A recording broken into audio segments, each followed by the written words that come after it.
All right, hello, ladies and gentlemen. We are now back for the afternoon and evening portion of Walk Down Memory Lane. Here with me is Cherrymochi. Hi, Cherry. Guys, let's see. I'm sorry, I'm pulling up your chat. I'm pulling up. That's great. I'm pulling up. It's fine. Hold on a second here, right? All right. I guess while you're pulling it up, the first question I need to ask here. There's gonna be a lot of introductory questions come your way. What did when did you start playing Final Fantasy 14?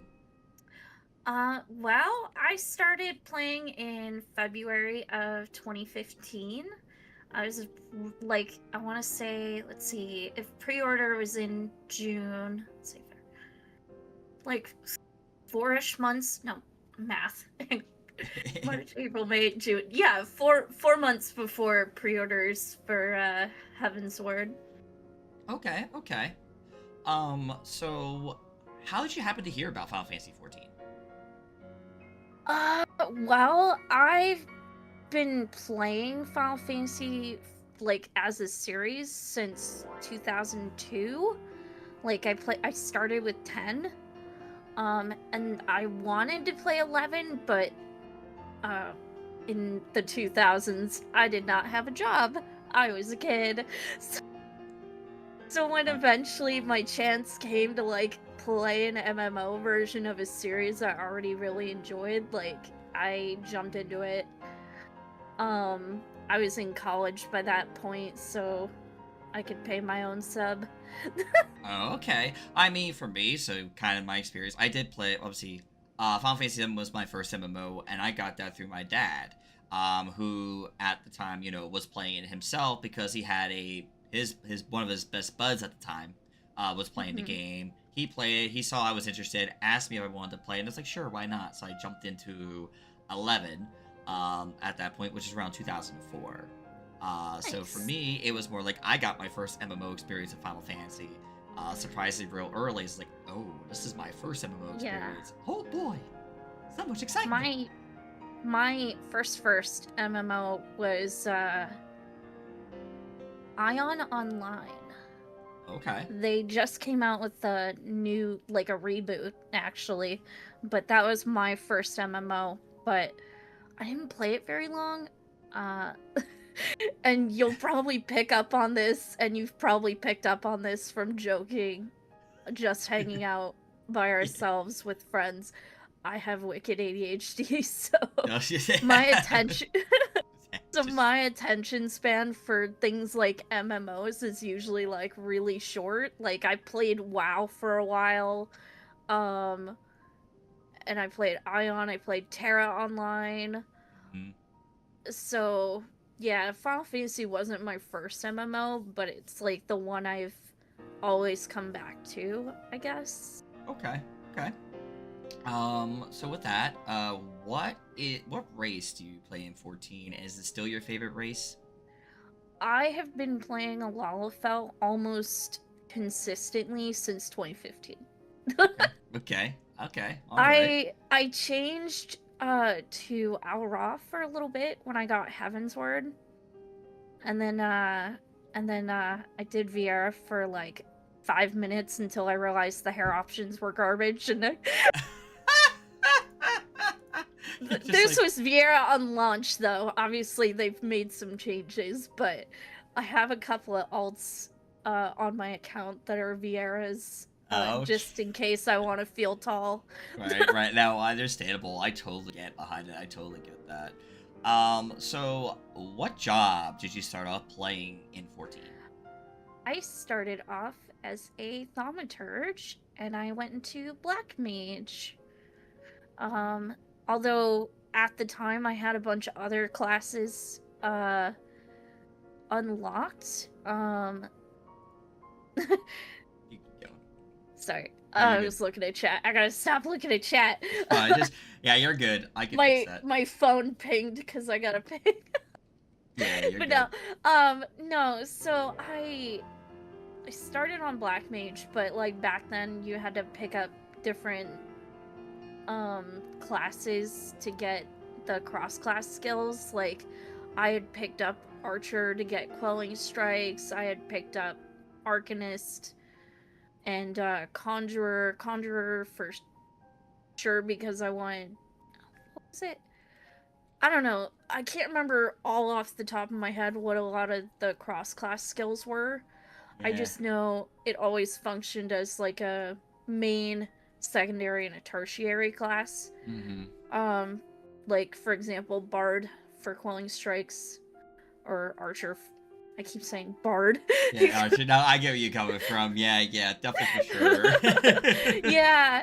So like, I feel like they did that as a way to like get their point across, being like, oh, you can play all of these classes. We're not like WoW, where you have to make a new character anytime you want to play something different. Yeah, yeah, Don't definitely. quote me on that, because like, I'm hopeful that WoW has changed. I haven't played WoW since 2011, so... Newsflash, no, it has not. It's still one character, Oh, really? one job. Yeah, you can only play one character, can only play one job. That's still been that's a trend. They have not changed that.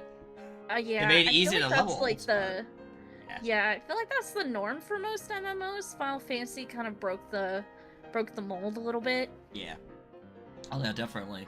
Consider Final Fantasy XI was that way too. Final Fantasy XI lets you play all different jobs and then mix the two jobs. But that was a different system compared to what we got here in 14. Yeah. But do you consider? For me, I know personally, but for others who may not know, do you consider Black Mage still your main job, or what would you consider your job now? Oh no, I haven't touched. I only touch Black Mage now if I want to get like the title. You know how you get a title every expansion for like if you level up all your casters and healers because they're the magic jobs. Yeah. So I definitely only touch it for that now. Okay. I'm sure if I sat down and really tried to learn it, I would probably be fine. Mm-hmm. But like, the level sync would be such a pain because Black Mage, I feel like, changes every 10 levels. Oh my god, yeah, no, that's a move. I mean, usually that's how most jobs kind of feel later on, is that every job does feel like there's a change to it. Not like a huge change, but you do feel like, it's okay, there's something different here than it was in the last expansion. And honestly, my main job in the last couple of expansions now has been Dancer. Okay. So with that, what kind of content do you feel like you focus on a lot in 14? It's kind of a mixed bag. It depends on if I'm hanging out with friends, because I know a lot of raiders. So I try and challenge myself, but I've never considered myself like a hardcore raider. Mm-hmm. But like, as far as like what all I do in 14, primarily I like crafting and gathering. My thing lately, especially on my own streams, has been running around on the moon and working on my relic. Oh, okay. Your crafting relic and whatnot. Mm-hmm. Okay. Yeah. Okay. Very cool, very cool. Because, at the end of the day, everyone that knows me, of course, I do a lot of raiding content.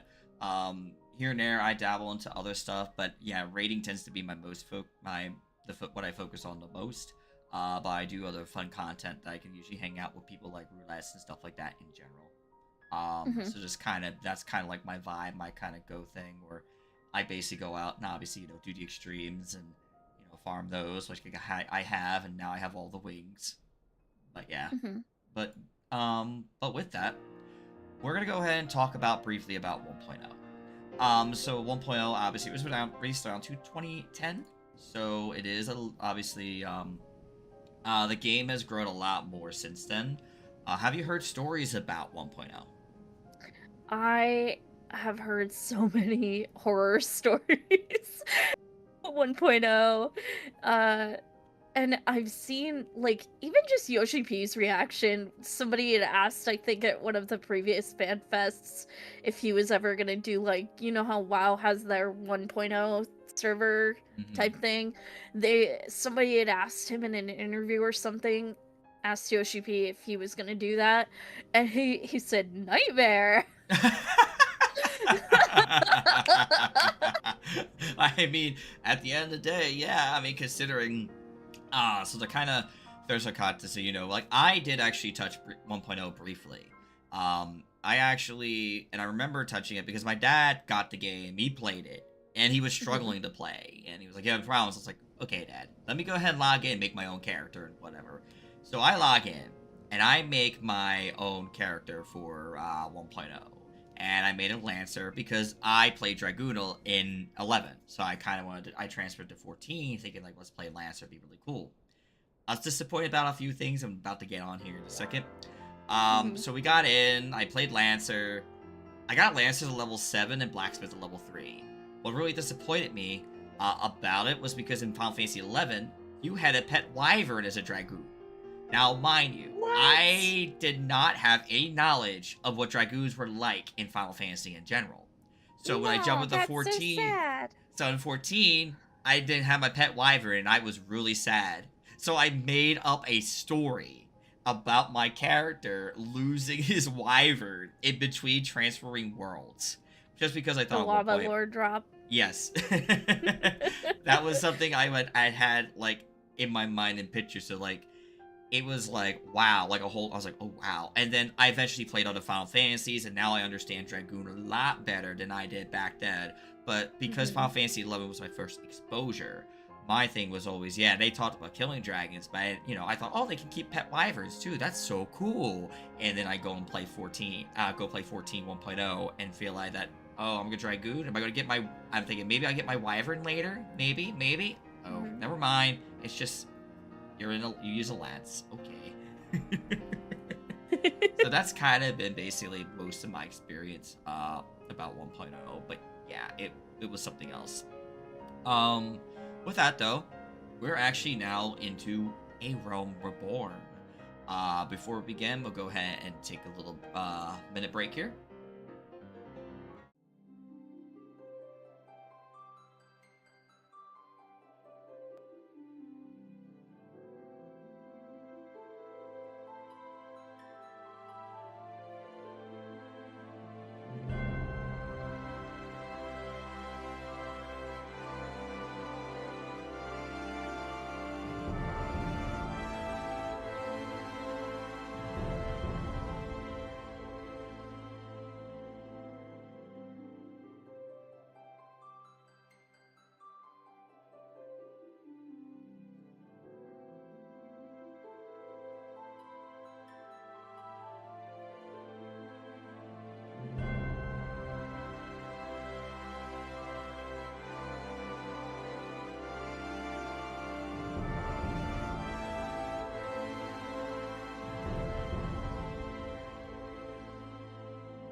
Alrighty, y'all, we are back, and now we're going to be talking about A Realm Reborn, where Square Enix has took a game, of MMO that failed, into basically making it reborn.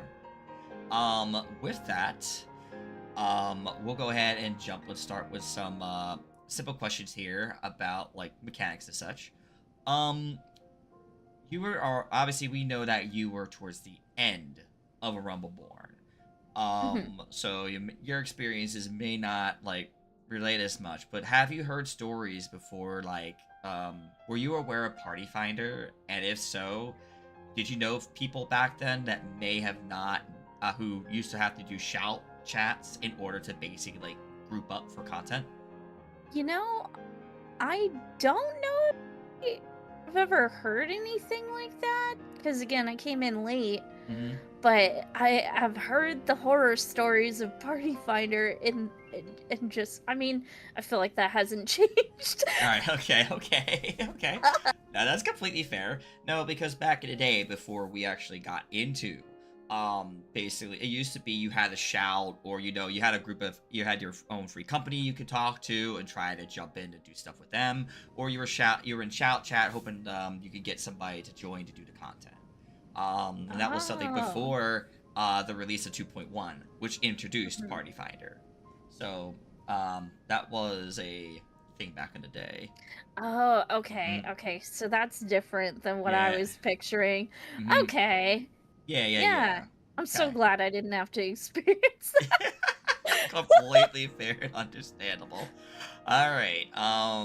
So obviously you joined towards the end as well. How did you feel about the grind? Oh, one Um, second. okay. Sorry. You're good. You're good. I'll just ask again. Good. All right. So I'll ask again, just Okay, in case. sorry about that. No, you're good. Okay. No, you're good. So I'll ask about the. So I know you were What was towards the the question? end. The question is, what would you feel about the grind in 2.0 when you went through it? This is about a time that things were a lot different in the MMO sphere, at least regards to how we do the grind. The grind is today. Um, you know, I honestly, cause when I joined with my sister and a couple of friends, Mm-hmm. so I didn't really have to worry about finding people to like level with, I guess. Okay. Um, but like as far as like how long it took, I feel like I kind of took the slow approach just because again, I started playing when I was in college. So it took me a while, but like I was constantly, when I wasn't doing like work or extracurriculars or, you know, Mm-hmm. uh offline things as it were, um I was always playing, and I had this roommate who'd be like, "Are you playing that game again?" I'm like, "Yes." It's so many hours. It's a grind, yes. Like definitely a lot of it was, especially I remember grinding between 46 to 49. Even though I was a tank, I could thankfully do dungeon queues. Definitely having to struggle, still having to like fake grind or dungeon grind just to get towards the end was definitely one of Yeah. the more I brutal uh things. I think I played mostly on the weekends for the longest time just because I when I was in college I was juggling I was doing 12 credit hours a semester. Okay. And then I was working part-time and I was doing I think I was doing like a work study or something like that just to kind of pad my resume post college, but Okay, I gotcha. I gotcha. yeah. Hmm. Okay. So let's see. What else we got next here? I ask. Okay. Um, I did want to ask briefly. Since did you have the touch PvP in general in 2.0? No, I didn't start doing PvP until later. Okay, that's completely fair and understandable. I know I touched it briefly. I still miss Slaughterhouse. I will tell that people to this day. I wish they'd bring that back. It was a front line, and I miss it because all you did was kill. That was all your objective was. Wow. And I miss it. um, but yeah, we're gonna go into some story content, kind of. Did you happen Mhm. to, by chance, jump into the coils of Bahamut at all during your time in Rumbleborn, or did you touch it later? I didn't touch it until later, but I did enjoy the story aspect of it. Okay, very nice, very nice. Just because Alphino and Alice are two of my favorite characters. So, Okay, gotcha, gotcha. Well, yeah, of course they're very twins after all. I mean, later on though, like in the beginning, I always couldn't stand them, but I was gonna say, later on, they got so much better. But like in the beginning, you're just like, yeah. And I eh. mean, if you're like me coming in just from A Realm Reborn and I missed 1.0, like they were basically with us from the start. Like they were in the cart with us when we Yep. arrived to our starting town. Mm-hmm. Yep. Um, Next I have here is we'll talk about the Crystal Tower raids. Did you happen to do them around I that time? did. I did. I Okay. did actually do those around on content. Those were fun. Fun. I I mean, again, it always kind of for me, I always focus more on the story aspects of things. Just because early days, like when I was playing with people, um, they would expect you to skip cutscenes, which I feel like is something people still do now, kind of. Um, but I I really loved like getting to meet Graha and getting to see him again later. Okay. Yeah, because yeah, Graha is definitely the figure we talk about here. Because Hmm. he plays an important role much later on, but back in the day, just remember he was there and he was just locked in a tower and just never heard from him Right? ever again until later. And like, Our dude, sweet little cat boy, he grew up. he did. That was just happened. He did. Um, so bring a little bit of stuff here for the moment. I remember Labyrinth of the Ancients being three full parties. So you had Hmm. like 6 tanks, and yeah, that was a thing. And you had basically in that moment you had the skeletons that were kind of around, and they would come after Hmm. you. You had to grab one of those, and then you had obviously one tank with the bone dragon, and then the next set of like definitely one of the ones I remember the most vividly is Behemoth. So you had a main tank called I Behemoth. I tried tanking in there once early on when Heavensward dropped and I picked up Dark Knight. Uh-huh. Oh my god, I was so scared. Yeah, so back then it was like you had a main tank on Behemoth, an off tank that grabbed the Iron Giants as they came out, and then the other 4 tanks' job was to soak the electric from the towers. Yeah. That was literally you gave it all. It always just reminds us like, damn. But I'm glad they did change that much later on to where it's just 3 tanks now, and it'd be much more easy to more accessibility versus what it would have been back doing that content back then.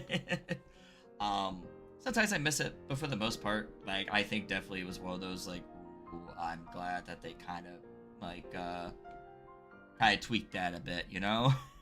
Yeah. So I'm gonna go ahead and ask about in the past, the last 2 dungeons, Castor Meridium and Praetorium. Did Hmm. you have the issue where in which you had people tell you to skip the cutscenes and watch them in the end? Yes. Oh my gosh. And oh, it made me so sad because like I'll be real, I spent a huge chunk of Heavensward not really knowing everything that was going on Mm-hmm. because I was told from the get-go, skip the cutscenes, watch them later in the end. Oh I mean, no. I did watch them later, and now that I've played the game again so many times on alts, like I remember a lot more, especially stuff that I missed. Mm-hmm.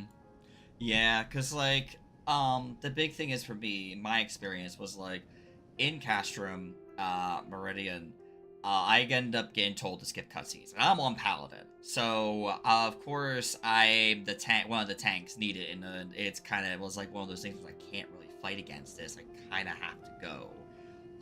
Is one of the more vivid memories I have. But in Hmm. Praetorium, I got very lucky because my sister and one of my FC mates at the time joined me for that roulette. And as I was watching the cutscenes, they were telling those people to fuck off, telling me to skip them. And so I was like, cool, I can watch the cutscenes in peace. I don't have to skip. So it was really like it was a nice touch, and that's one of the things I always remember because I was like, damn, I really want to watch Castrum while doing the dungeon. Like it felt like there was a point behind all this. And in Praetorium, I got to be able to watch them all like from back to back, which felt great. Hmm. And this is also back when they had Ultimate Weapon and La Habrea in Praetorium. And Hmm. so, because it wasn't all separate, it was all together. So, Yeah, I remember. yeah, because you I jump. honestly, I'm bummed they split them up because like it's such a fun like from start to finish. It's just such a fun kind of I guess uh I guess adventure is the Adventure. only. I It's mean, okay. from Yeah. start to finish, in some of Yeah. those, it's like, oh, Yeah, about that. So before I go to MSQ, there was what I actually, you know what, we kind of touched this on already. But what are your opinions about leveling multiple jobs to get abilities? So, like for example, in order to unlock like Black Mage, you had to level another job. And hmm even perhaps like if you wanted a certain ability, from White Mage, like you hmm wanted Swift Cast, you needed to level Thaumaturge to that level yep, to get it. What were your yeah. feelings? See, I was fine with it because I really just I wanted to play the game as well as I could. And everyone I knew who'd been playing longer was like, "Oh, but you need this and you need that. Oh, and if you want to heal, you need Swift Cast." And I definitely I feel like having Swift Cast, even just like not just to res, but like for quick actions for skills that might take longer. Mm-hmm. Like, I'm trying to think of an example. Like, I feel like that's kind of become important in my kit in general now. Mm-hmm. So I feel like having that foundation already kind of ingrained, like, of oh my god, it's been 11 years since I played this game. And so we've been to that point, 11 yeah. years on. Yeah. Yeah. So Okay. I didn't find it much of a problem at all. Okay, yeah, because I remember that was a common thing, and I remember having to. I leveled up White Mage for Paladin so I could have Stone Skin, Protect, and Oh stuff. yeah. Yep, because I was things you. Rest Yep, you get those all. rest in peace, Stone Skin. Yep, and even Protested Peace Protect. It was always funny to have that, even as Paladin, you could just use it. But definitely, yeah, a lot of. Uh, But nowadays, obviously, they changed that to where you only need to play that one job all the way through. You don't need to mhm. jump and play other classes to get your job. Yeah. So I definitely know that's something I do kind of miss, kind of encourage people to try other things. But I do understand why they have the systems they have Yeah. now with the accessibility. I was gonna Uh, say they're trying to make it more accessible for newer folks, which I really vibe with because yes. as a fellow streamer, you already know this.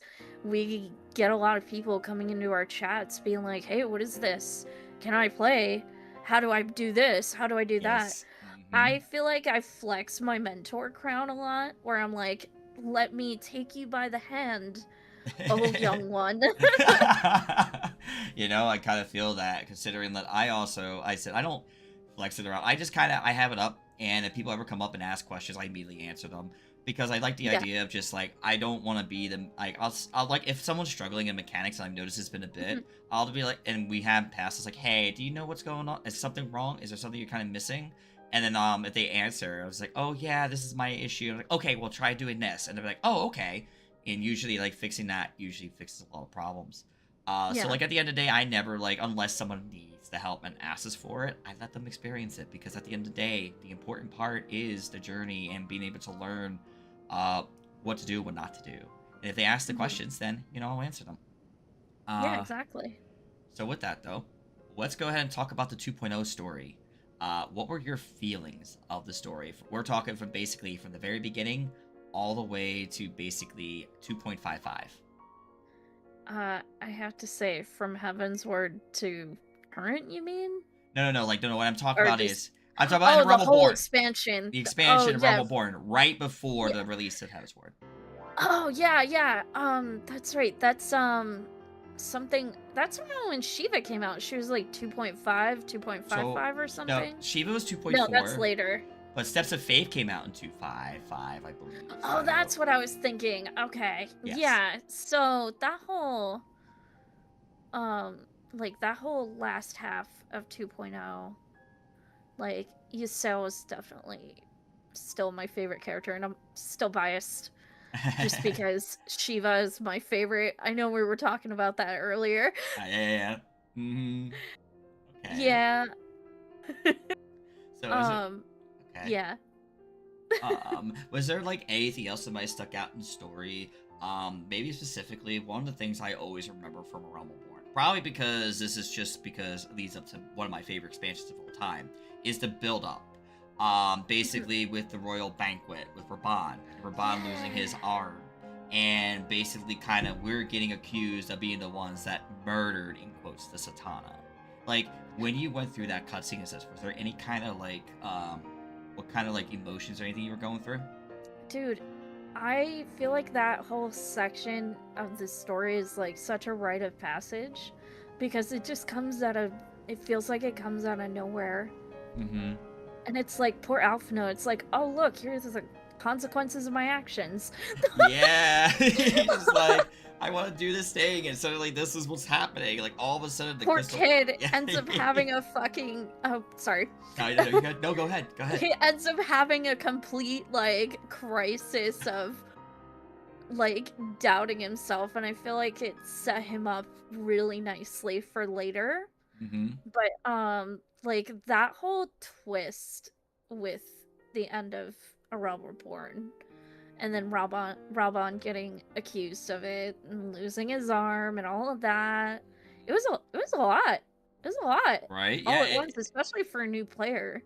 Yeah, exactly. Yeah, it was like crazy. I said just when we got to that point, and now we were like, are we going to like have to like hide from the city states? What are we gonna do? And you know, because you're like, oh, and you're waiting for Heavensward to be released, you can't do anything. So, well, what do I do? What's going on? Those kind of feelings. But like, obviously, to go back when you were playing around that point, people were kind of like, you know, oh, they said something another way or whatever, and they kind of seemed to like dismiss it. But like in a weird way, it was still interesting to see what would happen come to light. Which you know, this indeed set us to get ready to go to Ishgard. That whole when we get ready to talk about Heavensward, that is what we get into detail and such. So with that though, what I'm gonna go ahead and do is get us ready to go into Heavensward. We're gonna go ahead and take a quick minute break here. We'll be right back. Yeah.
Alrighty, ladies and gentlemen, we are back, and we are now into Heaven's Ward. As a fun little fact, I mentioned, actually, I've been mentioning on every show, but I still think it's one of the most crucial for me, is with Heaven's Ward, the song Dragon Song is probably the most impactful. And the reason it's the most impactful is because I actually left a cult at one point that I was a part of for about 6 years. And there's lyrics in there that talk about truth. And I was like, what is the truth? It's like one of the few lyrics in the song itself. And believe it or not, that really hit home. Because it was one of those moments that made me really realize, do I even know what's right anymore? And just going through all those stages. And I think Heaven's Ward was definitely one of the few expansions I can definitely say it hits dear to me. Even though I always loved everything in Rumble Born, but Heaven's Ward definitely hit a mark for me there. But yeah, with that, we're gonna get started here. Couple of things about the releases and stuff like that. So, Dark Knight, Astro, Machinist were released around the time the expansion launched. Did you happen to go and play those right away? I picked up all 3 of them. Okay. Yeah. Okay. You picked up right as the expansion launched at that time? Yeah. Okay. Yeah, I especially really enjoyed Astro because at the time I was getting slightly comfier with healer. But as far as I was still trying to learn tanking, and then as soon as Dark Knight came out, it was like, yes, this is the tank for me. Yes. And I still feel that way. Like, Dark Knight is my only tank at 100 right now, but, yeah. Okay. With that, the next question I got here is your, so this is actually the time that All Ra were also released at the same time that Heaven's Ward, launched. Did you happen to go and race change immediately to try it out? Yes, I'm trying to remember. Okay. I do remember trying it, maybe not as soon as it came out. But I want to say I did try it out. I want to say I tried it for a week and was like, but I miss Lalafell.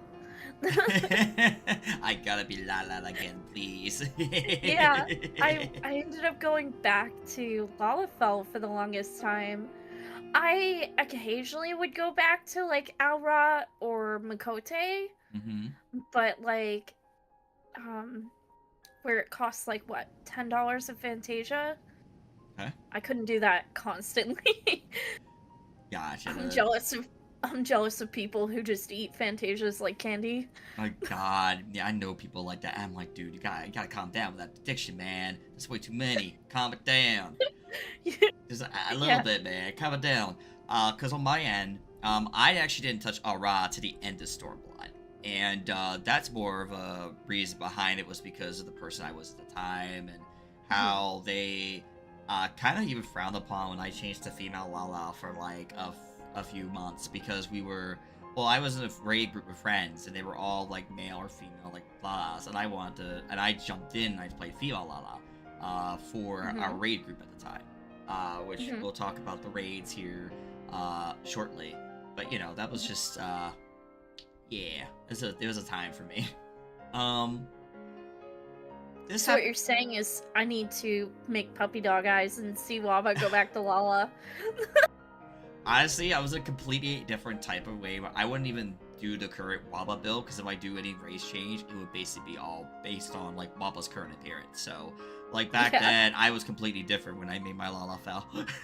It was all different, but I love they're not the same.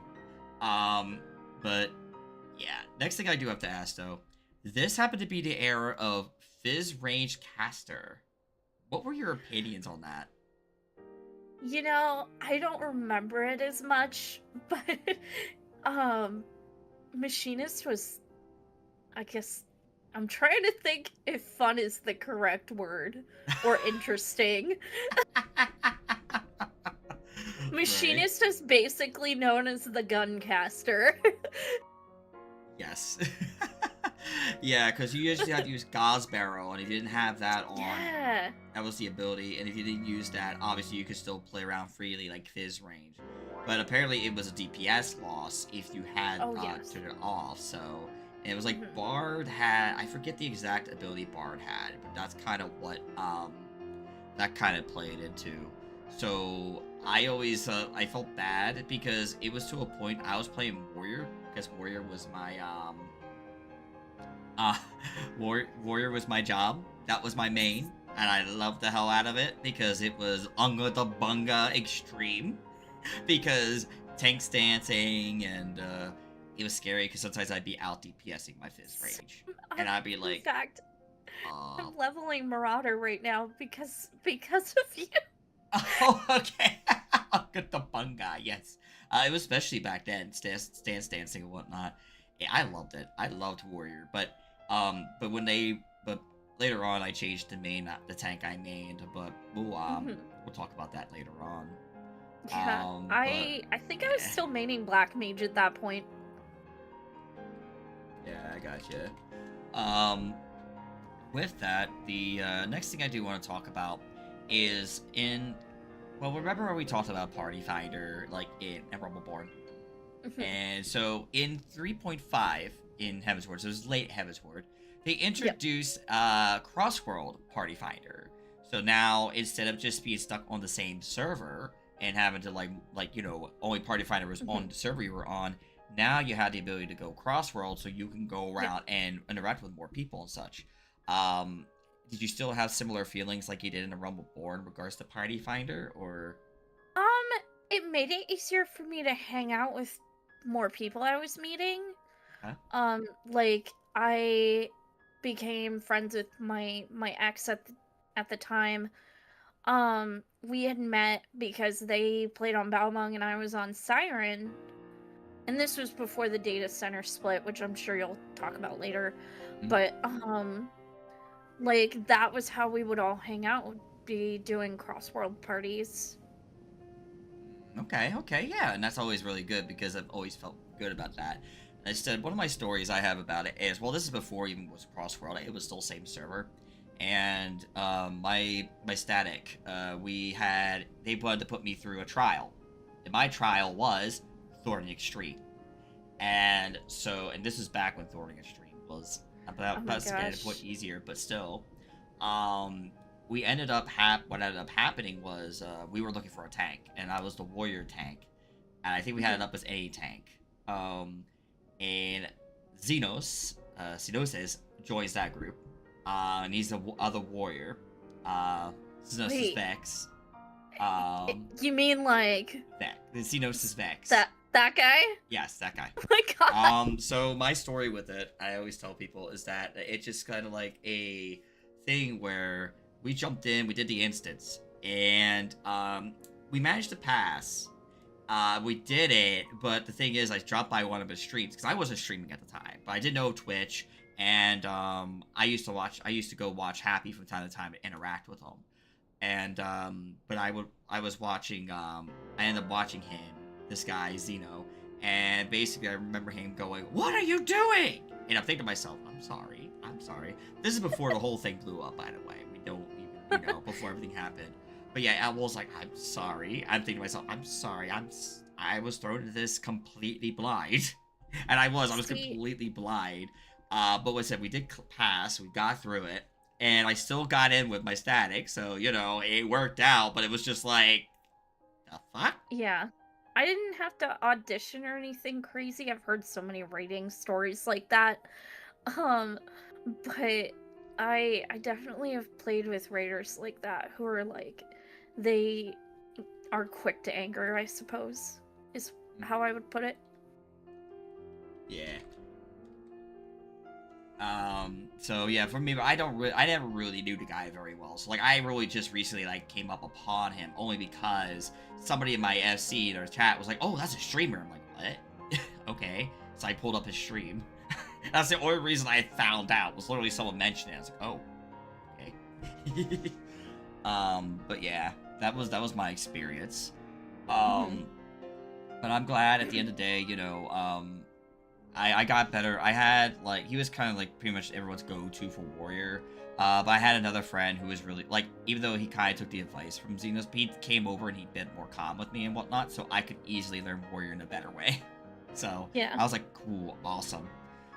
So it was a better experience, and I still managed to dominate in the warrior rating at the time. Uh, Next up, I do have to ask though is, did you touch the relic grind in Heaven's Ward? Absolutely. I still have my unfinished summoner relic. Oh, okay, okay. Did you happen to finish a relic at all, or? I finished Black Mage and I believe White Mage. Mm-hmm. Okay. I still have I'm still on the sharpened step. I just finished for summoner. It's sharpened book, the Mad Queen. Mm-hmm. It's chilling in my retainers. Okay, okay. Yeah. Forever unfinished. So for me, I started the grind obviously on warrior because I was a warrior for my group, and then later on I briefly went scholar because we had another warrior join us, so I went scholar. I went and picked up the book and I started the grind for it, and I remember getting to basically where the Umbrite and Crystal Sand phase was, and I was excited to still play scholar for a while, and then our warrior dropped out, and my group asked, "Hey, can you go back to warrior?" And I went, "Oh, okay." You're um, drudging up memories for me. I think I still have pictures that I took of when I finished my Black Mage relic. I think it's what was it called? Caladanda or something like that? Maybe I can't. Um, I don't know because I actually recently just finished all healer ones, and I'm oh working on wow. finishing all the tanks. I already had warriors, obviously, That would and I'm be working on so fun paladins. to do, is just go back and do the old relics. Yeah, that's what I've been doing slowly. It's just like kind of like with the poetics I get. I go and just go get items with the poetics and just like use it towards that. Like literally, that's all I've been Yeah, doing. dude. That's Kudos to you. That's a lot of work. Well, that's just because I'm doing my roulettes, and sometimes I'm doing, like, I have all these extra poetics. I'm like, oh, these poetics are gonna cap again. Okay, what do I do with them? Okay, just throw them towards my relic. Cool. All right, next. That's all it is. Oh, because I really I will admit though, there's sometimes I do miss when like it was like multi-step like this when it comes to the relics, like they're like specifically how they have them laid out. And But they we will all come with like different titles, don't they? I believe so. I It's know. That's awesome. So I think so, but it's been a bit. I have to relook at them. I know some of them do, some of them may not. But yeah. Next up, I do want to ask. I guess the main question I should ask first before we continue. Were you part of the FC in Heaven's Ward? What was I part of an FC Yeah, Free in Company. Heavensward? Yes. Okay. I I was in an FC for the longest time because like that was around when I started playing, and then I left and started my own when I was still on Siren. And then when the DC split happened, left and I joined my ex over on Belmont. Oh, okay, okay. The reason I'm only asking is because there usually links up with basically the ability to make airships, and then the original diadem. Were you I part of? remember the diadem. Oh my god. Right. Okay. Yeah. Yep. That So. was actually, I had fun with that, especially like when they were doing more focus with the gatherers and crafters later on. Uh huh. Or was no, gatherers, just the gatherers. Okay. Like when they did that rework of it. But yeah, I remember early diadem. That was fun. The reason I remember Diadem was getting out there at level 265 pink piece. And it's still so funny to this day because it's one of those things you could do back then. I was like, oh my god. It was like definitely a way, yeah, to get like RNG stuff. It was insane. So it's just always, to me, it was always funny because I also remember also trying to help my FC build airships, but I wasn't really a crafter. I was a gatherer though. If they had me go mine stuff, I mine stuff for them so that they can get what they needed. But I couldn't. Yeah. I just was not into the crafting stuff. I let that be other people's problem. Even when I try to level them just to repair gear, I still just struggled because I could not get into the crafting. And I think a lot of that PTSD was from 11. I was gonna say they made macros make it like really more straightforward. I feel like. Okay. At least for me, macros make crafting really straightforward. Okay. Okay. So since we are about like we're talking about like FC's airships and the crafting, they did add specialization crafting system because we did talk about your crafter and gatherer. What were your opinions about that when they did that? The specialization? Yes.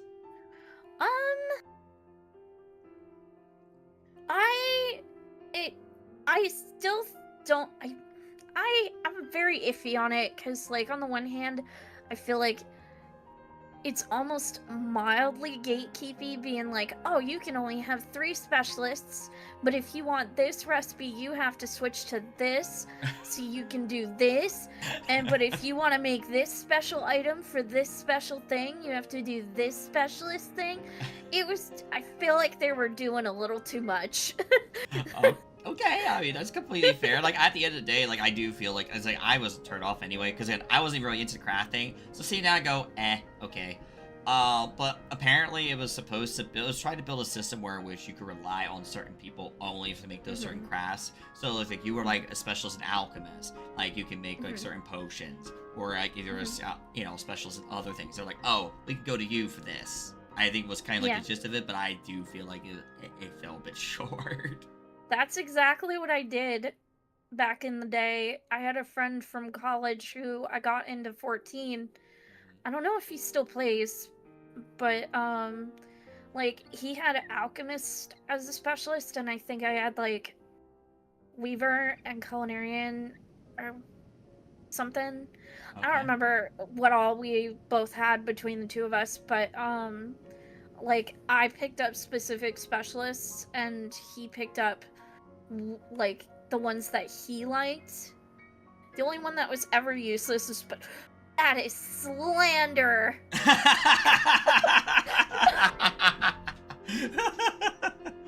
Oh my god. But Marion was one of my main jobs. Okay. One. Just the one. It was the one. Yeah, I think definitely Marion was actually the first crafter I leveled. Oh my god. Yeah, that's funny. No, I believe it though, because it's kind of easy to pick up. It's true, but I did it for the stat. Didn't it? Does it still give you a stat boost? I think it did. I don't know if it does nowadays. But you know, I don't know. I haven't touched it, so I can't say anything about it. I think it does now. I can't remember if it. Yeah, to all crafting stats. Yeah. Okay. So good to know. I did it for the boost. Oh, okay. That's new to me. I didn't even know what kind of thing it is. Okay, so that's good to know. So that's a very interesting. That and my crafting glam is basically a Starbucks barista, so it fit the vibe. Okay, that completely, I can see that works. But yeah, because I said for me, like I never really necessarily touched much in the crafting because it wasn't never really my I said I think the real reason why I touched into it, and I think actually Noah brings up a good point, is one of my challenges for my Iron Man challenge, what I did, kind of recently, where I kind of ended up actually having to craft my own gear and such, so I kind of ended up forced to touch the system. And that kind of actually was like, okay, I'm interested in doing that now, so we're gonna try that again. Sorry, I had to break out the Starbucks I see. barista. That's so funny because you change as soon as like the idle camera was on top view. But we'll come back to you. So but yeah, it's just been like one of those. It's wild. That like now since I've gotten into it, I'm like, okay, there's all these things I'm missing out on, but. Yeah. Honestly, I'm mostly still, for the most part, I still get them to at least max level to at least get my achievements. And I was like, I'll try to get into the end game crafting. And I was like, nope, I don't feel like touching it. I'll just wait till I'll touch late again. Yeah, I was gonna say, I feel like everyone has like this one thing where it's like, oh, I want to do this and just this. Like I had a friend, like the friend that I mentioned earlier, actually, he wanted to do nothing but crafting and gathering. He didn't want to do combat stuff. Okay, gotcha. Yeah, that's completely fair. And that's just how some people are. My dad was into it. When my dad used to play, he was a big time crafter. That's what he really loved doing, crafting and gathering. He here and there touched combat, but he only touched story. And I get that. So with that, we're gonna go ahead and talk about the Allied Society quests. Did you have to do them on content? Moogles! Moogles. The Moogles. The Moogles! I loved the Moogle story for the Heavensward Allied quests. Okay. I'm a huge Moogle nerd. So. That's completely fair. I mean, you at least had to determine it. You did better than me. I never even touched the Moogle quest line because I said there's too many quests. Okay, I'm good. So you're better than me already as it is. Like I think now I think Heavensward's the only expansion where it did all 3 of the Allied tribes. Okay. Let me look. I mean, at the end of the day, I actually remember doing like the VAF and the Vanu, and both were like I think were both fun. But yeah, Moogle was one I never touched because I said I wasn't big into crafting or anything like that, so I didn't touch that with a 10-foot pole. I was like, I'm okay, I don't need to touch this. But the VAF and the Vanu were like fun ones for me. Also, I lied. It wasn't Heavensward. It was Stormblood. Oh, okay, gotcha. Nope, that's all good. Because yeah, the Vanu expansions. Your expansions got mixed up. Oh no. I mean, I can understand why 3.x could have been Stormblood to you, but yeah, it is. Heavily 3.x is Heavensward in technical terms. But yeah, it is one of the coolest. I think all of them were nice. The Vanu dance, the Sun dance is fun to do. Oh my goodness. I mean, they're better on males, but like on females, it's just so funny. They go and then the males are like like that. They put that passion. The females are just like when they do it. It's so funny. And you guys really should try to check that out between the male and the female character. You will see what I'm talking about. You'll see the difference. I love that. Okay, so with that, we are gonna get into more story stuff now. We're gonna talk about the Void Arc series. What are your feelings about those? The story-wise? Oh yeah. My gosh, well, I'm story, trying to remember. Everything. So story, the mechanics, like everything about that series in general. The mechanics definitely stick out in my brain more. Let's see, Void Arc. Is it Void Arc, World of Darkness, and then... No. So it is the following: the Void Arc, and then you got Weeping City and Mach, and then Dunscape. Oh, that's what I'm getting my fights mixed up here. Okay. Yep. Oh yeah, Wiping City. Yes, Wiping City. Wiping City of Mach. Yep. That was the name for it. That was the nickname for the second Alliance raid series. So, like, is there anything that might be stuck out? Like, maybe, for example, one of the bosses in Void Arc, probably I'll say like the boss that you fight a bunch of. Well, actually, we'll say it's not really a boss. It's mostly just you had to fight. No, there was a bunch of ads you had to fight, and you had to like do certain things in order to prevent the stink aura to come around. I think I remember what you're talking about. It's been actually, a minute since I stepped into Void Ark, though. Wait, there is one I can think of that's even better. The Cthulhu type boss in Void Ark. It was like you fought at night, and a bunch of like ads, and then right after that you jump in and you fight, and you basically kind of like blocks off the arena, kind of thing. There's that for Void Ark, but I think the best memories I definitely have is Dunscape with Diablos' Kamehameha. Oh man, I remember my first time in Dunscape as a healer. Yeah. I think one of the fights is like there's the Doom Cleanse. That's what it was. Yep. Because back in the day they didn't have that little white bar over it telling you could Asuna something. So I think at the time nobody realized, oh hey, we have to cleanse this quickly or we're all gonna die. Right. Yeah. Man, I love Dunscape. That was a fun one. Yeah, Dunscape. Yep, and yeah, the first one was funny too. Especially if you're not careful, you'd have all the dead bodies on the floor. Had to be very careful about that.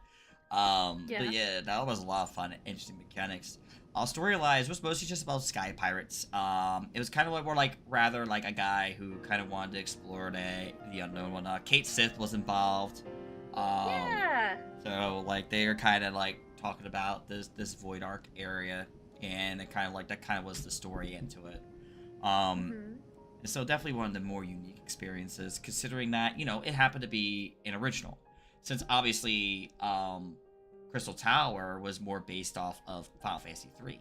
So Weeping City, or Final Fantasy III. I haven't. Yeah. So Final Fantasy III, it was based off of that. There's actual Crystal Tower in Final Fantasy III. You climb up, which you fight Zonde, and you fight the Cloud of Darkness. Oh, that's so cool. Yeah, see, I didn't play anything before 10. Okay. So, I didn't play OG, like, 1 through 9. Gotcha. Okay. Although I think you can get them on Steam.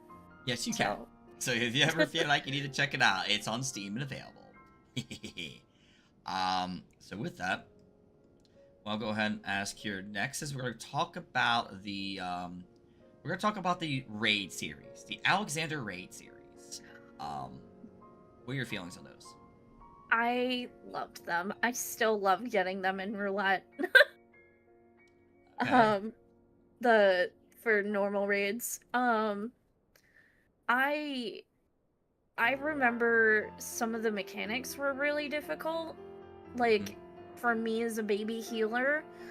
And even just, like, as a new player, because, like I said, I came in during Heavensward, so I didn't really know what I was doing.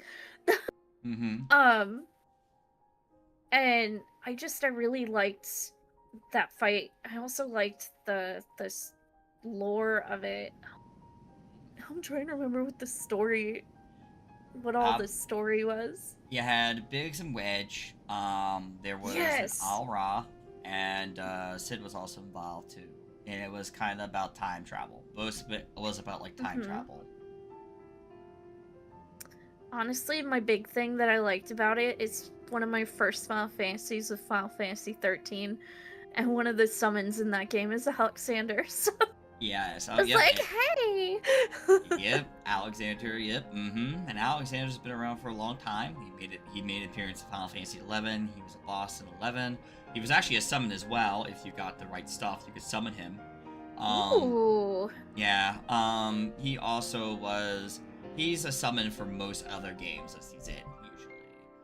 Sometimes a boss, but usually he's a summon. Which makes it very unique. Also, this happens to be the time that we actually got 2 difficulties for the raid series. Because now we got what was called the normal raids and then the savage raids. Which was, in my opinion, I think the best thing they could have done for the game. They definitely needed a diversion because the Coils had story But to do the story, you were doing like savage-like mechanics to even get to that story. So they had to kind of, it sounds like they kind of had to, Mm-hmm. uh, not dumb it down, but like No, just divulge it. lower the difficulty a little bit, and then they ended up splitting it. It Yeah, sounds like. so what they did is they ended up still making the content the same, I think, throughout. But Mhm. then basically once they got to the but definitely when we got to Heaven's Ward, they diverged it. So now you Yeah. had your Savage content. So if you want that harder content, it'd be available to you, but you still had to do the normal raids to get to the Savage content. So Yeah. it was important to still gear up through the normal raids to get to that content. And that is, I think, again, it was a beauty of it, and it made it much easier for people to make it accessible. Because I didn't do that with the coils, because obviously coils were just one raid tier, that was it. There is technically a Savage. There's a tier 2 Savage, but that only gives you titles. Yeah. So, but like that, but if you really want to look at it, it was just remembering, but nowadays, the Alexander raids are technically when it started finally just separating the two and giving them their own, fights.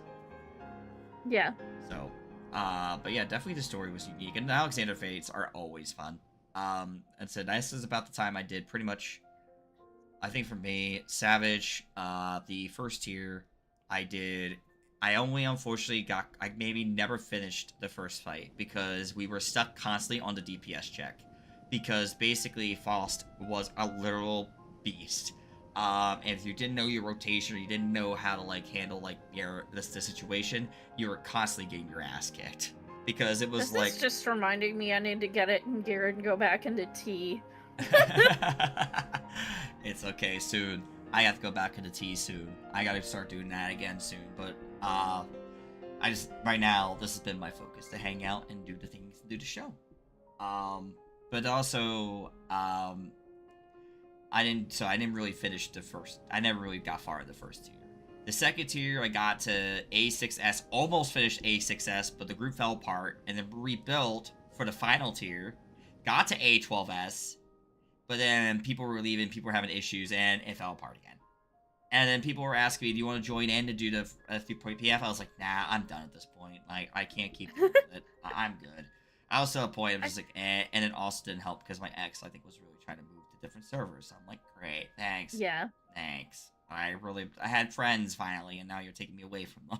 It do be like that. Yeah, it happens, and it happened a lot. And until it finally, I had enough of it. Definitely in Shadowbringers. I'm like, I've yet to be in a raid group that didn't go completely sideways. Yeah, I think most groups I've been a part of have been at least some kind of, one of them I definitely left on my own terms because it was just, I had enough. But other ones, it was definitely more like the group was falling sideways from other things.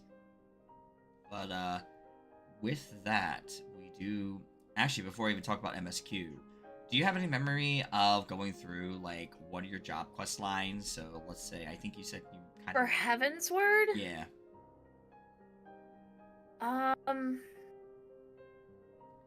Like, Astro or Dark...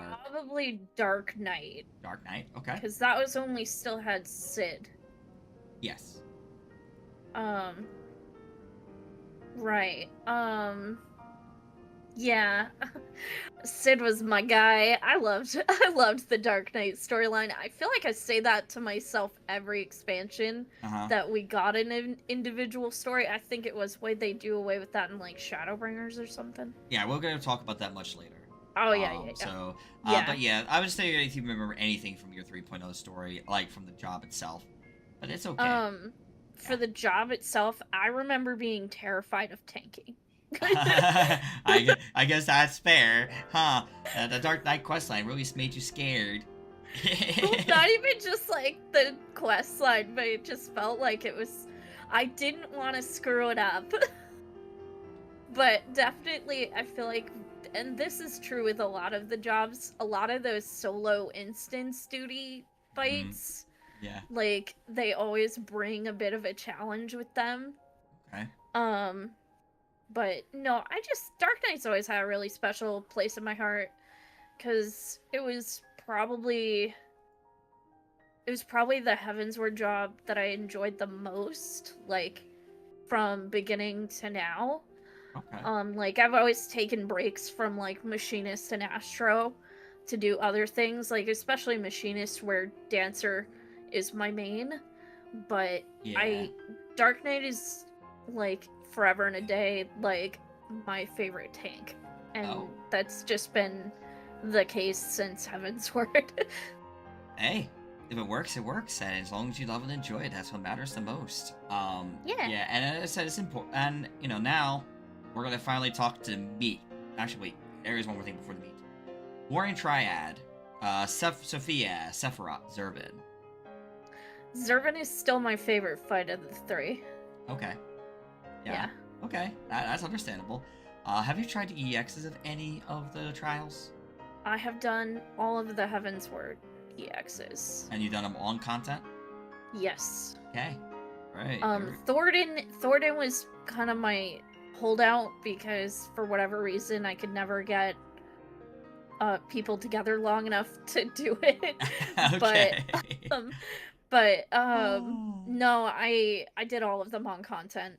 It was Oh, pretty okay. nice. It was fun. Okay, okay. Alright. And with that, now let's get into the meat of things. Let's talk about the Heaven's Ward story. What were your feelings about it? We're just talking about everything that you can remember and you've gone through. I jokingly in my head I call it Adventures with Justinian and Alphino. A lot of Heaven's Word was just Alphino going through his character arc. Okay, okay. That was the expansion for me where I really just felt like I was getting my feet really on the ground. So I was getting really invested in the story. I feel like, it's kind of everybody talks about Heaven's Ward being one of the best expansions. And I'm usually one of the loudest people who's like, Heaven's Ward supremacy! Okay. Yeah, so like I do want to ask though, there is a I have one word for you. Vault. No! Hated healing that. I hated it. I hated healing it. And I hated the story ending for that, but I also feel like it's a rite of passage. I see. The reason I always bring it up because I think it is definitely a pivotal point, especially for people who did like Hashafat and really enjoyed his presence.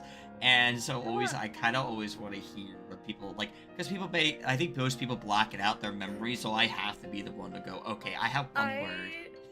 Definitely, okay, full disclosure. Back in the day, I didn't quite appreciate the significance of how painful that scene was. It was just like, oh, that stinks. That's a bummer. And now, like, several years on, and I've gotten super invested in the story. It's like, oh, that scene still bums me out. Because he's literally like threw his body in front of us. Like, hello. Yeah.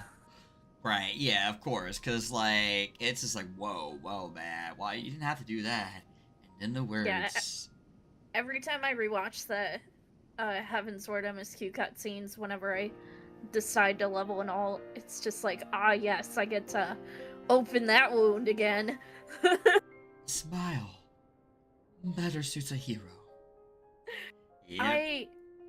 I don't know if I have it anymore, because again, I had to change hard drives, like, pretty recently on my computer, but I had a picture of Shiori next to his gravestone. Okay.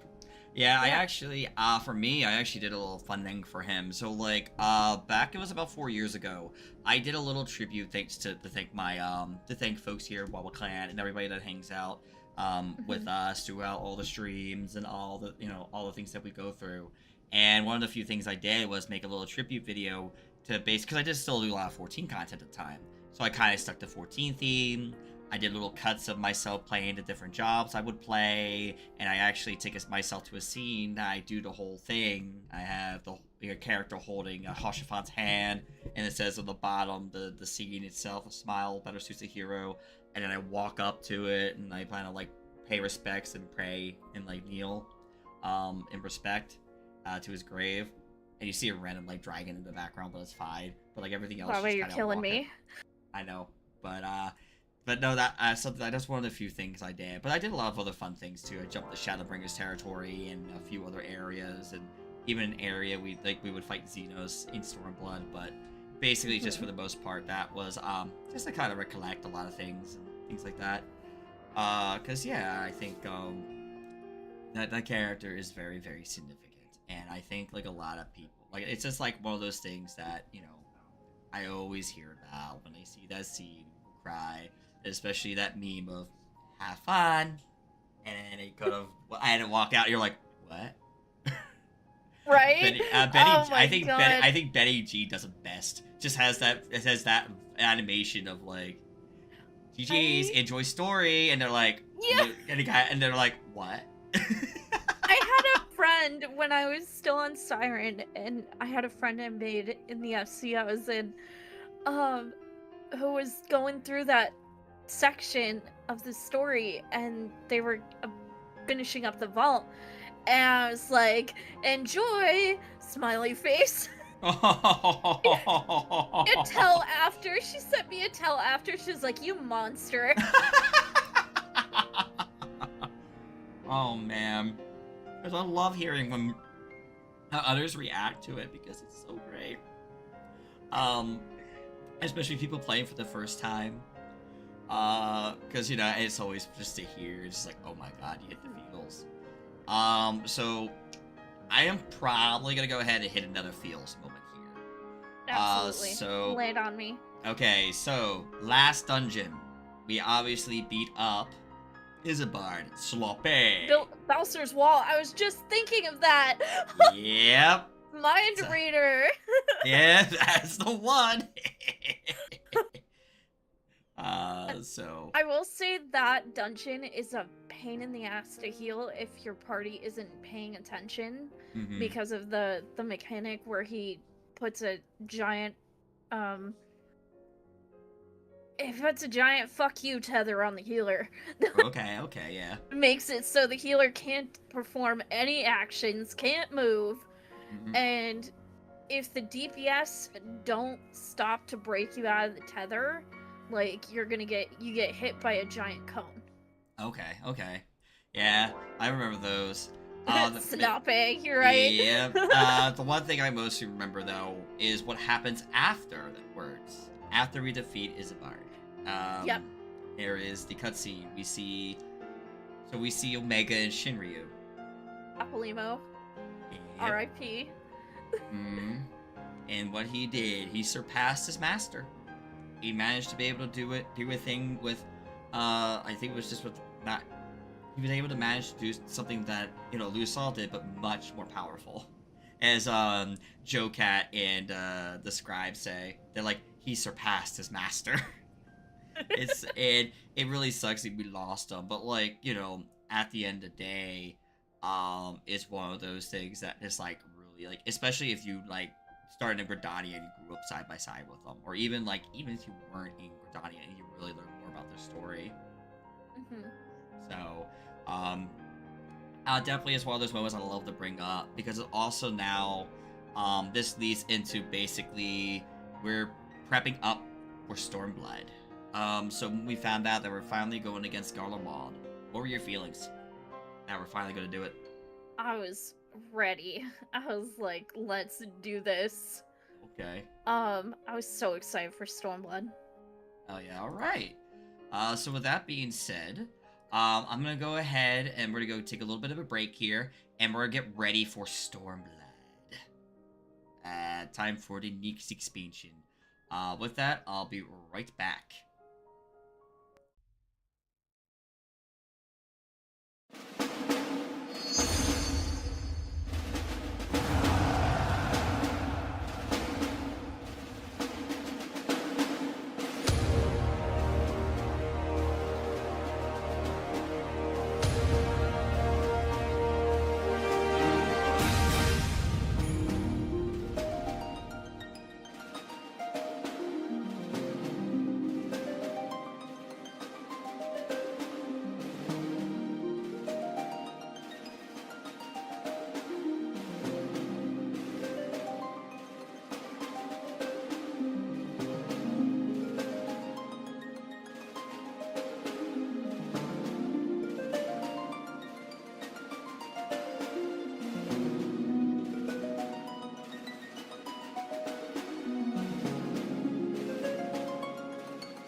Alrighty, ladies and gentlemen, we are back, and we're now into Stormblood.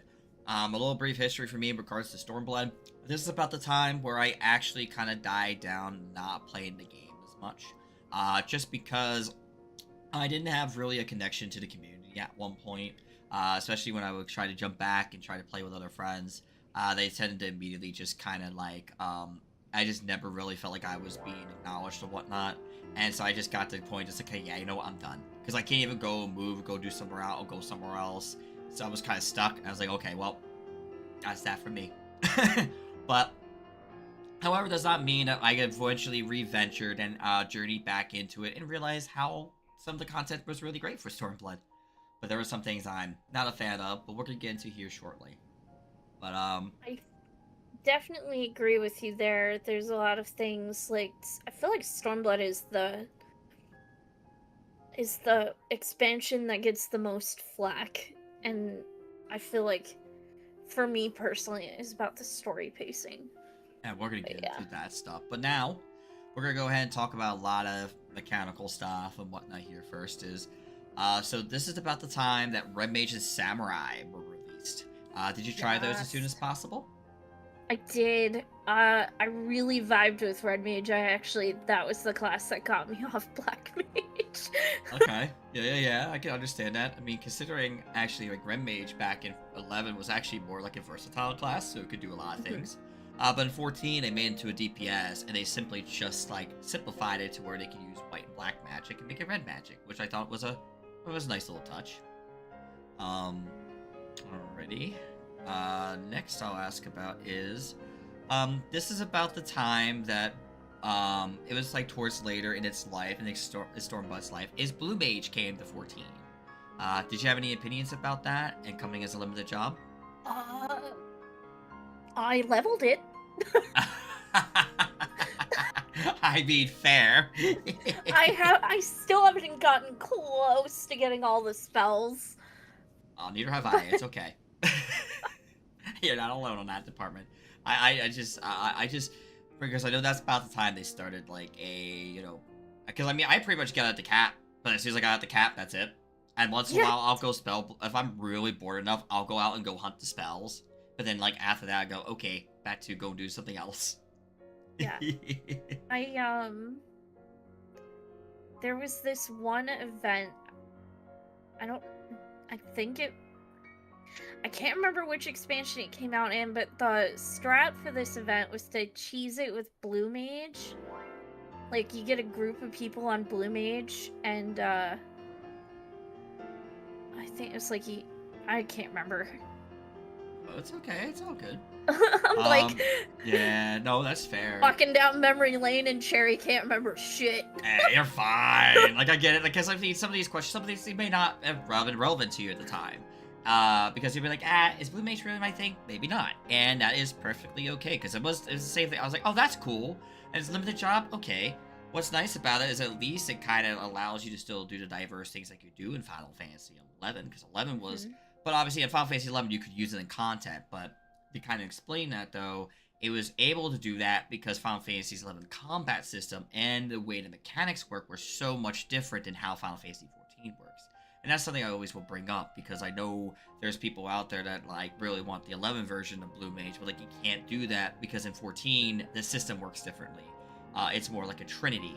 So if you try to put Blue Mage in that trinity, you're actually limiting the job even further by putting it in that trinity system. So Blue Mage loses a lot of its flavor if you simply make it a DPS, or make it into a tank or whatnot. So with that, yeah. Did you happen to touch Eureka, the relic ride? Yes, 100%. Okay. I really liked the Stormblood relics. Okay. I actually went back into Eureka pretty semi-recently, a few weeks back, with some folks that I was hanging out with at the time. I didn't level up anything because I realized Dancer didn't get a relic in there. Yeah. Whoops. But not yet. So I just was like, I was there for vibes.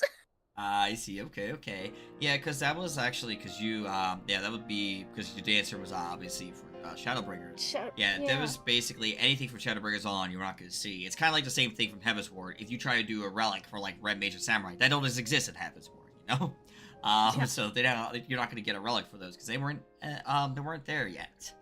Um, and so to me, I also heard about how basically it was similar to the leveling of Final Fantasy XI. How basically, if you got to certain levels, you could de-level after some time and lose experience, which I believe most people were saying was the cap, was like 20. And I think that was back in the day. But yeah, it's really cool. You had a great experience for it. Because to me, I never really did experience it till I basically came back towards the end of Stormblood because I was The excited way for. through Pagos, Eureka Pagos, I Yes. think it was. Okay. No, Pyros. Pyros was the second to last one, Yeah. and Hydratos was the last one or something. Okay. Okay. Yeah, so I got all the way through Pyros, and I didn't do the last set of it. So, because I walked in there, got one shot immediately, and was like, "Screw this." Screw this. I'm going home. Yeah, exactly. Yep. That sounds about right. That sounds about right. Oh man. But yeah. The next thing I do want to ask about is, swimming and diving were introduced in Stormblood. What were your feelings about that? I had and the play dead emote with with the swim mechanic is probably still my favorite thing because it look on the Lalafell it looks so goofy because it looks like you're just kind of like drowning but not drowning. Sounds. Yeah, No, because I I know. love. I love the swim mechanic. I'm so glad they introduced that, and diving was fun, especially MSQ related reasons. Yes. Alphino and his inability to swim. Mm-hmm. That was great. Yeah, nice introduction. By chance, did you, while we're still talking about like swimming and diving and whatnot, did you try out spearfishing? I did. I did. How were your feelings about that?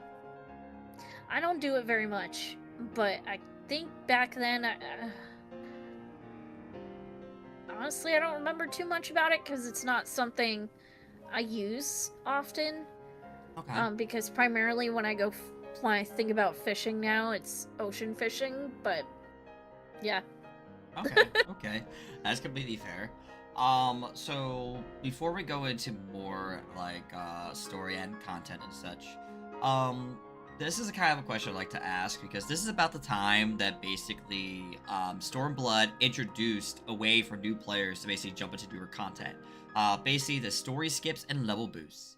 What were your feelings about it by adding it in at this point in its life cycle? The story skip, I feel like, kind of fed into that whole culture that I started on when I started playing, was where everybody was like, "Oh, you need to skip all the cutscenes." I feel like the story skip kind of plays into that a little too much for me personally.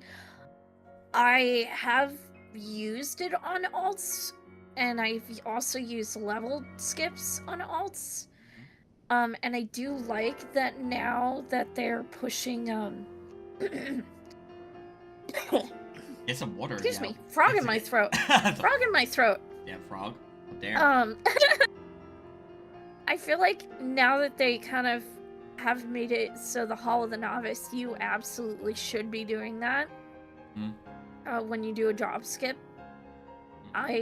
Anytime my sister tends to get a little ADHD happy, she picked up Pictomancer because of me, and she's also tried Dancer, but she used a jump potion for Dancer without going into Hall of the Novice. I see. And then she asked me a bunch of questions, and the first thing I was like, "Did you go into Hall of the Novice?" Yep.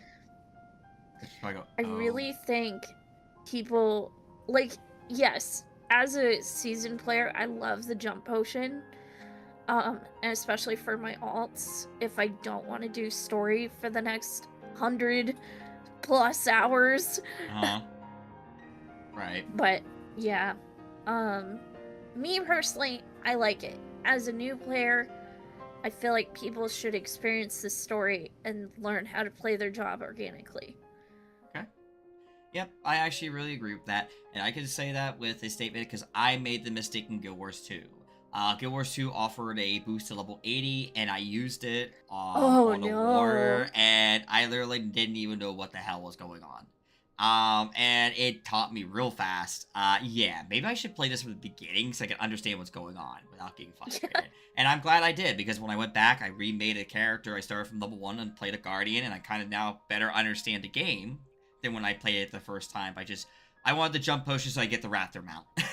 You know, that was like my mistake. But I do agree with that kind of advice too. When you're jumping into a new game you never played before, definitely not. Having the story skip and level boost is definitely a thing I would avoid. Now, if you were using it to level an alt, maybe for raiding, or you were just leveling an alt, just to level an alt for maybe for something different. Yeah, Those things those are fine. Like those are to that's me, about all I use it for.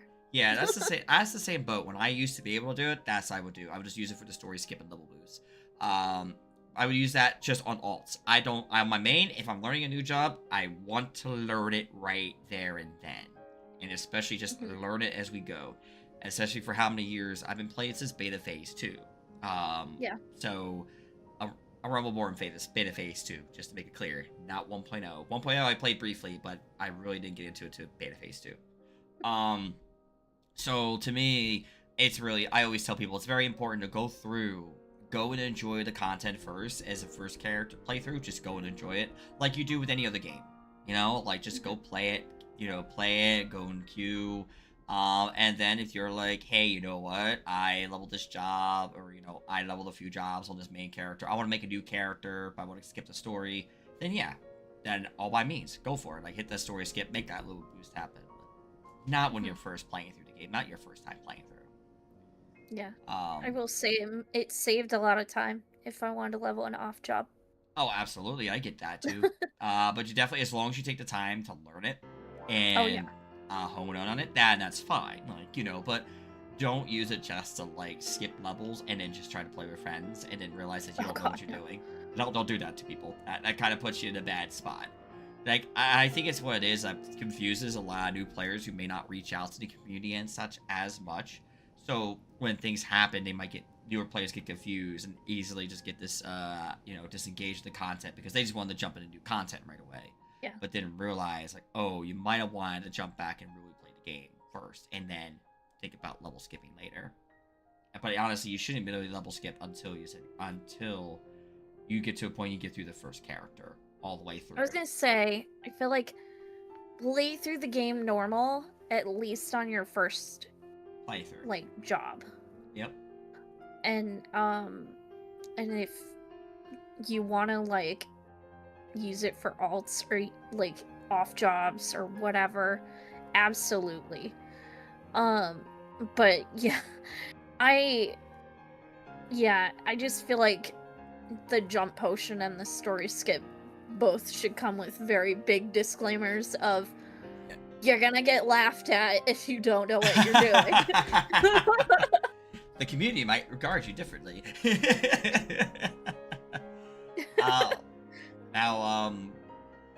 Actually, there was other story stuff before story stuff.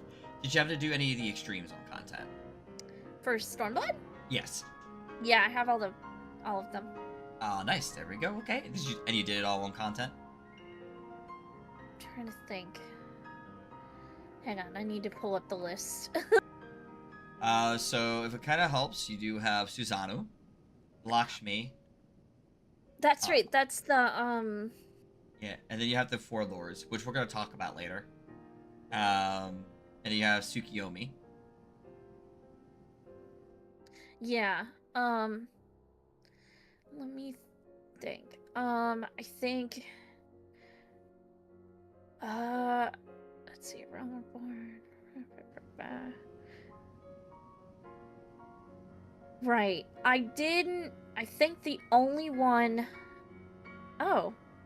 Okay, I did miss one. I haven't done Hell's Cure on. I haven't Ah, even done that one because I couldn't get a oh, group. oh my goodness. That's the only one I've missed. I've done the others. Okay.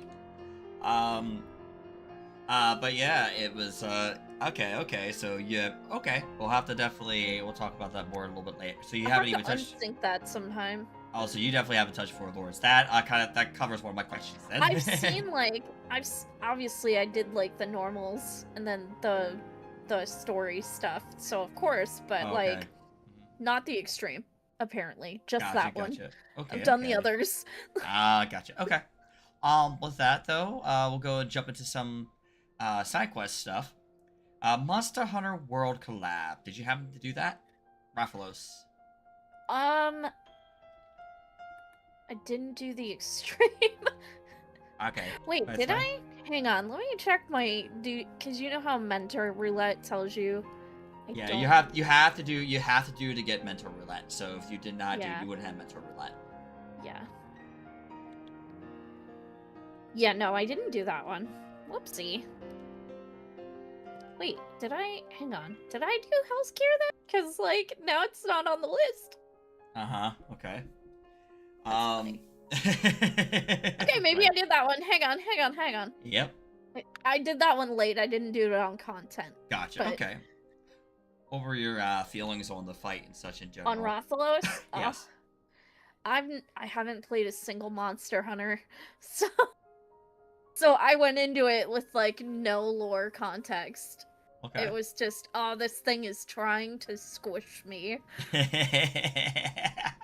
That's the it has that one mechanic where you have to use a potion or something, right? You do, yes. At one point, your healing becomes null. You Yeah. have to use potions. I remember my first time in there, I didn't know that. Mhm. It was not fun. Whoops. Okay. Yeah, because that's what, like, the first one, the normal raid was an 8-man trial, with it. And then you got the 4-man trial, obviously, which acted more and like, they try to be more of a, replicate the Monster Hunter mechanics and such. Which, you guys said your healing could work in the very first phase, but once you got to the second phase, your healing stopped working. You had to use the potions in order to heal. Yeah. I remember that. So, there was that. Considering for me, I didn't really touch it until basically after. I think I touched it towards the end, but I never really like go for my actual mount to probably, I think, either between either mid to late Shadowbringers or early Endwalker. One of the two, because I know at one point I eventually just sat there and said, screw it, I'm gonna farm it. And I just farmed it all So, because I haven't cleared the extreme, what you're saying is clearly I need to bring you with me. Yes, I got you. I will help. Don't. I tell the people like, you want help? I got you. Just gotta ask. Just gotta ask. We'll just hogtie Crypty and bring him with us. Could be like, wait, what? Always like, wait, what do you mean? I can just hear his voice now. All right. What did I do? What did I do? What do you mean? What do you mean? We love you, Crypty. I promise. So next up, we're gonna go ahead and talk about the Ally Society quest. I think this is what you mentioned. You did max them out on content: the Kojin, the Anata, and the Namazu. Yes, the Stormblood ones are the ones I did. I had to double check after I made that claim about Heavensward. Yeah, you're good. Yeah, I did, yeah, I did all 3 of them. Namazu are still, like, my favorite. Well, actually, you know, all 3 of them were pretty good story-wise. But the Namazu are my favorite because they're just a bunch of little guys with little whiskers. Okay. I'm very biased against I'm very biased towards the crafter and gather beast tribes or allied society quests. Gotcha. Okay. Yeah, no, I get you. Because you know each one is their own thing. I said I actually started, like, I did do the Kojin. I think I maxed them out, but I didn't do it on content. I did it much later. And then Namazu, I think I started like their quest line, but I never got to the point where I could do their societal quests. They're funny. They're very funny. But I have people who do not like the Namazu, and I find it funny. I was just gonna say that. I was like, there are people out there who don't like the Namazu, and all I can say is it's definitely the same group that don't like the Moogle quests either. And they need to have a little more whimsy in their life. A little whimsical, little whimsy things, you know? It's fine. Because add this and degrade. So with that though, do you have any recollection, real quick, back with the job you made in 4.0, its storyline? For Stormblood. Uh-huh. So it would have been Red Mage. I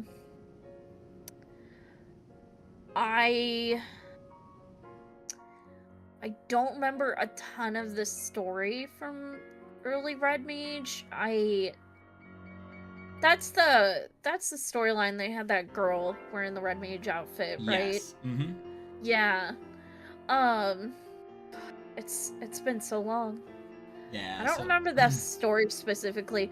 I remember really enjoying the job. It was kind of my new shiny of holy crap, I can cast and move. And I you know, Black Mage still has a special place in my heart, but I haven't touched Black Mage steadily since. Okay. Yeah, no, and I think definitely, that you definitely hit the when it comes to Red Mage storyline. That's what that's about.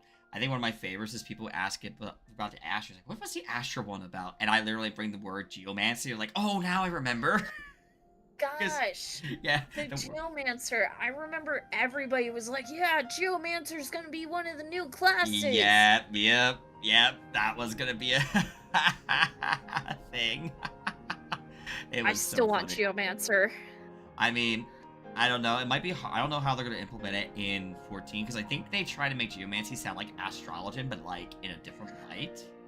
Yeah. Because in Final Fantasy 11, it was kind of like that because basically in FF11, it's a support that basically uses a bell, and that bell pretty much can let you increase stats or help decrease the enemies around you, that sort of thing. So it definitely plays a little more differently there. So then, I wonder if maybe it was just an homage to that. Maybe it could be, or that's potentially what could be there.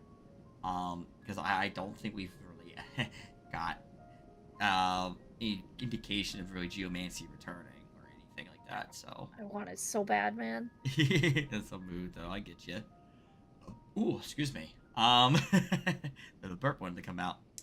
I think we touched this briefly. Do you have any recollection of the Four Lords story? The Four Lords. That's that will be the Genbu, Byakko, Suzaku, and Seiryu. Yes, I remember hating Seiryu's fight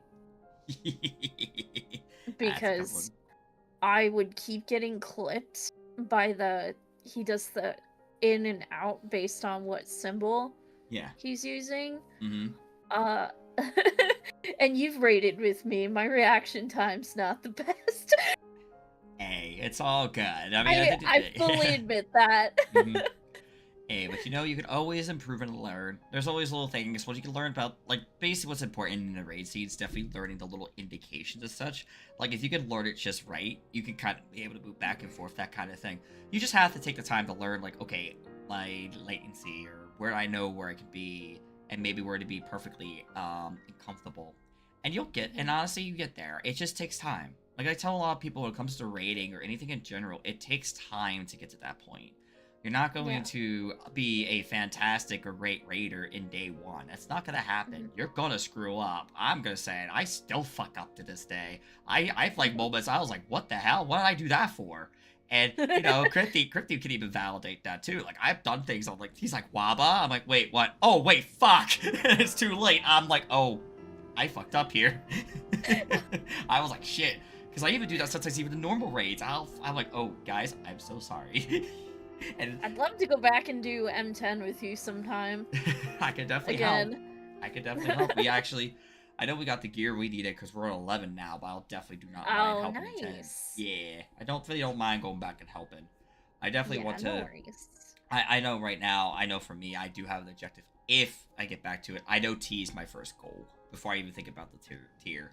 And if I get the tier Dude, done, cool. If I don't, that's okay. I can just go fight the final boss in like, that's valid. I can wait to Evercold to fight the final boss, but we'll talk about that when we get there. But yeah, I know for me, definitely, the Four Lord stories were very interesting. We had Tenzin that was involved, and Suzaku's lines of, Tenzin, my love. My goodness. Yeah. Yep, just had an obsession with Tenzin, and you're like, dude, come on, right? I think he's not. I think it's fine. He's not a love interest. I think fine. And then like Suzaku's still like, oh my love. Because I you think did we like are that Tenzin. whole section of this story, like involving the Four Lords. Uh huh. Yeah. Yeah. And you see how the cute little figure, after you kind of like beat them up, they kind of become these like minion shape. I think I have the turtle minion. Gita, don't we get that if we finish that section? I think so. The It's like, little... did we get the like a Genvu type thing? I Think remember we do. it wasn't named Genbu though. It was something else. Oh, are you talking about the be based off our friend, our Kojin friend? It was like a hang on. Hmm. I'm not sure. Oh goodness, this little guy. Hold on, I need to get out idling to see it. It's okay. Oh, Guido. Okay. Oh, do I even have? If I have Guido, then yeah, that would make sense. If I do not have Guido, then that's a different story. I do not know if I have. Oh, maybe it wasn't quest related. Because I don't just think remember I have. thinking Yeah, that was what he yeah. looked like. I have. Yeah, I have like. I just searched by name because I was like, Yeah. Let's try that. Let me write that. Guido. Yes, I do. I have Guido.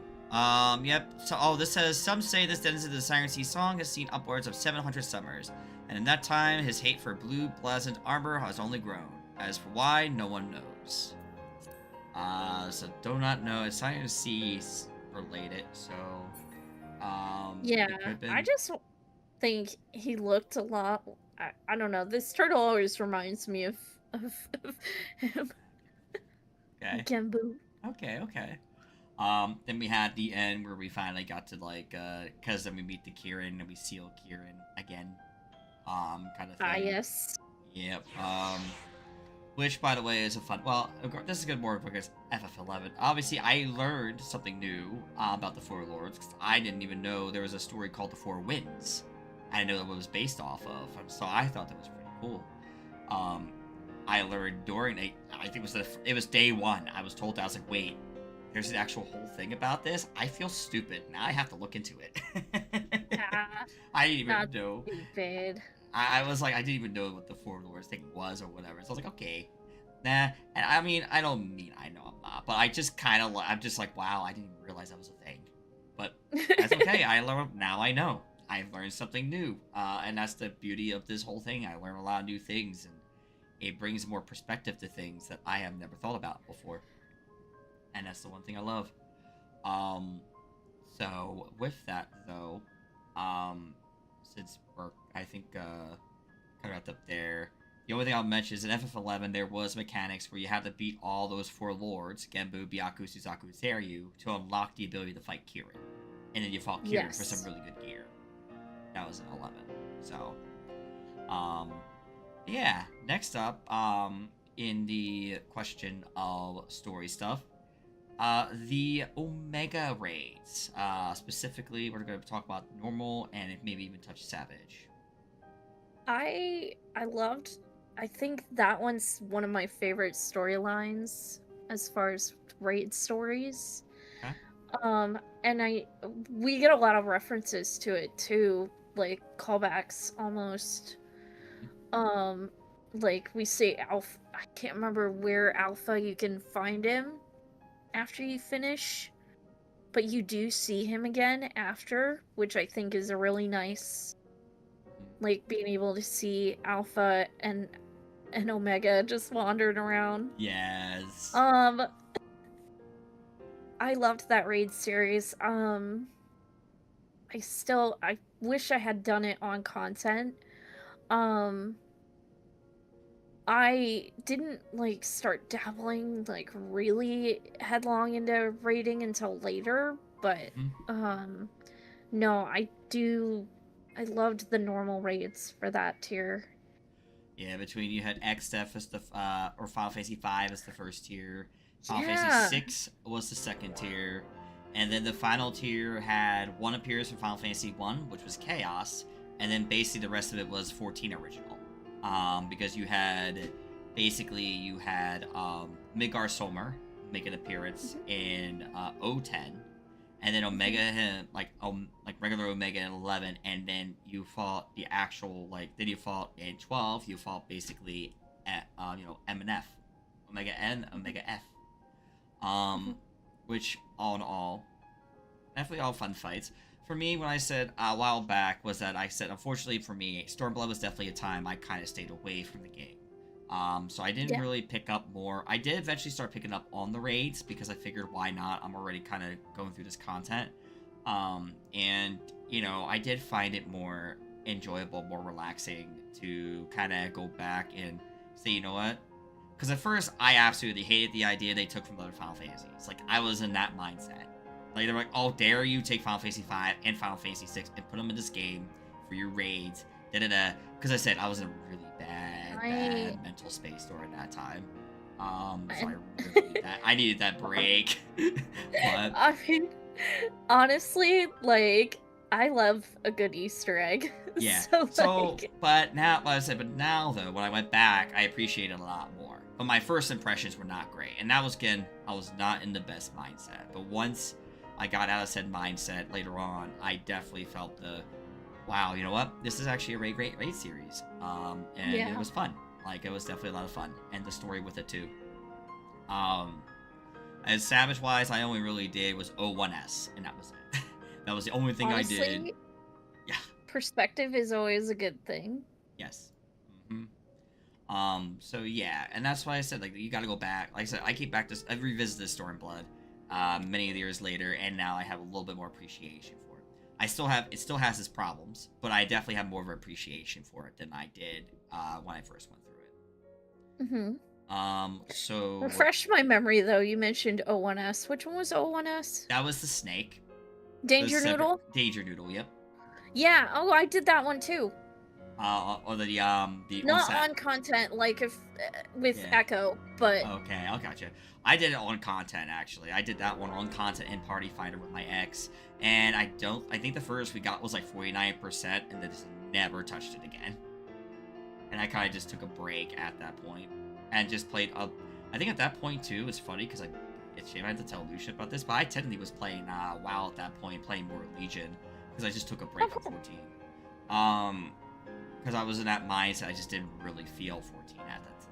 Then later on, even in its cycle, I ended up going back to Final Fantasy 11 and finding friends, and I played a lot of Final Fantasy 11, which we'll get into a lot later. But for the most part, recently did a podcast with my friend Claire, who would to discuss me and her discussed about like because I played both games. I played 14 a lot more, but she's big into Final Fantasy 11. She's not really familiar with 14 at all. So she wanted to ask oh me wow. questions to kind of help people who are coming from 14 into 11 to kind of like ask what's the difference between both games and such. Oh Which yeah. was really really cool, and I loved that, and I can't wait for that to be released. So I'll be posting it when definitely she tells me she has it out.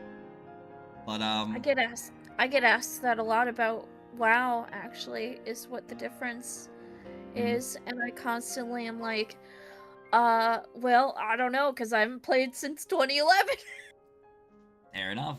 Um, Alrighty. So with that now, MSQ time. This is about the Stormblood MSQ. What are your feelings on it? I loved Stormblood. I think I have like a tier list in my head, although I feel like Evercold is gonna knock it off kilter again. But Stormblood is not Stormblood. Shadowbringers is in my top 3. Yeah. So this we're talking about Stormblood specifically. So we're talking about the talking about Doma, Alamigo. Oh yeah, Uh, sorry, getting my yeah, S's mixed up. yeah, good. I was like, huh, because I'm wondering, I'm like, Getting my S's mixed up. My brain. yeah, it's Sorry. okay. You're good. I was No, gonna say, Stormblood is yeah. yeah, okay. I was gonna say, I'll be real with you. When I heard you said you really love Stormblood, I'm like, okay, I'm interested to know how you I love this I story, but not the story. There were other aspects of it, but okay. yeah, no, I feel like Stormblood's story was kind of, the pacing was a little wonky. Okay. I was gonna say I was kind of like confused for a second. Sorry, Wait, I was I was thinking thinking ahead you're thinking. again. I know we're getting there soon. I promise. But yeah, we're focused on the Stormblood MSQ. I thought that was so funny. You're like, I love Messing it, up and your- I'm like, what? Wait. No, I'm messing up have. your order. I was like, Here we wait. go. I was like, wait. If you love Stormblood, I was like, I gotta hear this because not very often do I hear people say. Well, okay, the Yeah. story, the pacing, there were a lot of things with Stormblood's story itself, Mhm. but yeah, Yeah. there was some stuff I liked. Yeah. Just I'm not saying all was Any of bad. the. Yeah, I feel like the second half of Stormblood was probably better. Right. Yeah, because at the end of the day, what I pretty much tell people is that my issue was it definitely didn't feel like we spent enough time in these areas that we could have spent more time in. Yeah. Like, we could have been more in, like, I even kind of mentioned actually earlier today, someone brought up a point that it should just be 2 expansions. And to me, I think 2 expansions might be a little too much detail. So if you kind of bring it to expansion and maybe a portion of the expansion, that could kind of work. Like, kind of Yeah. make it so make Doma like the, I kinda like- feel like- like we did not spend enough time on the. yeah, and that was the big problem. We yeah. didn't really spend a whole lot of time on these things, so it's one of those problems that the Stormblood definitely does suffer from. It's definitely Yeah. the pacing of the story and the fact that they just pretty much said it. By the time you got to like the end of 4.0, they said, "Congratulations, you liberated both." And I'm like, "Bruh, what?"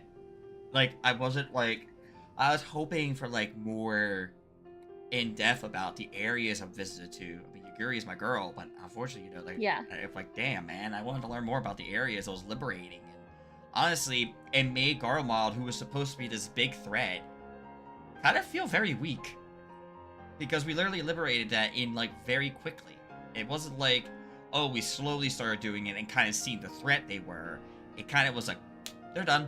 You're done. Congratulations. You liberated. And I'm like, well, guy, I could have, had more Yeah. to this.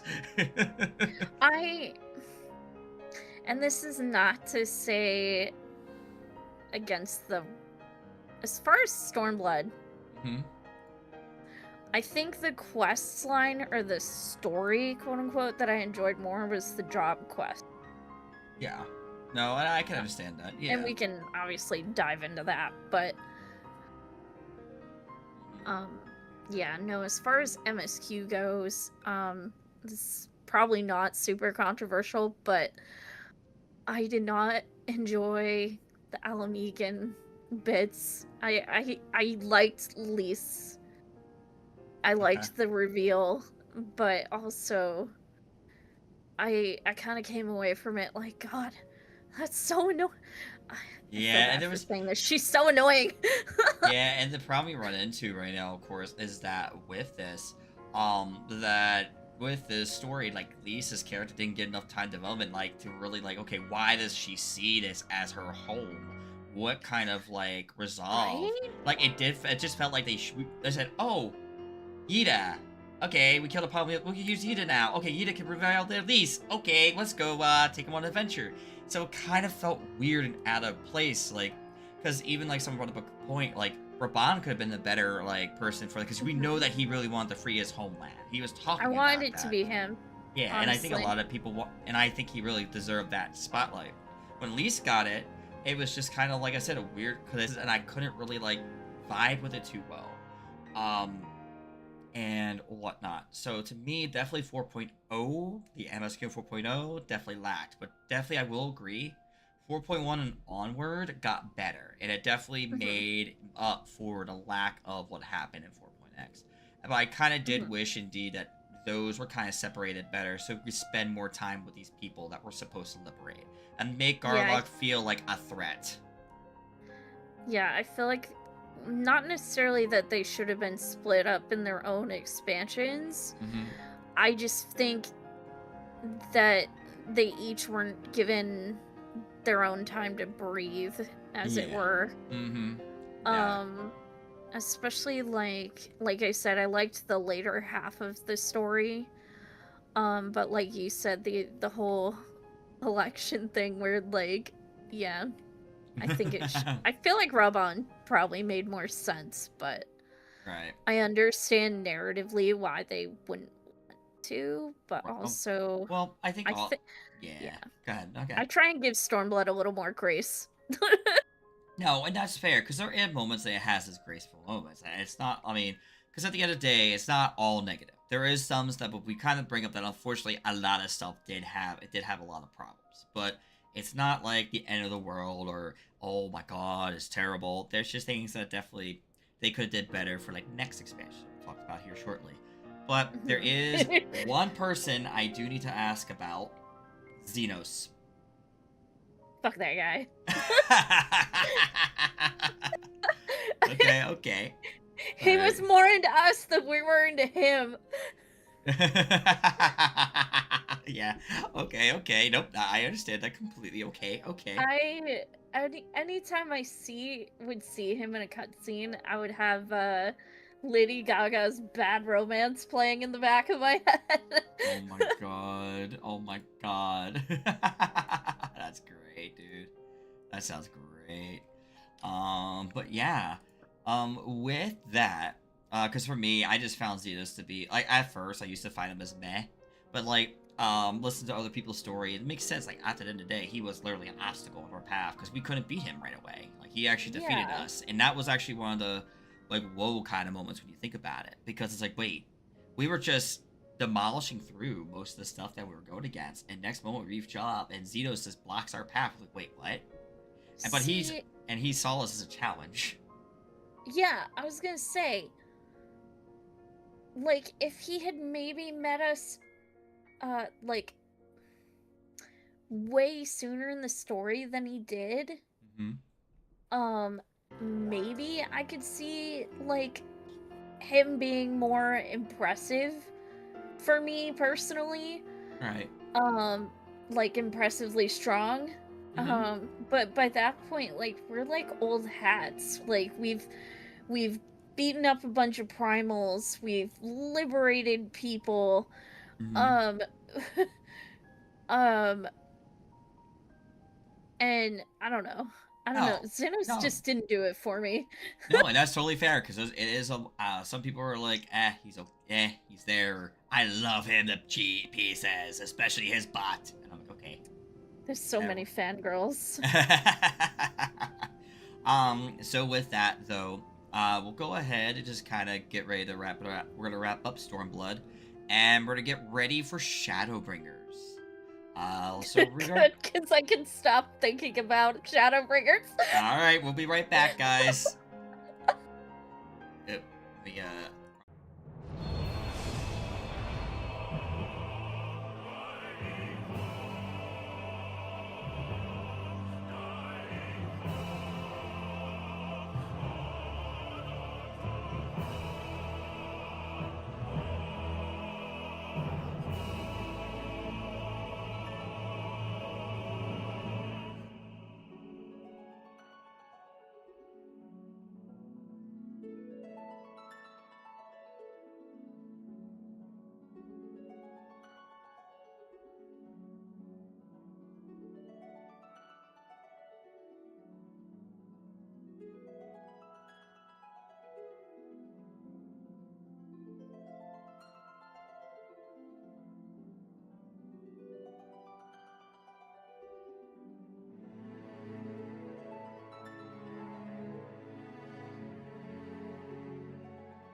Alrighty, guys, we are now into Shadowbringers.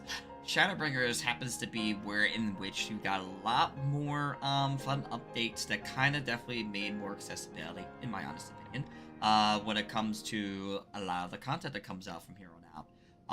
And definitely a lot of hype for it that it definitely is worth. Now, with that being said, we do have quite a few questions to get through here. The first question I definitely have is the most important question I have to ask is, the release of Hofgar Males and Female Viera came out. Did you want to change to any of those immediately? I changed to Vieira for like 3 days tops. Was like, wow, the hair options suck. And switched back. Go back. I did not try male Hrothgar though. Okay. Alrighty. Next up here, this is the release of Gunbreaker and Dancer. Did you try them out as soon as possible? Dancer, yes. Gunbreaker, I have not finished leveling, but I did pick it up. Okay. Okay. Was the what Dancer did you just what brought you the attention to Dancer? Well, I mean, the MSQ really kind of sold it for me. And especially like the release trailer. You know how they always build hype every year with the fan fest. Yes. Whenever they release jobs. So like the job trailer, hands down, was probably one of my favorites. But yeah, no, I love Dancer. It's so fun. And I get to feel very I feel like I'm light on my feet, so to speak. Okay, Like, okay. Yeah, no, definitely. I mean, definitely Dancers. Because I didn't pick it up right away, but I do know eventually I wanted to be my Fizz ranged class when I played it. I was like, you know what? This is going to be my Fizz range main. Obviously, for me, I jumped immediately and picked up... Well, the funny part is, I wanted to be a Machinist main because I saw Queen. I was excited for Queen, and I thought, okay, cool, we get a robot. I'm gonna go ahead and play Machinist. Well, first, for Gunbreaker, I didn't want to pick up Gunbreaker because I didn't want to be a Squall wannabe. That's why I didn't pick it up at first. But I found out it was going to be a tank. I was like, okay, that seems kind of cool. And then I played it and leveled it. And I was like, you know what? I love this. Considering the complexity that Gunbreaker had. Well, it still has a bit of complexity, but definitely more complex than other tanks I played in the past. So I was like, I'm definitely playing Gunbreaker. This is my tank now. And I took it all the way up because I just really enjoyed it. yeah. So for me, Gunbreaker was a lot of fun, and Dancer I got to later on. And it's so funny because to this day, they're still both my mains. So I still main Gunbreaker tank, and I still main Dancer Fizz range. Yeah, Gunbreaker's my second highest leveled tank behind Dark Knight. I have I'm almost at 90. I don't know why I stopped short, I just did. It just happens, you know, it happens. Life happened. Life happened, yeah. Maybe like, okay, I don't want to pick this back up again. It's fine. With that being said, though, the next thing we'll talk about here, this is the point, if you remember back in the last few expansions, we had tactical points that we were using throughout combat and whatnot. This is the point where we actually got the removal of tactical points. And we basically set the MP gauge to be like 10k. What were your feelings on this? Yep. That's right, I remember that, because a lot of people were like, well, now everything's the same. Because wasn't it tanks had, or I can't remember if it was just tanks or everybody had technical points. So basically everybody did have it available to them. The biggest thing was that casters usually used it just for sprint. That was like the one reason. And then later on, they removed the TP requirement for sprint. Yeah. And basically, but all the melee jobs used it, and a lot of the tanks used it. I was just thinking that too when you mentioned the sprint thing, because I was like, I only ever remember using it for sprint. Yeah, so if you were playing like the other classes, because that when they actually removed it, I know a lot of people were kind of hoping they would have kept it around, but from an accessibility standpoint, it makes sense because at the end of the day, you want to be able to make your game as accessible as possible. So having the ability just to do your combos and whatnot without having to worry about another bar on your HUD is probably one of the best removals I've seen for the tank and melee classes. But yeah, the fact now that everyone also has 10k MP was very interesting too. So to me, I definitely felt that the removal of it was a necessity to keep moving forward, and it indeed brought more people like Shadowbringers. I think this is about the time we got some RAL refugees coming in. So Yeah. that was like when when they were doing this, a lot more people were coming to do things in Shadowbringers.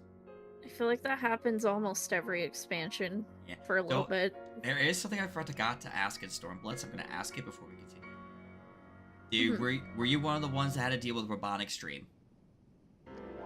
With robotic? Raban Extreme. Rabon. Rabon EX. Yes. Yes. Yes. Uh, Yes. I was there on day one, stuck in. I luckily. Actually, I think everybody just kept getting kicked out. Like, I remember Yeah. hearing about game crashes, Yeah. but I mostly just kept getting kicked out of my cutscene. Yeah, we would get the cutscene, and afterwards you wouldn't be able to jump in. It got so bad, people tried forming a line to try to get in. That was a thing. Yes. A line. For line just to get to Raban Extreme. And then it was Pippin Savage right after, apparently. So it was like, huh. The two flame soldiers, major soldiers, were stopping points, eh? And it's so funny because Flames is my main home. But yeah. So with that though, we're to go back to Shadowbringers territory. So this actually introduced trusts. So Shadowbringers brought trusts into it. However, trusts were only limited to the Shadowbringers dungeons. So from 71 to 80. What were your feelings when they added trusts to the game? I think trusts are really good, like, if you want to play more, like, if you want to learn mechanics without, having the pressure of a bunch of strangers in Party Finder just or Duty Finder just being like, what the heck is this idiot doing? Um, mm-hmm.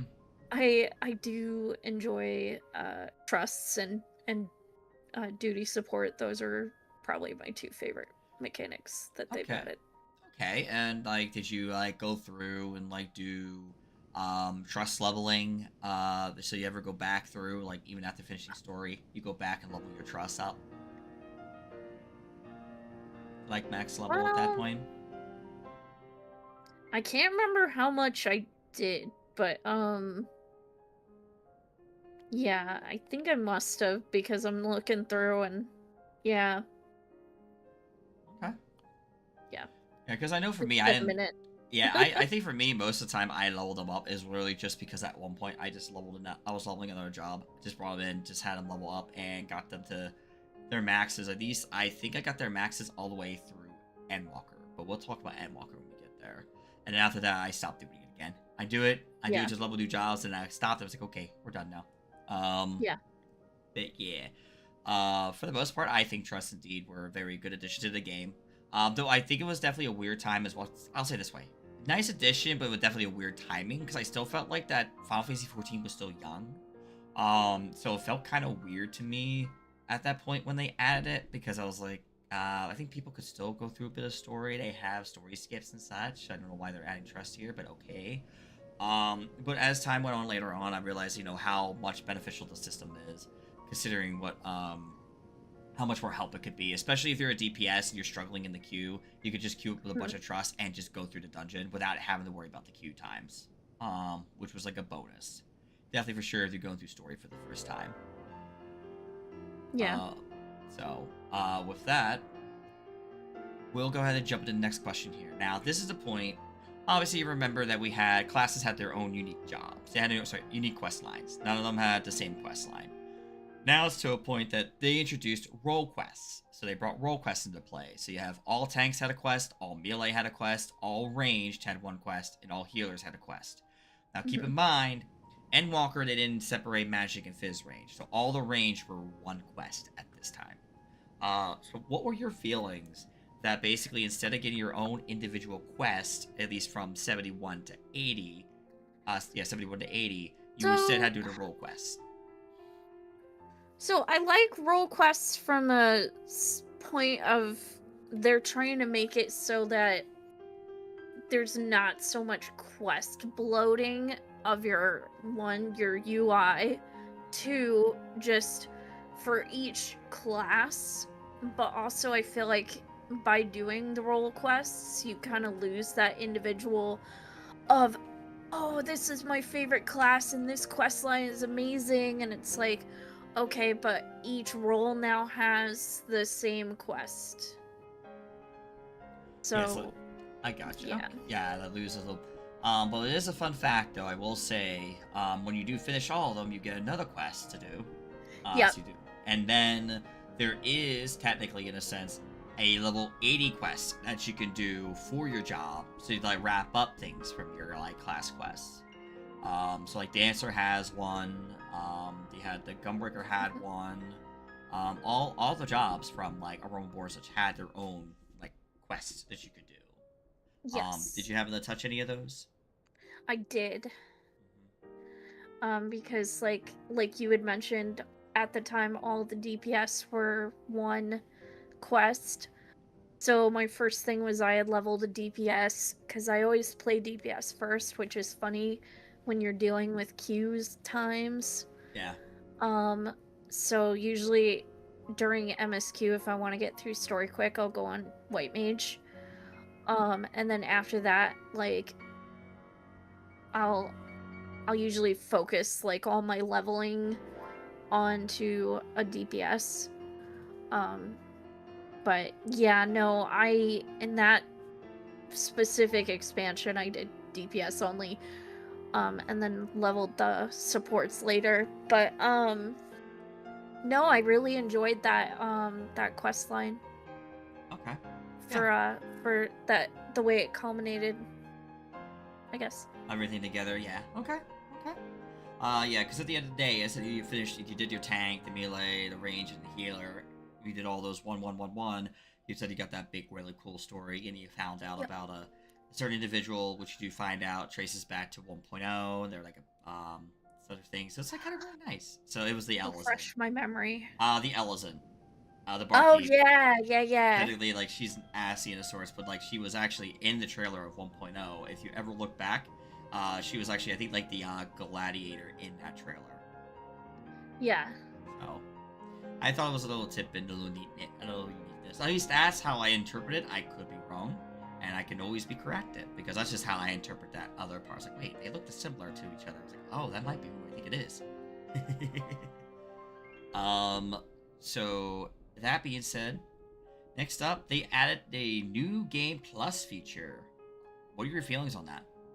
I still need to try it. That's my feelings. Oh, okay, that's fair. I haven't done New Game Plus. Okay. I keep meaning to. Yeah, no, and that's fair. I mean, at the end of the day, it just really depends on what you do it for. I mean, I did it for story purposes and lore purposes with a friend back in, back in Shadowbringers. We were doing lore stuff together, and we were making our characters kind of like side by side, and we decided we would meet up during the Omega raids. And so we did the Omega quest lines together, and kind of like had our interactions between each other as we were going through that quest line again. To kind of add that story and that depth, which was really cool. So that feature is really nice, especially if you like max out a character, but you want to go back to a story point and you want to kind of like revisit it and just kind of like see what you could do differently. Because I remember doing when I did the Omega Raid series, we just unsynced and it just kind of like killed things as we went.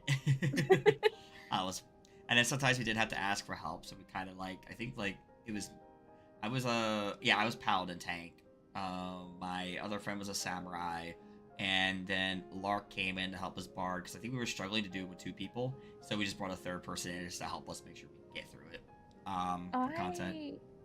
For Shadowbringers on that one, I'm trying to think. I'm sorry, I lost track of the original question. So the still named Game Plus feature. We're still talking about that. Oh yeah. So I was using that new Game Plus feature to do the Stormblood like quests. I feel like New Game Plus would be, it's so handy as a tool in that, like, for example, like you and I as streamers, like, we could go in, dive into the story again, and we don't have to make an alt. Yeah. So people just want to do the story from the beginning or not. Yeah. It's a great option. So sadly, the only downside to it is, of course, you feel a little overpowered. You're overpowered Yeah. at this point. At least, I feel very overpowered. So in order to kind of keep it even, I would always need to make a new character. But it is indeed, I still think, one of the nicest features they did add to the game. For those who want to Mhm. re-experience the story, but the only downside, of course, is separating the chapters. So it's not necessarily separated by, like, a certain, like, trial or anything like that. So in order to get to a certain point, like if you want to go fight Kate Westwood, for example, you would have to go start to the point after Titan, and then go through and then cram through all the way through the rest of MSQ just to get to that point, Mhm. kind of thing. So, yeah, so that's definitely a nice feature they've added. Next up here on my list is they introduced data set traveling between worlds, but only within the same data center. So meaning you can only be if you were on at the time. DC travel. Yes. So not yet. We're not DC travel yet. That's next Oh, expansion. not yet. So this Oh, expansion introduced between worlds. So oh, world basically, travel. world travel. We're talking about world travel here. My bad. No, you're good. So what are your feelings when you could finally travel between worlds? Remember, in the same data center. So if you run Crystal, only within the worlds. Yeah, that's right, because the DC split. Yeah. It definitely makes using the market board interesting, because, like, the economy for each server is pretty different depending on where you go. Okay. That's primarily what I use world traveling for, is like trying to price shop.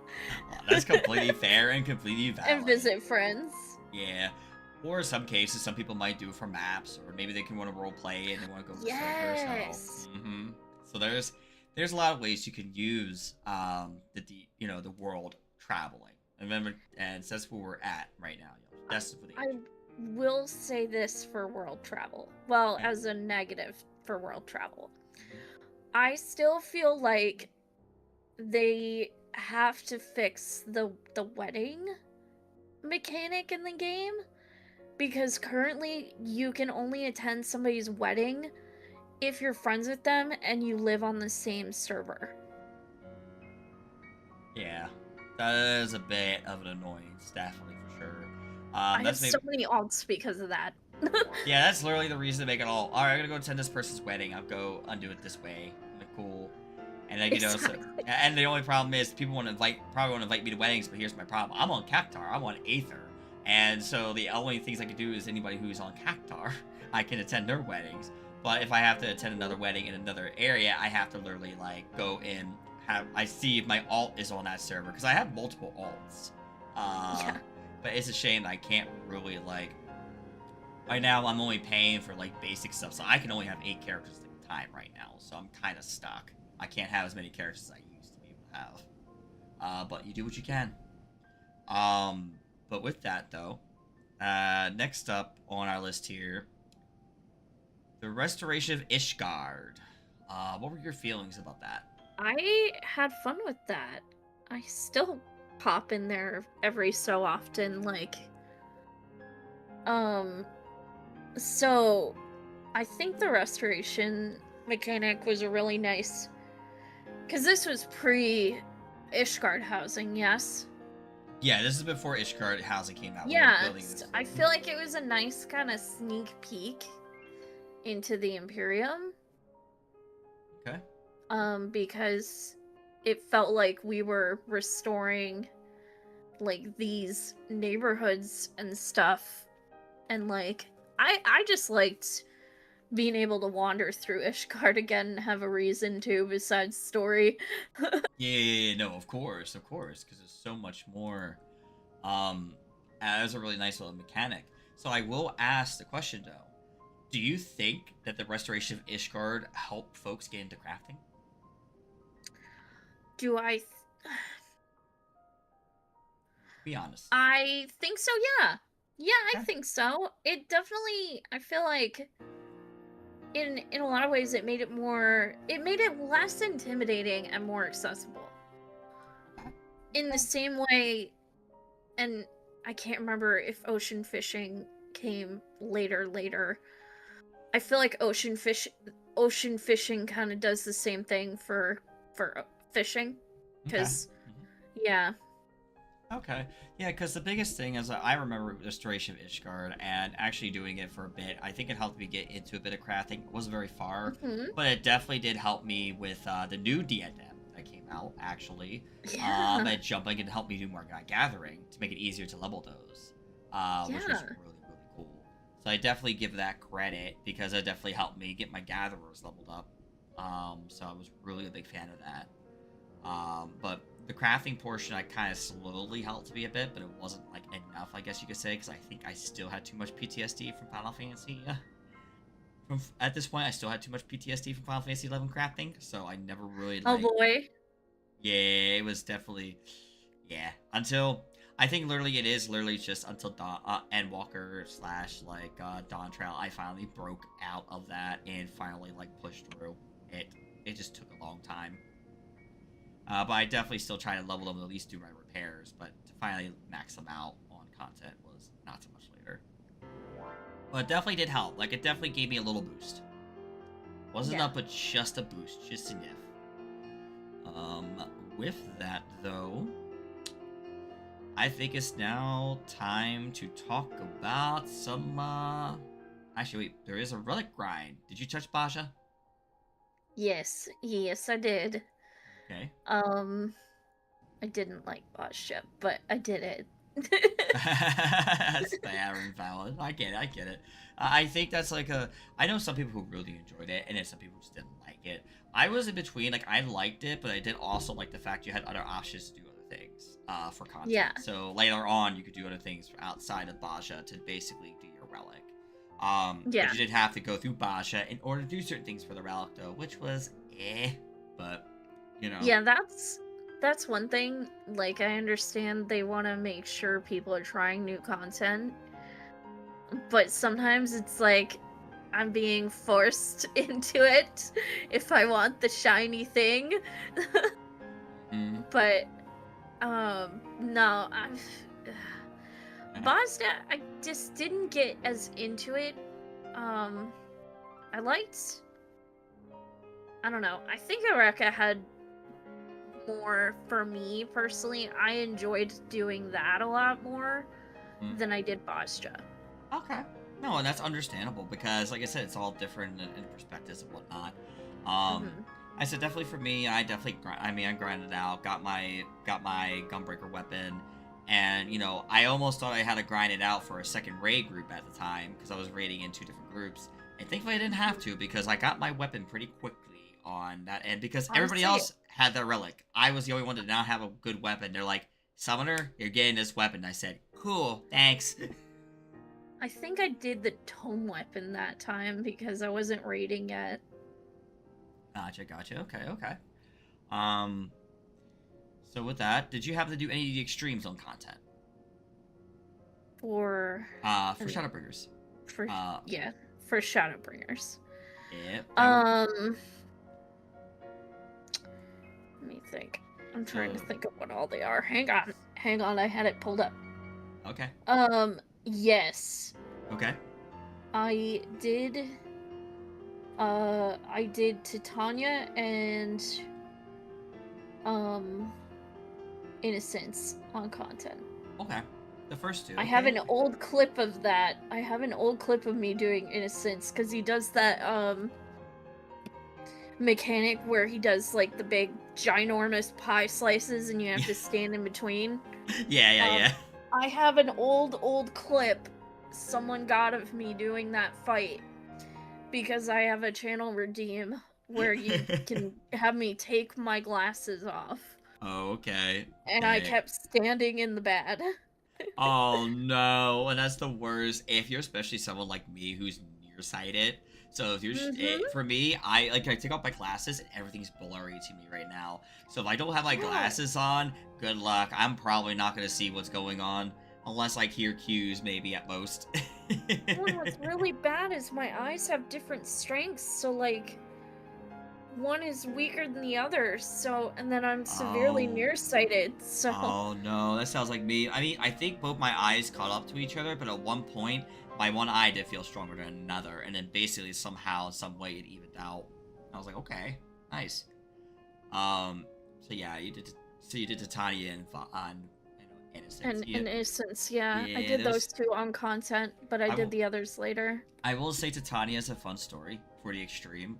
I went out on my way to go help. I found a party fighter that needed help clearing, so I jumped in and I helped the team. I just told them, "Hey, I'm here to help," and I'm on Paladin. And I think I think it took a couple pulls, but I got to a pool where basically it was around 10% or something like that, 8% or 10% left, and I was the only one left standing on Paladin. So I'm Mhm. basically going through and like soloing the last like 10% on Titania before like killing it. And the group Yeah. was like, "Yeah, you knew what you're doing. Thank you so much." I said, "Yeah, you're welcome. I got you." It was because it was fun. Like, it was fun. The fact I kind of like got to test my skill a bit there. I was like, wow, I'm actually better than I thought I was on Paladin. But I think What I Paladin. remember Yeah. from, I'm sorry, Oh, you're good. continue. I was just thinking of Titania, that fight.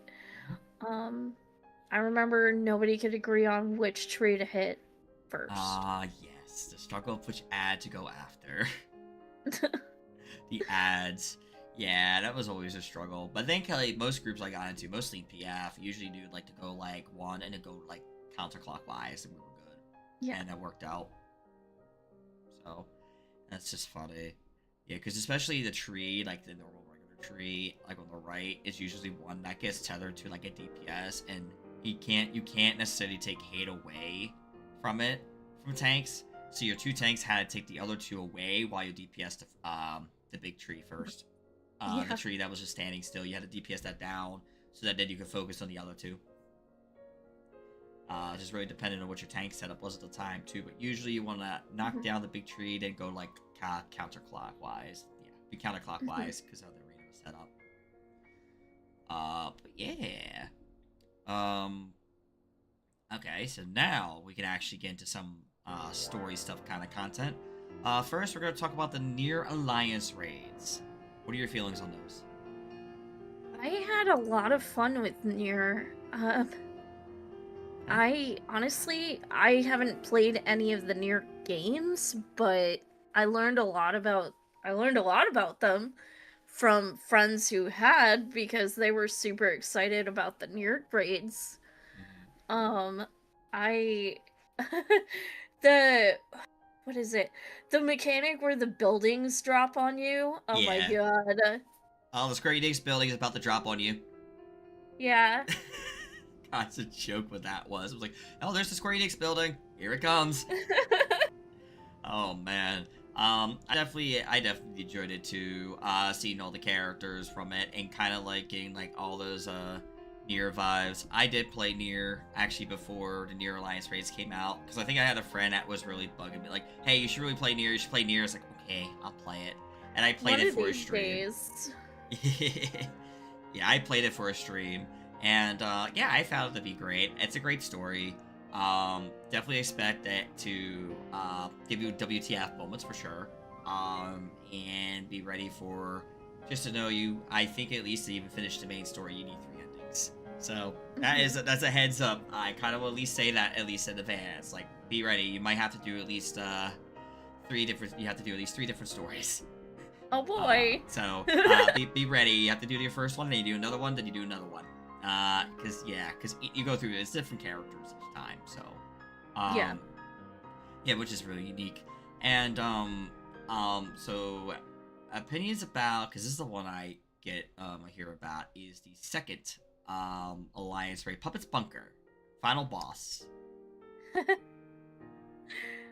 Puppet's Bunker. Yeah, the final boss I'm in trying to Puppet's remember. Bunker. Is it the with the goopy Yes. ladies? Yeah. Especially how it The is. goopy ball. Yes.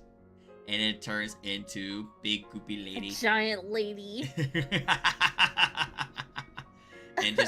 But like the song, you have to admit when you listen to it is really good though, because it basically mixed in 14 and Nier at the same time. Yeah. So you heard that Nier, you hear the Final Fantasy 14 theme, while also hearing I think it's Song of the Ancients mixed in with I think what I forget the not it's song it might have been not Song of the Ancients, it was something else, but definitely I forget the other track's name for 14. I think it was just Torn Heavens or something like that for the other portion. So Yeah, I think it was one of the coolest themes from it.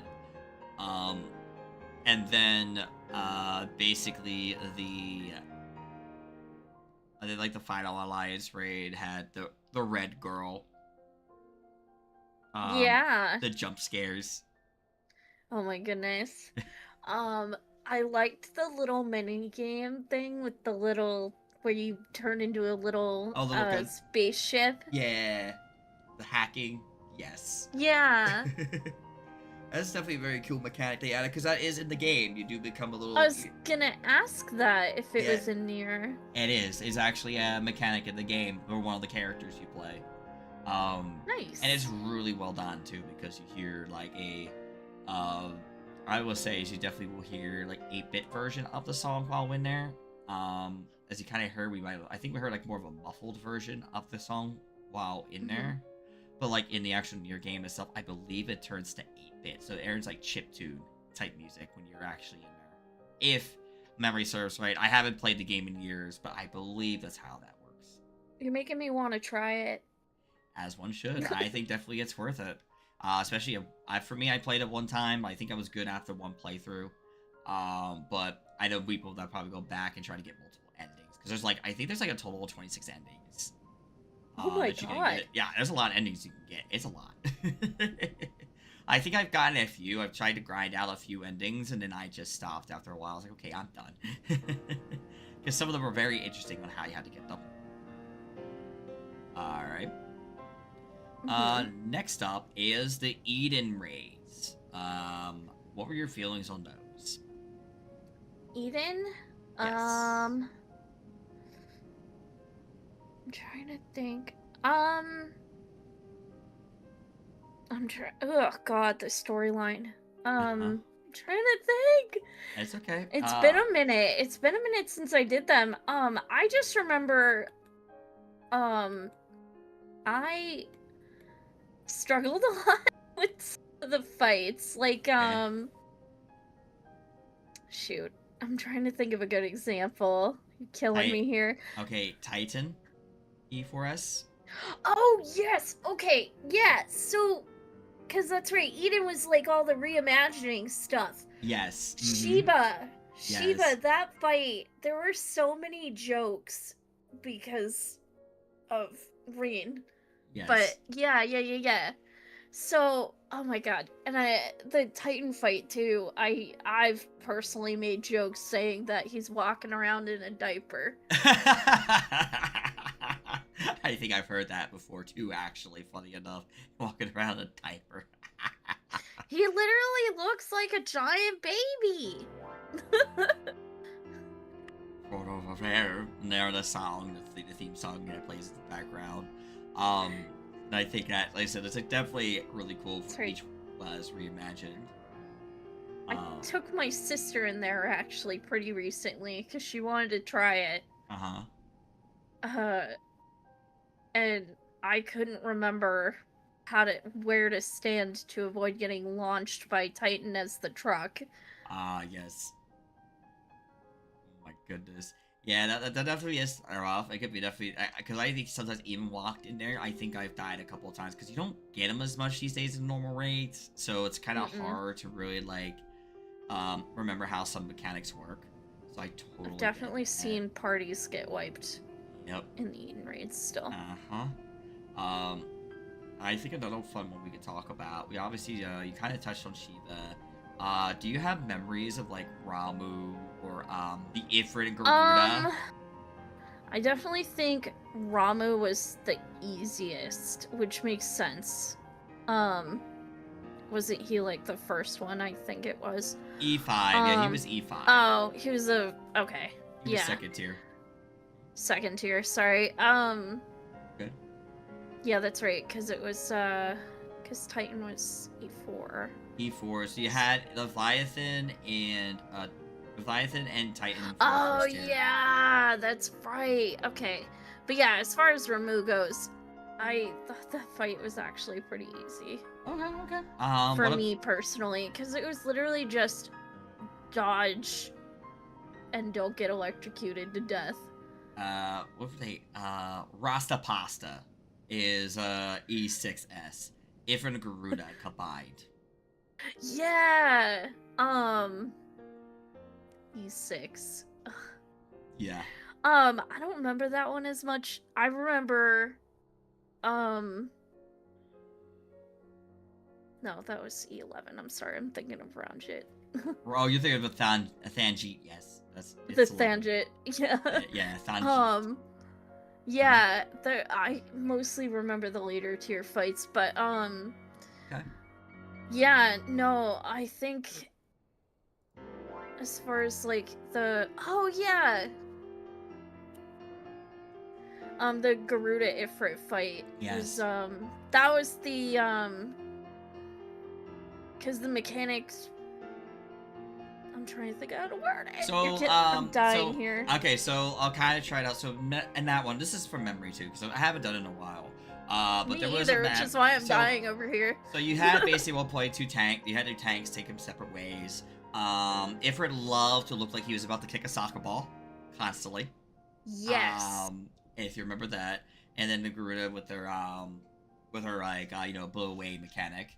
And obviously Ifrit would also use like the fireballs and such to make the most arena.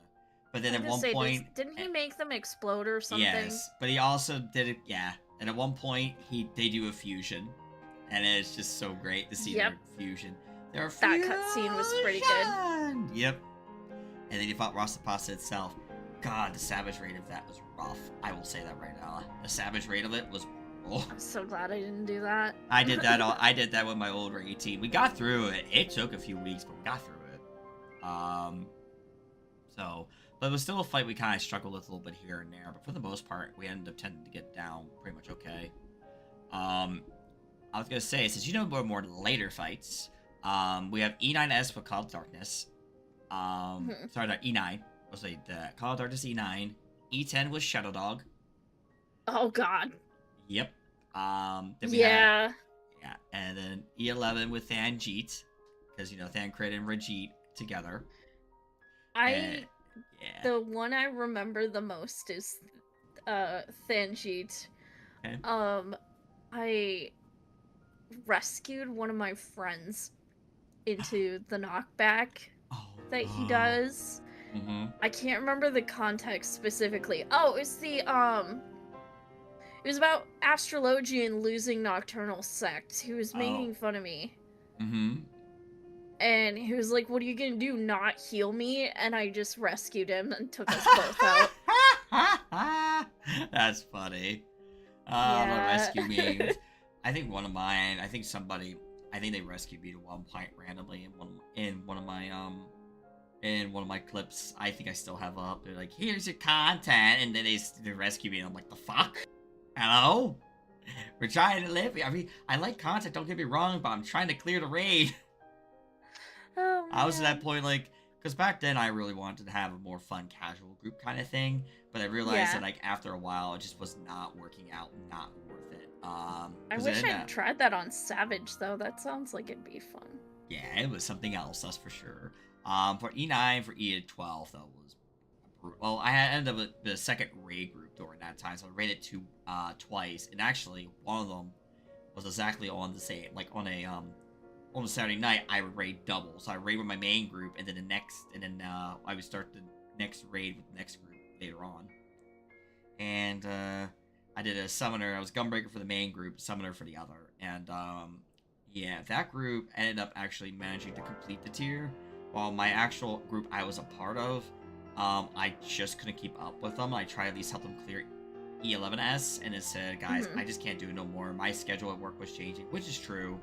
But there were moments I just kind of wasn't really feeling the vibe anymore because we were just constantly getting stuck, and it was pretty annoying. I think at one point I had it was my own raid team I left, because it got to a point of, okay guys, if we do not clear E10S in about a month, we're gonna disband. Like, it got bad. It was like we weren't even like, I think it was like a month and a half, and I'm like, dude, we should really be past this fight by now. It got really bad. Because, I mean, don't get me wrong, that fight was rough. The fight with Shadow Dog was really difficult to get through. but like it should have been after a while. We should have been able to get through the mechanics and just kind of move on. But yeah, for the most part, I remember most of my Eden Savage rating. It was fun. We managed to get clear. As I said, one of my other groups later on cleared. We ended up clearing the tier, but I ended up clearing the tier on the alt instead of my main. So Yeah, my alt see. got the main, my got the mount and all that, and I had to go back later with the same group because the DC travel became a thing. So I went back with the same group later and got the mount with them. Nice. So yeah, Eden Savage Eden raids, they were something else. But they were a lot of fun though, for the most part.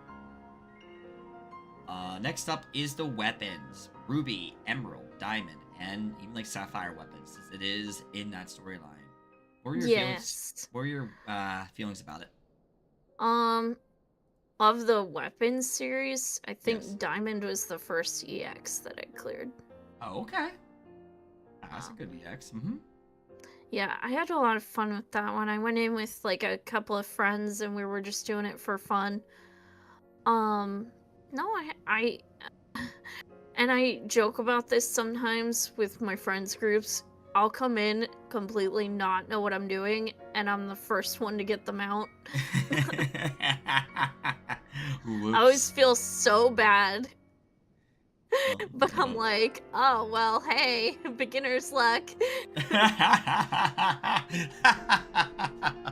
Oh my goodness, that's a moment like, oh, the first timer gets in there and gets it. I've seen that happen actually quite a bit. I'll be like in there like teaching someone to fight, and we do that, and next moment it'd be like, oh, the new person got it. Cool. I mean, they don't have to worry about suffering too much, but damn it. Yeah. But yeah, Diamond EX is a really good one. Do you recall any of the story from the weapons?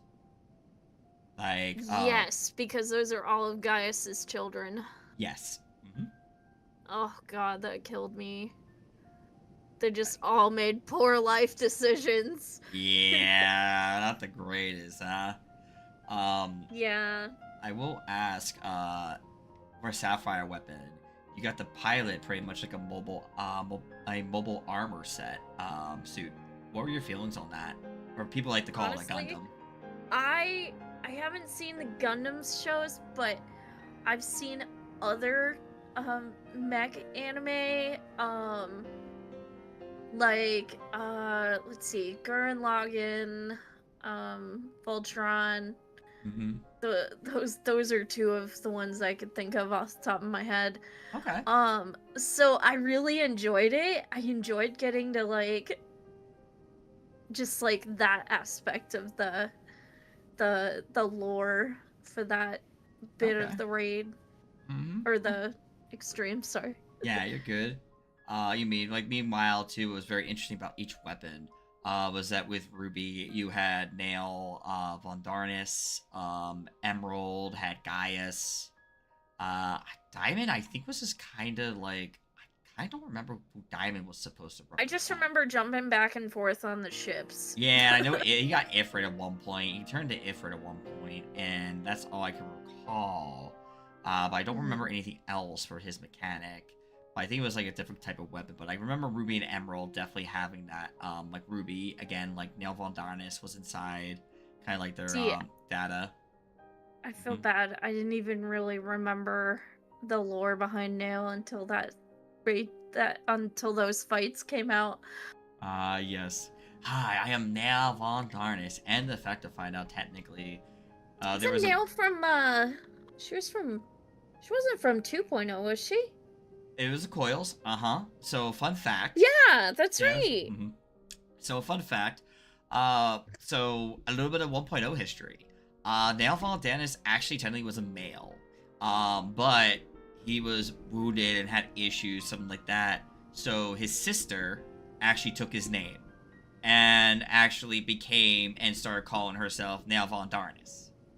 So she acted like right. So yeah, she became Nail Von Darnus. Originally, it was a guy. It was a war they were fighting, and he had to go in the shelter. It was something I looked up very recently, and I thought was really cool because I honestly didn't even know the history behind Nail. I thought like I kind of forgot about now quite a bit, and then I read up on their history and looked back. I was like, oh, I see. Okay, okay, because they break. I think actually who Lark looks into, Sonalic Scribe, actually kind of go into detail about now, and I was like, oh, that's cool. Okay, like a little unique story night to find out that basically it was actually like his sister just took his name. It wasn't actually Nail himself. It's just his sister took the name just so that can make his legacy keep moving on. Yeah. Which was really cool. And then obviously Emerald kind of bases off the Gaius from like 2.0, because Gaius being the leader he was and all that fun stuff. I think Sapphire was just a weapon itself, and Diamond I don't think had anything special to it. From memory. Yeah, I just remembered those three, because of the kiddos. And then the last thing I don't like about the one thing that's fucked up is the one guy in that quest line. I'm glad he's dead, but fuck that guy. Yeah. Asshole that did experimentations. Fuck you, dude. Yeah, you. I'm glad you're in the ground. Just stay in the ground. I'll never want to see you again. Yeah. Yeah. You tell him, Waba.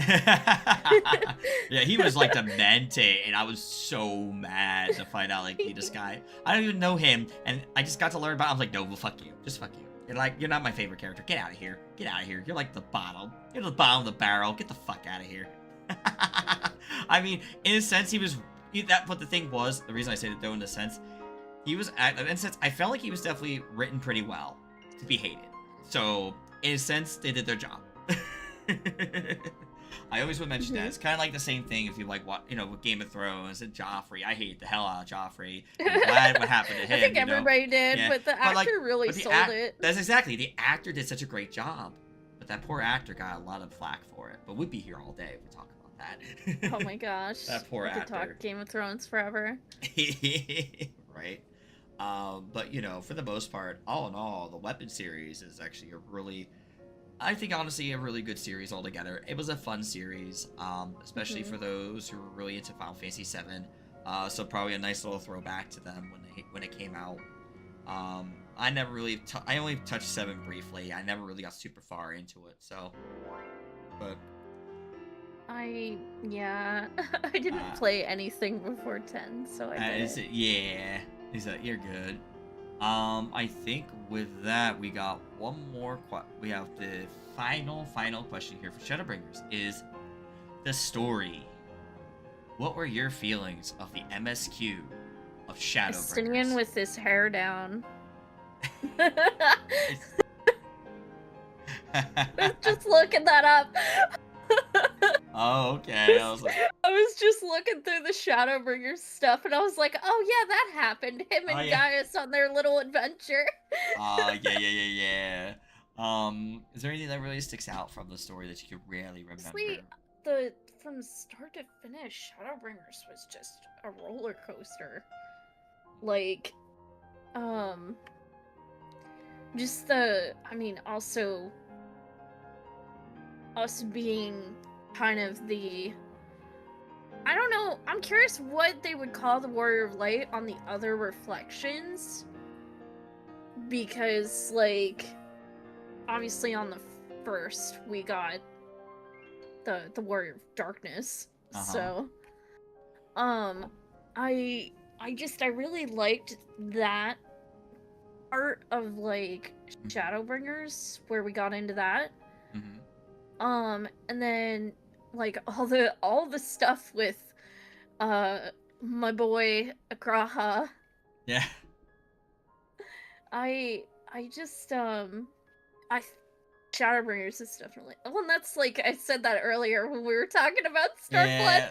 Yeah, we confused the two. I was like, wait a minute. No, Backtrack. no. Shadowbringers is definitely in my top 3. Okay. Yeah. No. So what I pretty much often bring up is I have basically one scene, and I want to kind of hear how you feel about it. It is about basically right after we defeat the Warrior of Light, and it deals with the Exarch. What were your emotions going through that moment? Is that what I think it is? Think about it. It's the one he reveals himself who he Oh, is. oh, that no. Yep. Uh, That. there's just so many moments in Shadowbringers, and Yes. then just like, I just keep thinking of the. Is that the one where he gets shot? Well, no, that actually happens. That happens right around Hades' time. I'm talking more Okay. about the time that he actually, after defeat the warrior light, he goes up. You walk up the tower, and he's about to basically kind of like do this. Oh, like, right, when he's turning into a crystal. Yes. Yeah. I definitely got emotional. Because that's my favorite little catboy, and he's turning into a giant popsicle. I'm really glad we got to save him because we didn't get that with her chiffon. Yeah, no, yeah, that's totally understandable. I mean, definitely the 5.x series, even after the 5.0, a lot of that story definitely was very impactful. Considering that everything that we've all gone through, just seeing all these characters and just everything that was happening in this new world that we were needing to save and bring darkness to, which to me was very interesting when we first heard it, we were becoming the Warrior of Darkness. I myself was like, wait, what's happening? Are we actually? So in my mind, Are we the unfortunately, bad guy? are we gonna become the bad guy? But when we go through the story, I'm like, you know what? I like this. I like this element. And just because you have darkness and you're doing darkness doesn't necessarily make you evil. But if you're all light, doesn't necessarily make you all good. I mean, come on, like Yeah. basically the villain himself was all about light and sin eaters and all that. So it kind of shows that both spectrums can be good or can't necessarily always be good. Well, and they both, like, the Warrior Yeah. of Light and the Warrior of Darkness, like, I say it's like I'm talking about Ardbert. They both us and Ardbert kind of go side by side through the, oh, we're just a baby adventurer, and then we start getting notoriety, we start helping more people, we start being more widely known. Yeah. And then suddenly we're this overpowered god-slaying being.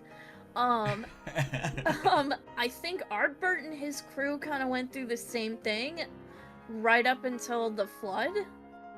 Yes. That is correct. Yep. Yeah. So like I found that really, it was very poetic that Ardbert basically went through the same hero's journey that we did. And then we meet him when he comes to the source, and he's like, we think he's a bad guy at first, but it's like, no, he's us.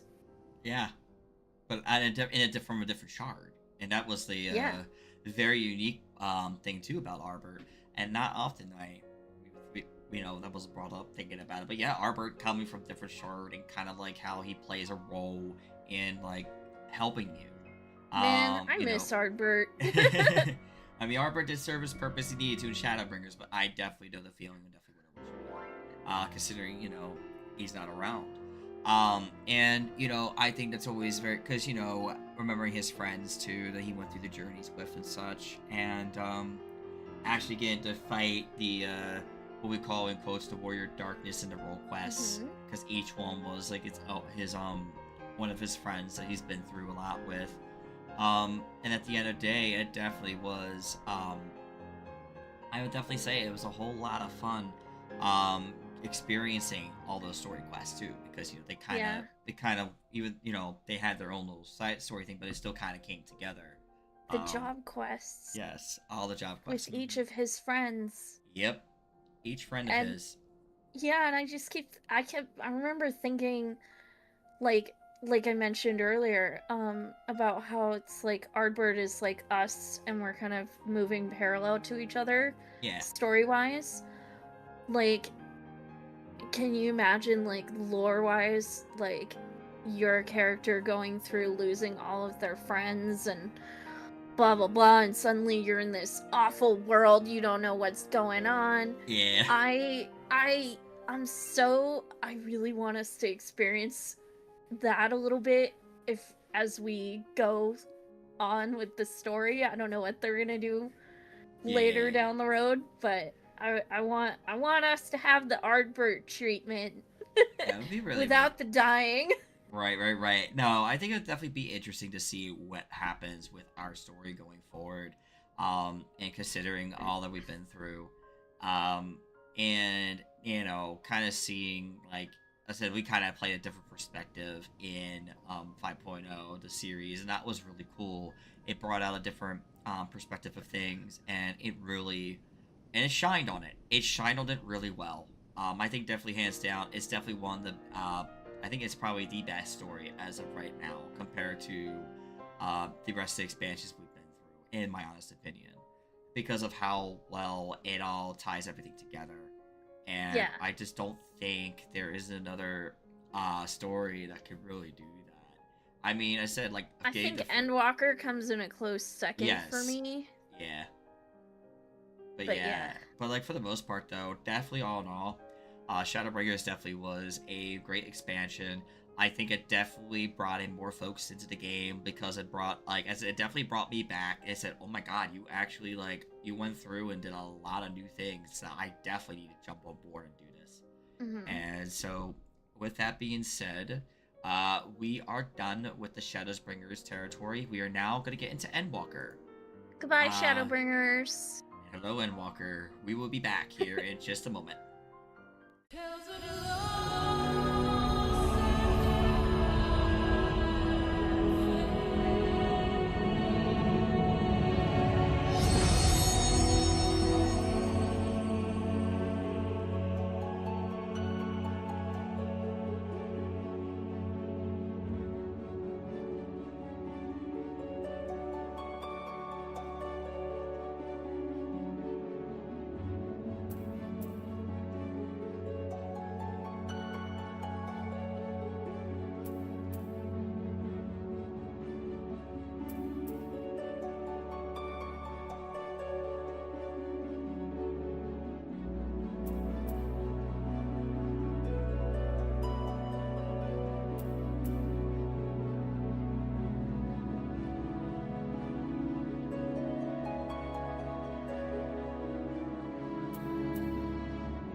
Alrighty, hi everybody, we have returned. We are now into Endwalker. I know it wasn't probably very long since we, departed, but we're here again.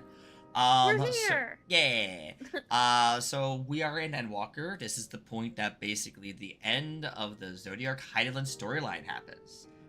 So if you've been keeping up with the story or whatnot, you know this is the point that in 6.0, we had the end of the story, and we try to do something new. So with that, we're gonna go ahead and get started with, again, the same kind of questions we've been asking before. Mostly a lot of, stuff that's been released, some mechanical stuff, and then some of the other pre-story stuff before we talk about the main story. So first I'd like to ask, Malviera was actually announced as a playable race. Were you interested in trying that out? I was interested, but I never did it. I think I just I'm really attached to my lollipop. Yeah, of course, yeah. And we know we talked about a lot of it, you being Tashalala, but it's always a case of you never know, because some people did probably try it once, or maybe try it on all and whatnot. So it's kind of like a nice little question I like to ask, just to see. So I didn't try male VR, but Hmm? I do have a female Hrothgar. Gotcha. Oh, I will get into that later. Heck But yeah. yeah. Alrighty. So with that, next up I'm gonna ask about is Reaper and Sage came out around this time. Did you happen to think about picking up those jobs as soon as they were out? Absolutely. Okay. Absolutely. I picked up Sage like day one. Hmm. And that's like we were talking before about the meme where it's like I'm a healer, but Yeah. cocks and pistol. Right. Yes, yes, yeah. No, definitely for sure. Yellow. Yeah, I was really excited for Sage. I remember the FanFest, the job trailer. Okay. For that one definitely stuck out to me. And Reaper, I feel bad. I'm sorry, Reaper. I picked it up, but I haven't touched it. That's fair. Sometimes It's heck, still level 70. hey, that's completely fair, No, I totally get that. I understand that.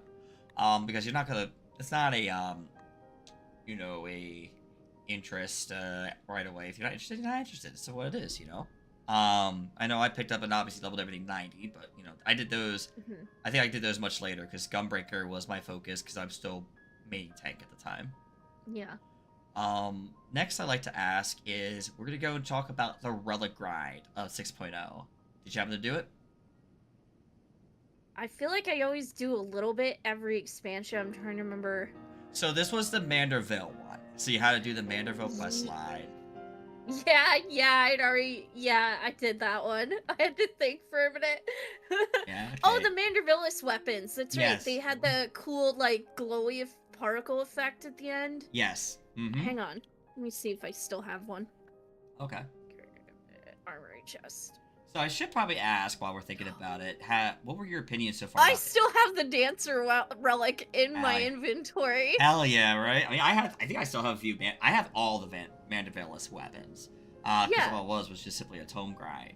yeah. But thinking about it, since we're talking about this, what were your opinions so far up to this point about the Hildebrand storyline? I never really touched too Always. much, so. Sorry. Now, I said we haven't really touched much on it, but I felt like this would be a good point to bring up. Since it did do the Relic grind, you did have to do the Manderville story. So what were your opinions Yes. about that?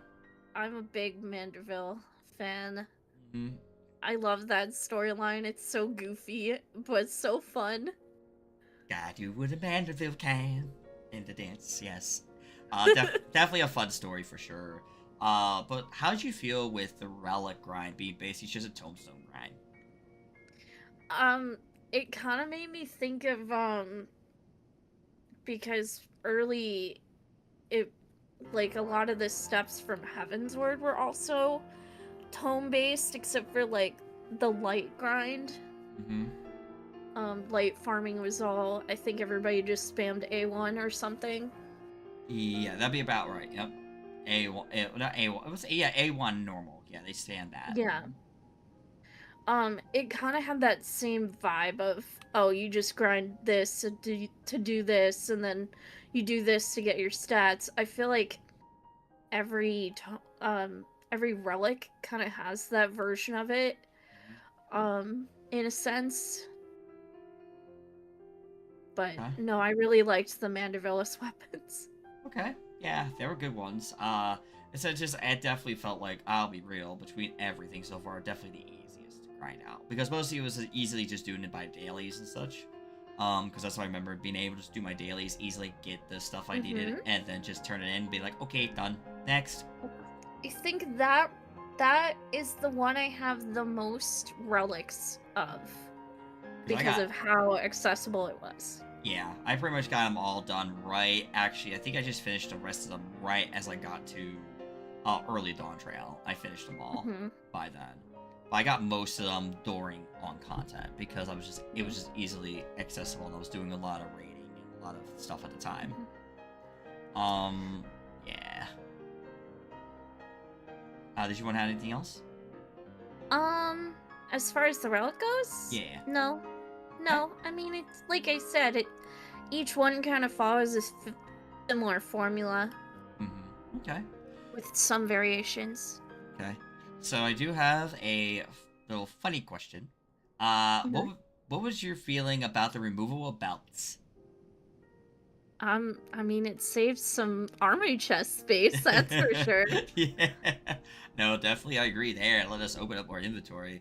No, it's just always interesting because it is funny. It's like, oh my god, wait, we had belts. Did you op- I did do you remember. open up your armory chest at the same time I did, or you Nope. just hanging out? Oh no, I have my idle camera on. I know that. Oh, you do? Oh, yeah, you do. I I didn't have realize. idle camera on, so I only turn it off to quickly change jobs and then go back to back to idle camera. Gotcha. I like So that. yeah. So for the most part, yeah, you can definitely see that the okay that the it was definitely one of the most.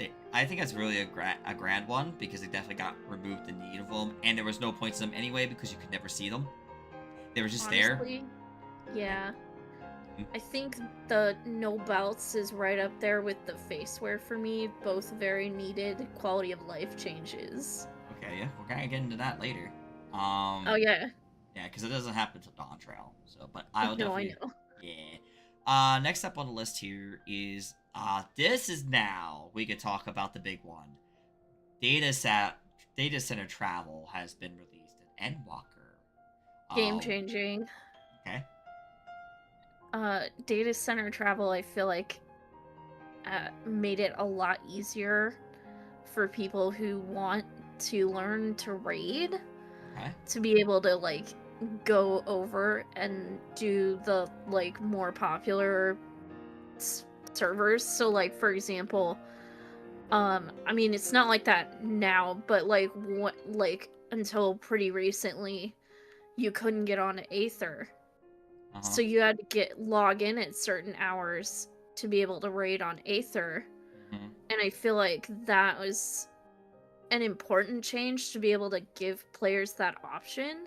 Hmm. So that you're not limited to like maybe one or two party finders on Primal or Crystal or whatever. Okay. Yeah. But I definitely do feel there's one thing that kind of became an issue, which I think they're finally going to be addressing here soon enough with Dawn Trail. Definitely at the Mhm. moment though, with people like knowing I want to raid everybody DC travels at Aether, and Mm. it's just because I know that's where the raiding scene happens, DC as Party Finder. that will be definitely coming up hopefully soon. They said they're doing the testing soon, so we shall see. Yeah, I'm sure they got to do all their stability and quality of life checks. Mm-hmm. So, but yeah, for the most part, though, I do think that DC travel definitely is a great thing, though, nonetheless. It's nice, so if I obviously, I want to come hang out with you, or I go and hang out with any of my other friends who may not be on Aether, I can easily just go to those worlds, hang out with you guys. But for me, it'd be one of those things where I could, or if I need to go to Dynamis and hang with people, because I know people on Dynamis, I do so. And just know, okay, I can go back to, I'll go back to, Aether now, and I can go easily home because Aether's my home. But Mhm. it's good I can at least go see friends in the other areas. Um, so I think DC Travel was a great addition to the game, Yeah, me and too. I cannot wait to see what more they plan to do with it. Um, Especially now that it's super easy to get on Aether. yeah. All right. Next up on the list is Ishgard is finally open for housing. What was your feelings about that? I didn't get a house in Ishgard right away because my partner and I at the time had a house in the Mist, but I had moved servers last year and I got a house in Ishgard and it was pretty nice. Mhm. And I mean, I've since upgraded to a medium in a different housing district, but Right. no, I like the Ishgard housing zone as a whole. And I think my favorite thing was the little cameos of Amaric just like wandering through in his little blue elephant outfit. Right. Oh my god. Oh, that is. I mean, I didn't really get too much into it. I have a friend that has one in Ishgard, and here and there I'll jump in and hang out with them. Hmm. But mostly, obviously my wife and I. Well, my wife. This is mainly her house. I just a tenant that she added much later. We have a house in the Lavender Beds. I almost forgot the name of the place. Yeah. Lavender Beds. So and it was a nice little place that it's a nice little place that she puts together. Asked for my opinion. I go, you usually can do the decorating. I'll let you do the decorating of the house. Because See, she's a big time house decorator. She loves doing house decorating. Big fan of the house flipper too. So she does a lot of that. see, what I really like about Ishgard housing is I'm super weak when it comes to Gothic architecture. And that's like Ishgard to a T. Oh, Is okay. like those big buildings and the cathedral scene and Yeah. like Ishgard housing is just gorgeous. Yeah, absolutely. They're all beautiful. And Ishgard itself is a really beautiful place, so I can totally get behind the vibe with it. Hmm. So next up, I do have to ask about is Island Sanctuary. Did you happen to try that out? Absolutely. I named all of my sheep after NPCs in the game. And a Okay, few of them I named after friends, but okay. I almost wanted to make the joke and ask, did you ever catch a I mouse? definitely made a lot of sheep puns. Okay. Oh, that is so funny. I believe that. I think I actually have a few sheep in on my island. I think one of them I did name after my FC leader and well, her FC best friend because I used to do content together. And so you know that it was just like, okay, this is perfect. I gotta name these two these. Perfect, excellent. Um but no, I wanted to make the joke and ask if Crafty happened to be one of the things you named. Oh Or yes, I did name one after Crypty. that was the one thing I was curious about. But yeah, definitely Island Sanctuary. The grind itself, I didn't really finish mine, unfortunately. I think I'm like to rank 8, and I haven't finished. But I did go back in there at one point just for glance. Definitely got further than you, but I Yeah, didn't finish either. yeah, okay, I yeah. got flight unlocked, and that was it. That's fair and valid. Yeah, I didn't even get that far. So I think I literally unlocked. I think I got to the point I got some things I wanted, which I think I got like there was a pair of pants I got in there and a some of the music and that was it. And I was like, hey, cool, Oh I'm done. yeah. Because there's I always was certain just thinking, outfits. there's like certain outfits. Yeah, that you're only in Island Sanctuary if you want them. But yeah, definitely content they could have probably like did a little bit more on, but they'd obviously kind of like it's one of those things they tested, didn't work out, and they kind of left it, and that was that. Like squadrons, the ranking up of the grunt companies, yeah, those things are kind of just sitting there now, collecting dust. But it's understandable. Yeah. Yeah, if you notice, like people are like, wait, what are you gonna do with the grand companies? Ah, absolutely nothing. They sit there and look pretty. All you do with them at one point is literally just get it so you can get your squats and sit-ups emotes. Yeah. So I do have to ask next here is Fall Guys came to the Gold Saucer around this time. Did you try that out? Absolutely. Hang on, hang on. I think I have a glamour. No. Hold on. Okay. Let Break from idle me camera roller. switch to Red Mage. Yeah, I have this. Oh, it's on my Picto, I think. Okay. I have the hoodie. Okay. Very nice. Very nice. Okay. Gotta try it out, right? Yeah, I did it just for the hoodie. I mean, I went back when they reran it and got some other stuff, but at least, but yeah, when it first came out, I did it for the hoodie and nothing else. Uh-huh. Um, Okay. Yeah, because I think that's what I mean, because I think I got that a while back too. I know mostly for the most part I did run it because it was fun to do it with friends. I've gotten close to being first, but then I saw some of my other friends get first. I'm like, damn you.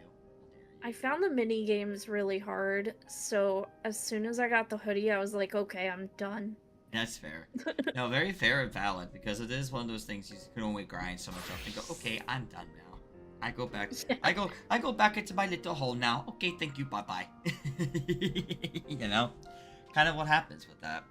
Because at the end of it, like, I think definitely it was a nice thing to see though. A nice little change of pace to see that they were collaborating with more and more different games and even in Fall Guys itself had its own little like cosmetics you can get for 14 So again, really Also, nice. I'm sorry if I keep making you turn off your idol thing just to show off my Don't glams. worry about it. It is fine. Totally fine. I should have did the same for some. I know some other folks were also showing off glams. I just kind of naturally just kept going because, unfortunately for me, I'm playing idle camera, so I will not see unless I get lucky and I see it just like as it hits. Because sometimes it does. It hits perfectly. Otherwise, it's like nope. But it's all That's good. okay. I mean, I've done it to where someone showed me something we'll talk about later. So like Sure. it is all good. Yeah, yeah. With that though. I think we pretty much went through. Oh, since you are technically you like your gathering and crafting, Mhm. they did add at one point that gathering materials you can no longer HQ them, but you get more non-quality instead of just getting a high-quality version. What were your I feelings about that? feel like there's some pros and cons to it. Okay.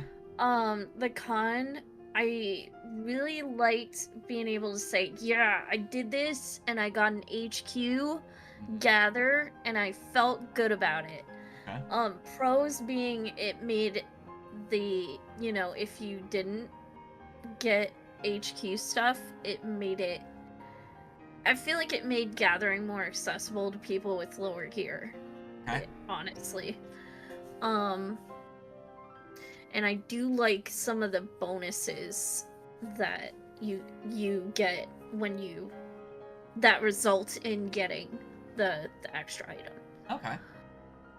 Okay.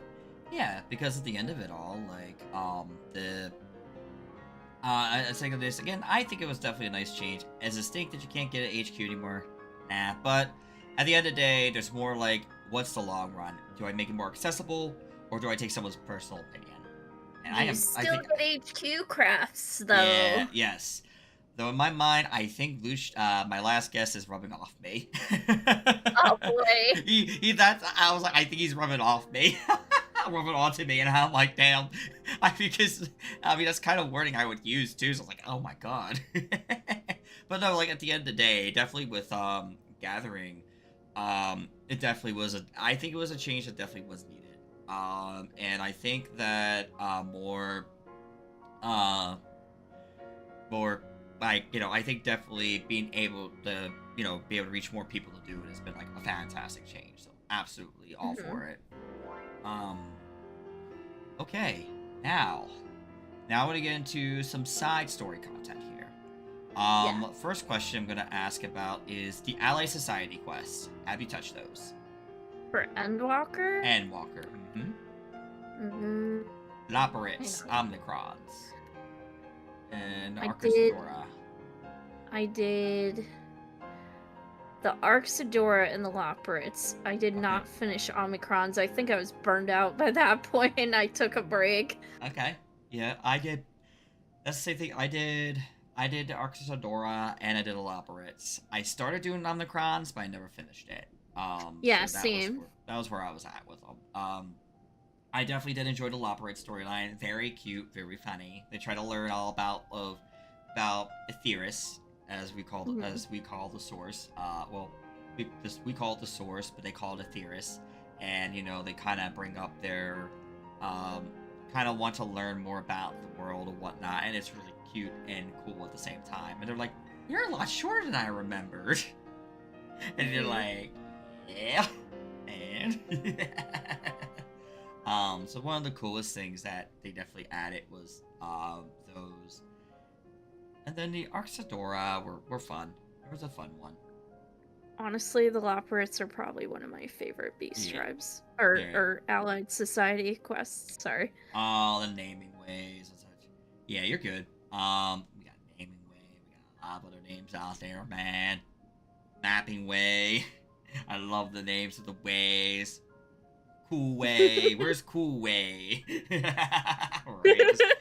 Where's cool way? Where's awesome way? Where's you know, but I get the reason behind the name is really technically because it's Yeah, I something was they gonna do. say. It's just something they do. I It's something they kind of yeah. like their purpose is um for things. So I just find it really funny. I just thought it was really funny to say something like that. Just be like those. Oh, they must be the lazy ways. Like, yep, yes they are.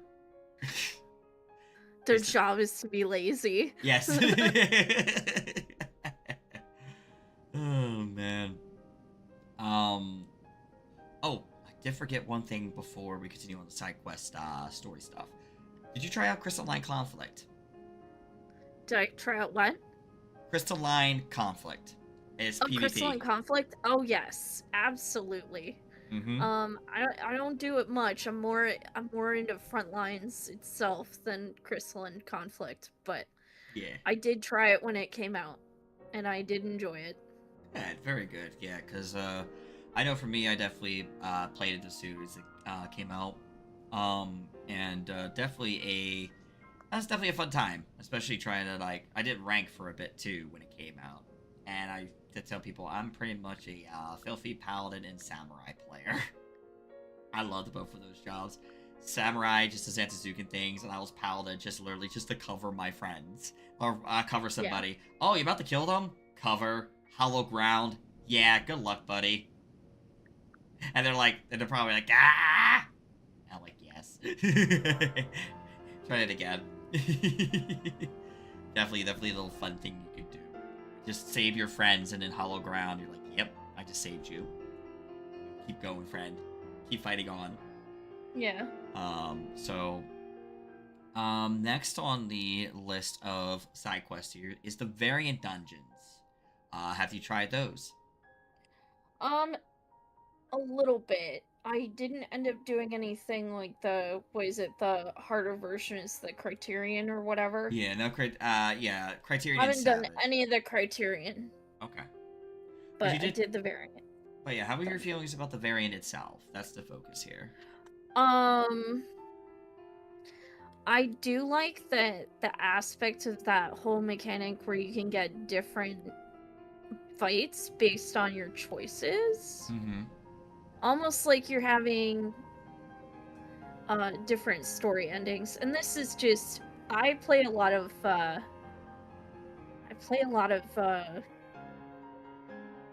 light novel-esque games where they will have multiple endings. Dating sims, that's what they are. The words. So, Just there. Just they wouldn't come out yet. so like a lot of them are like light novel in format. Mm-hmm. It's very narrative versus like voice acted. Um, so I liked that I got that kind of, oh, it has more than one ending. Mm-hmm. Okay. Okay. Based on this choice that I made. I liked that part.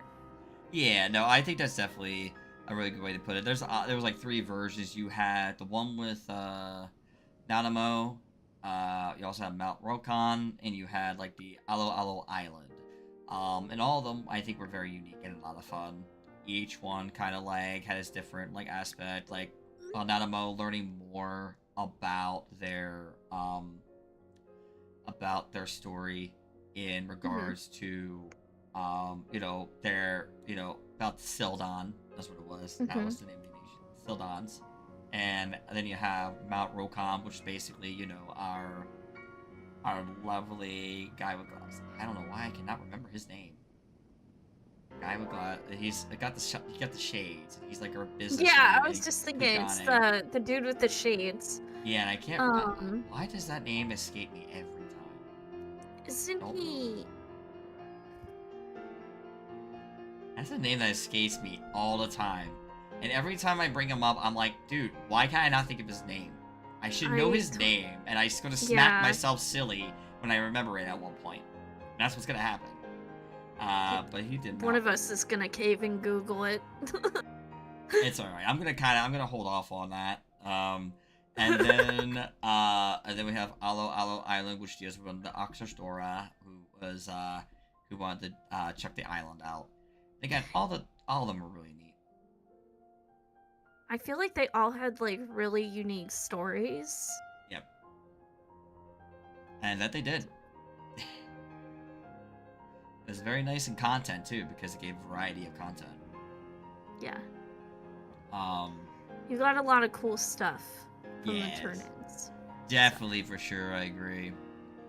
Now are a little bit more meaty, still side quest related, but more meaty stuff here. Let's talk about the Myth of the Realm Alliance raids. What were your feelings about those?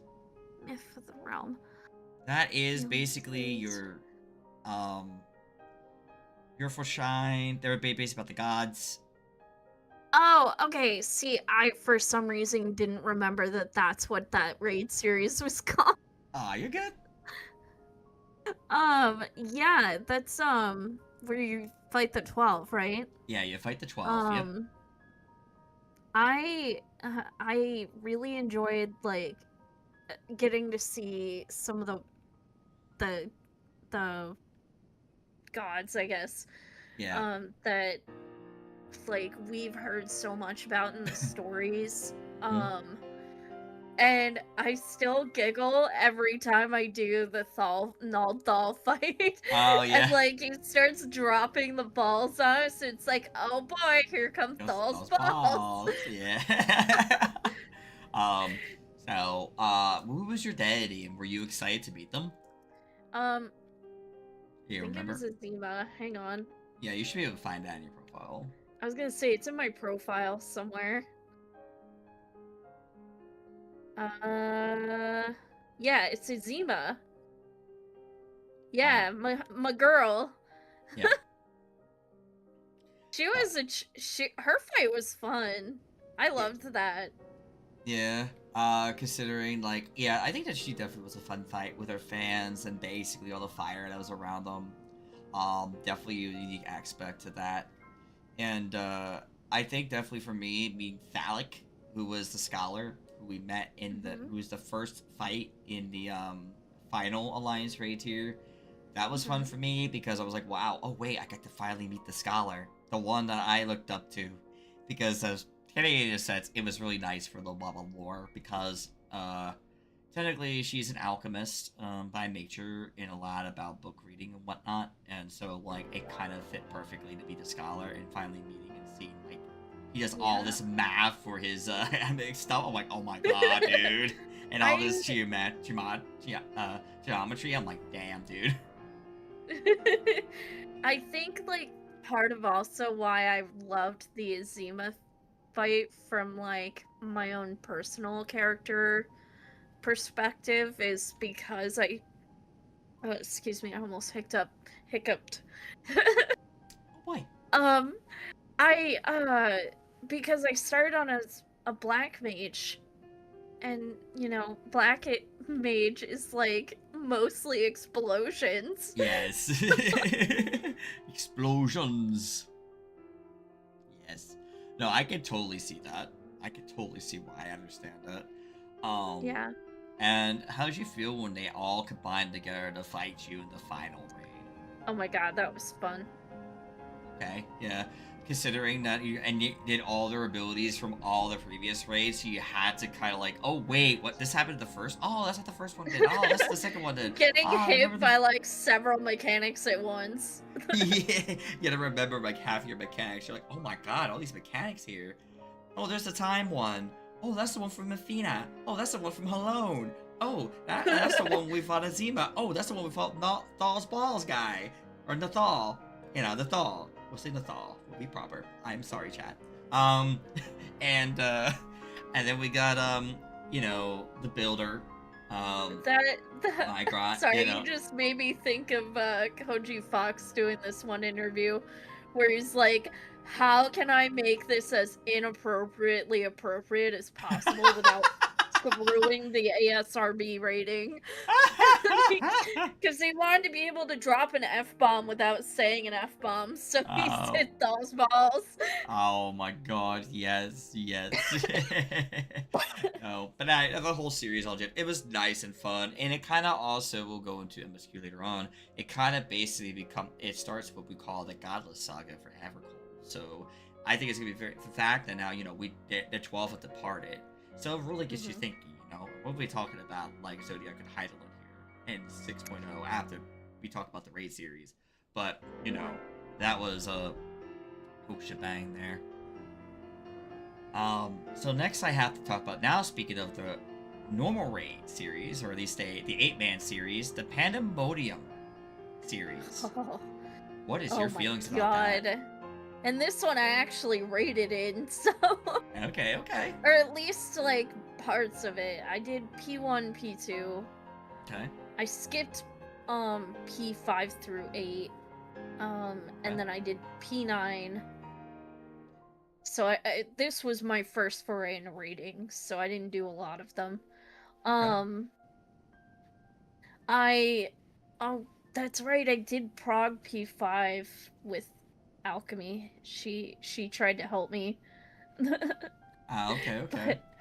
But yeah, no, I just remember P1, I was so excited because it was my first Savage raid that I had ever cleared ever. Mm-hmm. And I co-healed it with Crypty, which made me feel even more special because Crypty's an amazing healer and he's an amazing raid teacher. So like, if he's in here, I'm gonna fucking embarrass the shit out of him right now. Right. Yeah. And that's always feels really good. I know Pandemonium, I was still part of my Snap group because I left my other main group. I was part of Snap. So I went through P1 and P4S and cleared that fully. Yeah. And I think I beat that on week 5 or something like that. Not week 5. I think that was later. I think it was like week 7 or week 8. I know it was a bit later when we cleared. I don't know what week or when I started it. Crypty just DM'd me one day and he said, "Cherry, do you want to learn how to raid?" And I was like, "Okay, but what do I do?" And he's like, "Don't worry, I'll teach you." He's about to start right in. That's great. I mean, so I really enjoyed running around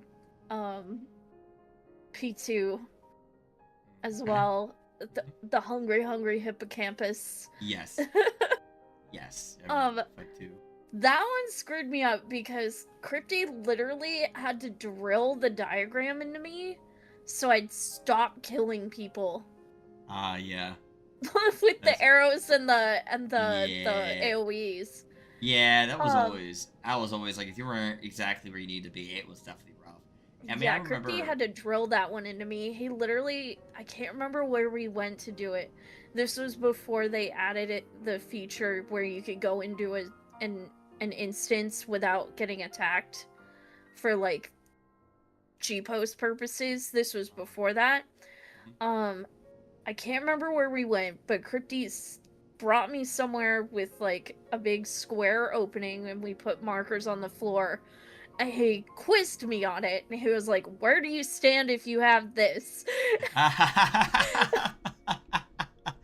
He quizzed me on it. I think it was like for a good 10-15 minutes to make sure I understood.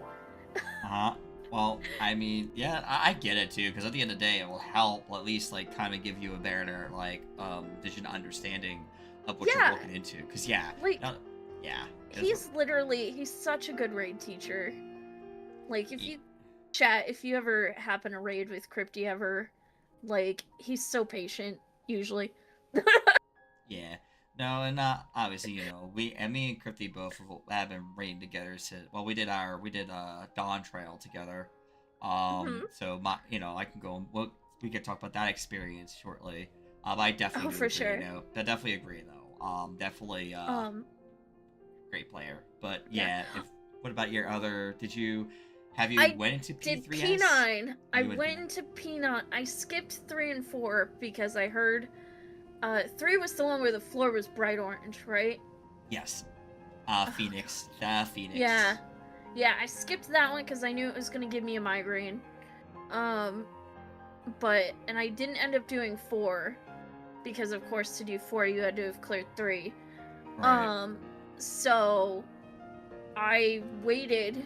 I tried P5. Didn't have the free time to properly learn it. Said heck with it. And then in P9, I said, screw it, I'm gonna do it this time. And I started my own static. Okay. And that was a time and a half. I learned, 1, what I'm capable of as a raider, and 2, how not to be a raid leader. Yeah, right. No, I gotcha. Yeah, and that's something I learned that more back in Shadowbringers. and realizing what kind of like, well, at least when it comes to rating. So I try to be more like I'll help, but I try to be more like just a member of the team versus being a leader. I try to do that a bit more with future raid Yeah. groups, because every time I try to be a leader, apparently it's been like it's not ended very well, and no I matter get what real time. stressed. Yeah, I think that was my issue, was definitely constantly having to change people in and out, and I got to a point Yep. that I was just like, and the people were leaving because of this person, people were leaving because of that. Yep. I had to kick people because they had issues. It was just not fun. Like overall, just dealing with the experience Yeah. was athlete just enough. Where I was like, nah, I think I'm Yeah. good. And so I My kind of group just was a revolving door too. I had multiple groups like that, and I was like, you know what? I think I'm better off just being part of a raid team, and that's what I tried doing for Endwalker. Just be the raid team member, not necessarily the vital leader. member, the leader of the group, or a vital part to it. So that happened with me. Not that. I just wanted to be the raider. I wanted to be in their raid, help the team, of course, like help us if somebody was struggling. But my goal wasn't to be like I'm a co-lead or anything like that. I was trying to be more like all right, we'll just help us along. And unfortunately for me, that would not end. So we'll talk about that briefly though. I remember from P9, this is just as we're talking, the memories are coming back. Yeah. My group had done, we used Mario Kart strat for P9. Okay. So we would go to each of the walls, and then it would like one at a time instead of whatever the other strat was. I don't remember what it's called, but I just remember being so. It took us forever to clear that fight, because if even one person screwed something up, we'd be fucked. Yeah. No, the Mario Kart, I think that was about right for the strat, because usually what you would do is, if you know your mechanic was coming up, as long as you pay attention to your number and what kind of element you are or whatever, I think I know which mechanic you're talking about, you just had to make sure to time it right, or it was bad. So I do remember that. But I know I did it, that was a tier I did it between Party Finder, and I did it with the group. I got my clear with Crypty, and I have a clip of it, but during P9 there was that that mechanic where you have to do like this one goes out and this one goes to the wall and blah blah blah. Yeah. Crypty killed me because I was I think I was 6 and he was 2, so he was supposed to go out. Oh, okay. And he just didn't go out, and he was like, "Oh, I thought you were this." Oh no! I still have the clip. I still have the clip. Oh my god, that's great. I mean, we all make those kind of mistakes. It's funny when it happens, though. Absolutely. Did you try out anything beyond those? Beyond it though, or was 9 the only one you really like? That 9 was the only one I did, because by the time we all managed to clear 9, we were just completely burned out, and no one wanted to deal with the robot spider. Fair enough. Okay. So I guess I'll talk to my set before we try to talk about the actual story to it. So for the Savage Raid portion for me, first tier I cleared with a group. We cleared it, I think it was about week 6 or 7, and we ended up basically getting everybody that needed in the gear, and then we jumped into basically T. This was the group I jumped into T and tried to attempt to. That was the first time I was doing an ultimate. I've never ran an ultimate till literally I ran it with this group.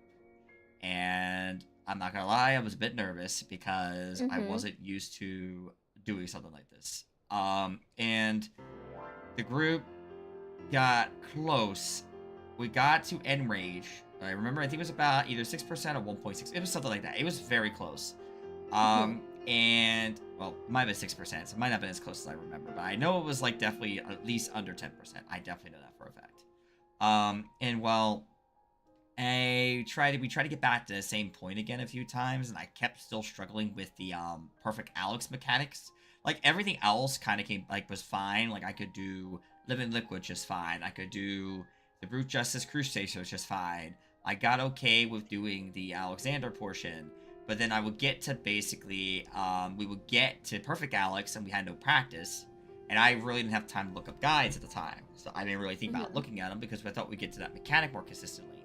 And I got yelled at for basically not grasping the mechanics Doing your fast enough. homework. Doing my Yeah. homework and not doing it fast enough. I'm like, I'm sorry, I'm trying what I can and try not to Yeah. go in and look at a guide so soon. And apparently later on I found out that people were talking about me behind my back in a different like stream. Because I was also I Yeah. wasn't even streaming my content at this point because I didn't want to stream the ultimate. Like I didn't really want to stream it.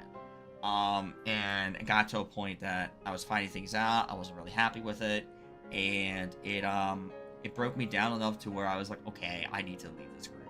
Literally, apparently, somebody really does not want me here, and they want to clear. And I just said, hey, I need to go. Apparently, I'm feeling overwhelmed. I felt too much pressure. I need to go. I tried to stay so they get their clear and then leave the group, but the pressure got to be too much. And Lark totally definitely recommended to leave, and so I did. Yeah. And then I tried to do multiple other statics after. I tried doing a static for P5 through P8. We got to P8, but I think we started understanding the first part of the phases, and we almost got to the second part. So there was Snake and there was Dog.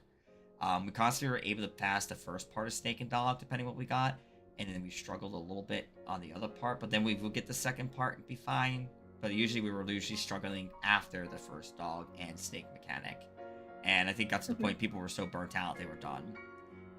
Yeah. Because I think P7S was a wall because a lot of people were struggling with that one. I kind of found it once I figured out the rhythm. It wasn't so bad for me, but some of the group was still struggling with those mechanics. And then we went to right afterwards. I ended up leaving that group. That group disbanded, and then I went into next tier. I went with a different static. And this was actually be my last static that I personally joined for the tiers.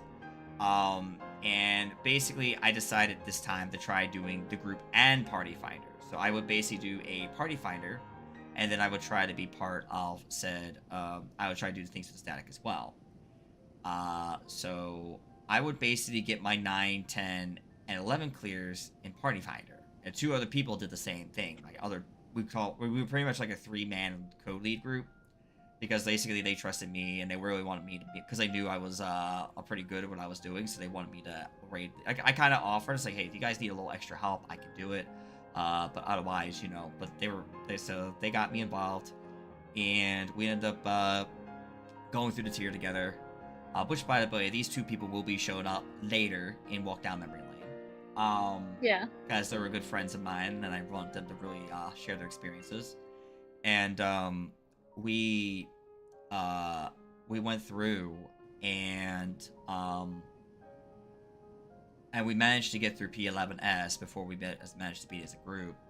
I think when we got to that point, we were struggling with a check, especially a DPS check around P11S. And we were trying to figure out what we could do when we had to manage something different or whatnot. And we kind of like sat and talked to everybody, trying to figure out what was going on with the DPS and the mechanics and such like that. It was becoming apparent there was an issue where, like, basically, I don't know if the dancer was not like I don't know if they were having problems with rotations, just not hitting their buttons, because I was kind of noticing that the DPS I was doing was a little bit more than they were, and I was on tank. Which I get, like, technically Fizz range struggle to be, like, above, like, your, Fizz range struggle for, like, at least if they're 4th, they're supposed to be in the right spot. But when a tank is beating them, that's where it was concerning. So probably, again, it probably was more like somebody was just not hitting their buttons or doing something proper. And I think we figured it out. We got the clear with the whole team. Because I think it's just some people might have been missing buttons or something. And then we tried. Yeah, but when we hit the 12, we got on the 12, and then it was like, well, I think we never got past, like, a certain part in 12, and that group disbanded. And I was enough to say, like, the group didn't fully disband. I tried to stay with it. We tried to say, hey, we're going to head more towards a hardcore thing for Dawn Trail. And then I sat there and realized, like, if I do this, I don't know if I can do that to myself. Because myself, I really want to content create. I want to be able to explore. Like, don't get me wrong, I love 14. But I do want to also be able to play other games and explore other avenues and such, because I don't want to just be stuck in the 14 realm forever, because that's all I would play on stream. This is 14. Sometimes I bring up I did variety gaming too, don't get me wrong, but, like, I would lose that variety gaming more if I kept playing 14 like I have. So I was like, maybe I shouldn't really get involved with a raid team. And that decision from here on forward, I was like, all right, the next expansion, I'm just gonna do it through Party Finder. I'm just not gonna bother touching it with a group. I'm just gonna go through Party Finder and see how it goes. And of course, we'll talk about that more in Dawn Trail. But that's where my decision was to no longer do raiding with a group. It just became more apparent that every group I was a part of, I was having problems or issues, and things were just enough to where the patience is running a little more thinner, and I'm like, I can't. I know what I'm doing. I kind of want to move, and it's not moving at the pace I want to. But the story itself about Pandemonium. Do you remember the normal story, like the story itself? For Panda? We had La Habrea, we had Athena. Yeah, so that was that whole thing where, because Athena was, what is his name? Eric something.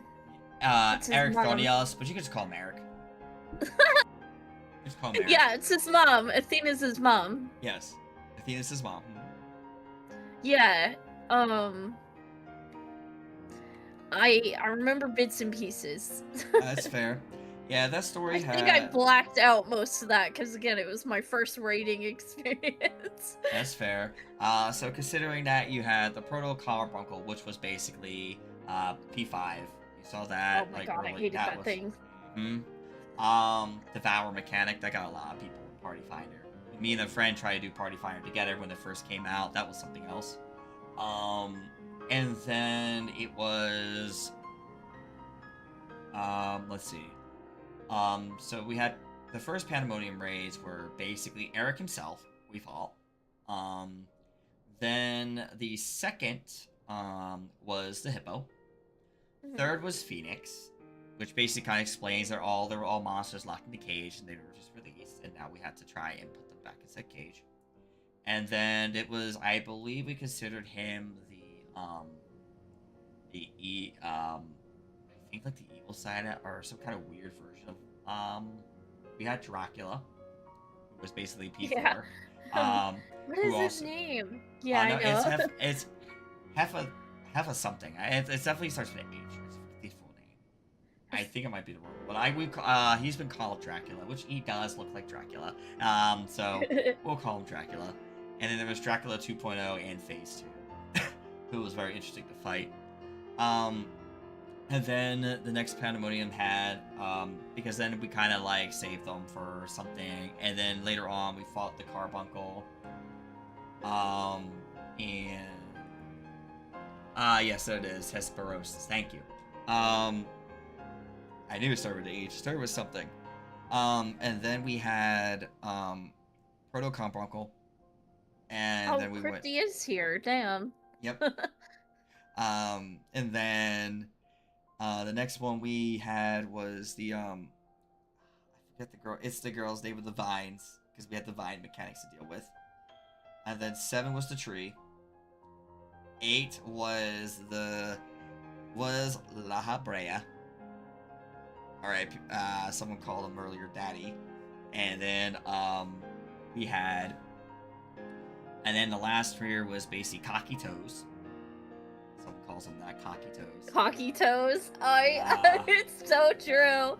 And then we had Pandemonium itself, the spider, or in my case, I've also heard about this was the spider. I think I did a joke. Freaking yeah, the robot spider. Yep. And then we had Themis, who was Elidibus, as well, as we kind of find out later, and then Athena herself. Were all the raids. And each can I backtrack for a quick sec? Sure. The robot spider makes me think of the toy from from Toy Story? Yes, yes, the one in Sid's room. Yes. I do. Oh, you know what? Funny enough, that was the comparison a lot of people did when it first came out. So absolutely, that. Yeah. Yeah. Now thinking about it, yeah, that was pretty much the comparison. Like, oh my god. Yeah. I swear the millennial humor was strong that tier. Yes, yep. Us millennials, man. At least I'm aware I'm a millennial. I don't know if yes, that Toy Stories. Oh man.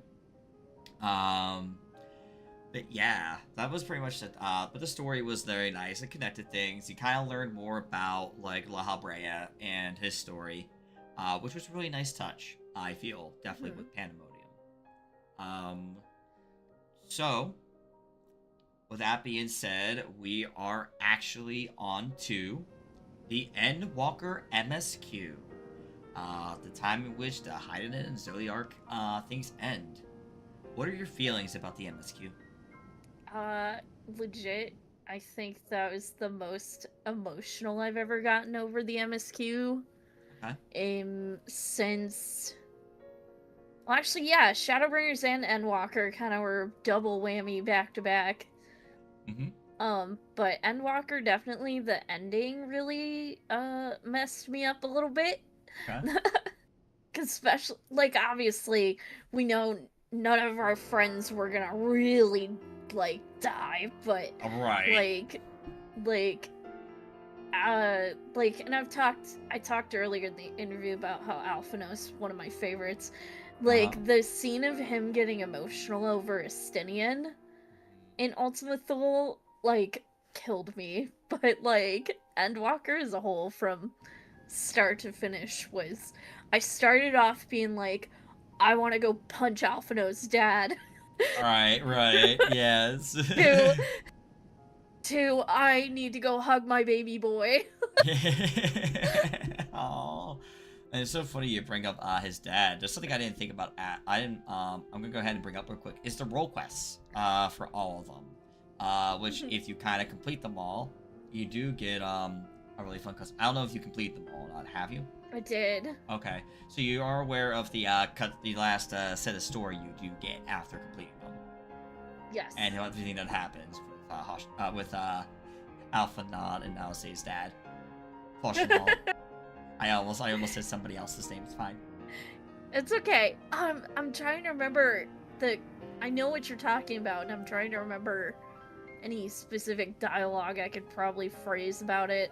But yes, no, I remember I remember that. I also remember a lot of people making jokes about dressing up a millions for the custom deliveries. Yes, and then he comes home and he's like, "What the hell are you dressed in?" I think one of my favorites, I think Benny G did it best. The same thing, goes and dresses her up in a way, and he stares at the Warrior of Light, and then the Warrior just bolts, and he's gonna chase you down. It's so dumb, but it's so great. Oh, the hilarity of like some of the anime short machinimas you can find, about 14, and that was one of them. It's still great. I honestly love so much about the lore building that we got, like about Charlian in general, but like also getting those little bits of seeing how Alphino and Alice formed their worldview from like when we first met them at the beginning, where the Alphino especially was Mr. Pompous kiddo. Right. My goodness, yeah, definitely. I can definitely see where he got it from. Okay. So we'll swing back to the MSQ itself. So one of the questions I'm gonna ask, this happens right before, I think it's right before we go after Zodiark. The scene in which basically Xenos does a body swap. Oh my god! And see, I replayed that for stream, I mean, it's been a while since I was working on my alt, but because I was originally doing it for raid purposes, but I remember getting to that scene on stream, and I just was so frustrated, like, how could my friends not know that wasn't me? Like, hello? Yeah, and followed by the fact you had to, like, survive. You didn't really have your Warrior of Light powers anymore, so you literally had to, like, trek carefully. Yeah, it was... I bet it was like, for my character, if I were to put myself in my character's shoes, that had to have been terrifying. Yeah, especially like he just said, "All right, I'm snatching your body's being snatched." It's like, bruh, Right. and he Like, just took not your only body. somebody walking around in your body, but also you're walking around in this body you don't know how to use. It Yeah. doesn't have the ability to use magic Uh huh. Yep. because it's a Garlean, Yep. but Yeah, or definitely. they, not Yeah. it. Yeah, we don't know. Yeah, it's all good. But yeah, that's one of those things I bring up because that is one of those moments I was like, oh my god, we actually had to like do this thing. I was insane. That was like really, really. I really liked that. That was a Right? really cool aspect. Like, damn, I wasn't expecting it. But this is so cool at the same time, you know? It's just Um, really fun to think about from a lore perspective. yes. Oh, definitely, because it's like, whoa. And then what were your feelings about Zodiark being the first trial? Right as soon as we hit like 83. Zodiark was fun. I mean, for the most part, it's literally just follow the leader, but Uh huh. Zodiark was fun. I really like the extreme as well. Okay. I did that one on content. Okay. Yeah, because I might have done it with Crypty. Okay. Yeah, I did a lot of my extremes on content, but that's Because I because think Crypty must have taken me in there and been like, "Here, Cherry, let's go." I like, yeah, here we go, right? Crypty Uh, ropes me into lots of things. oh, Crypty's gonna do it. He DMs me too. He's like, hey, Waba, you want to do this thing with me? And I'm like, is it that? Oh, it's not a night with. Okay, yeah, sure, I got you.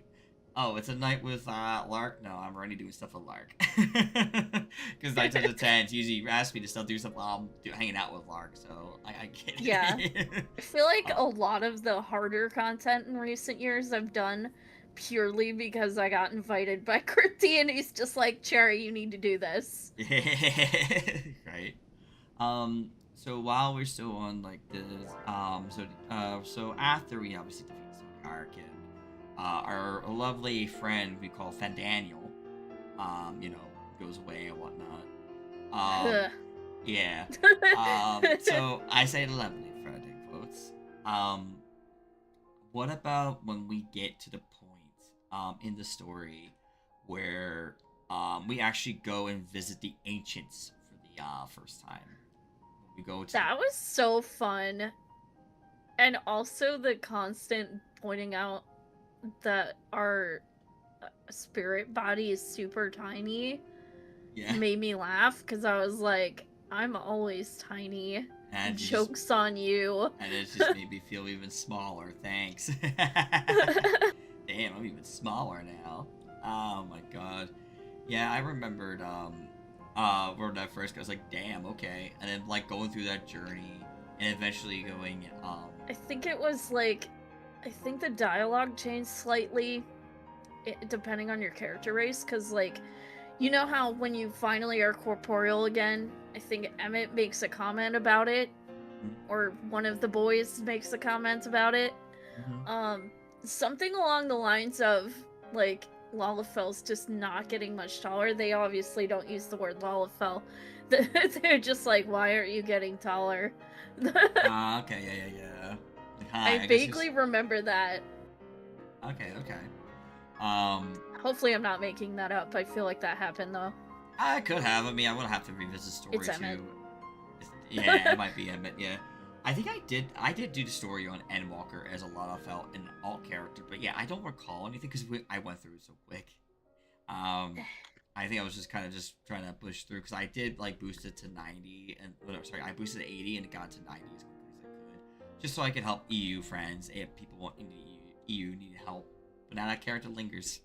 But yeah. What was the other part we could probably talk about is the build up being up to where we have to fight Hydaelyn. We had obviously we fought Venat a few actually beforehand.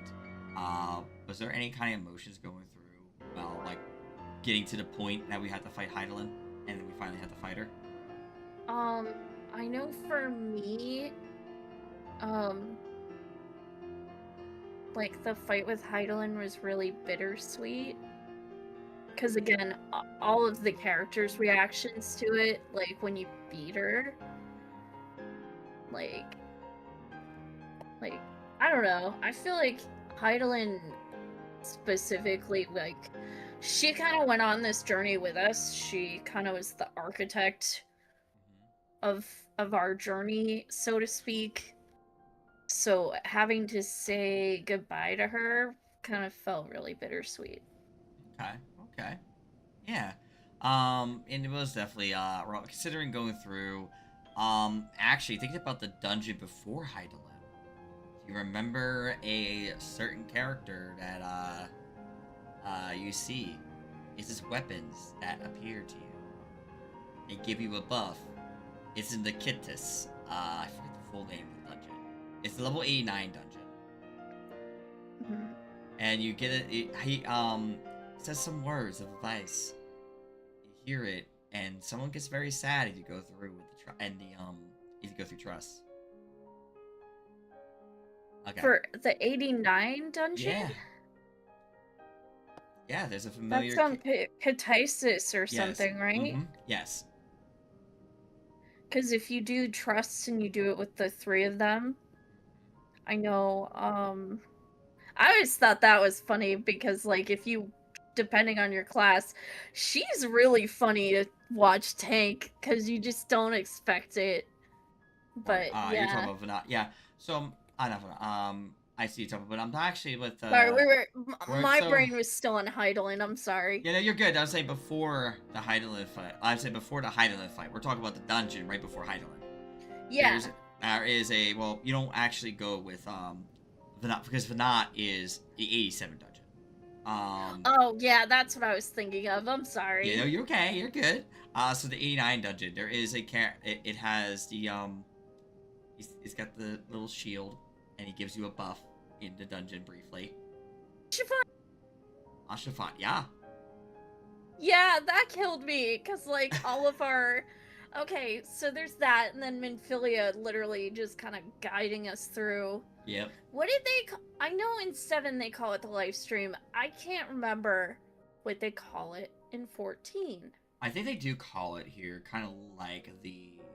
I think you got the right... I think it is just the live stream. I'm probably tracks. I think that is what it is. I think that's what they call it. It's just that we use Aether instead of what they call it. They call it something else in 7.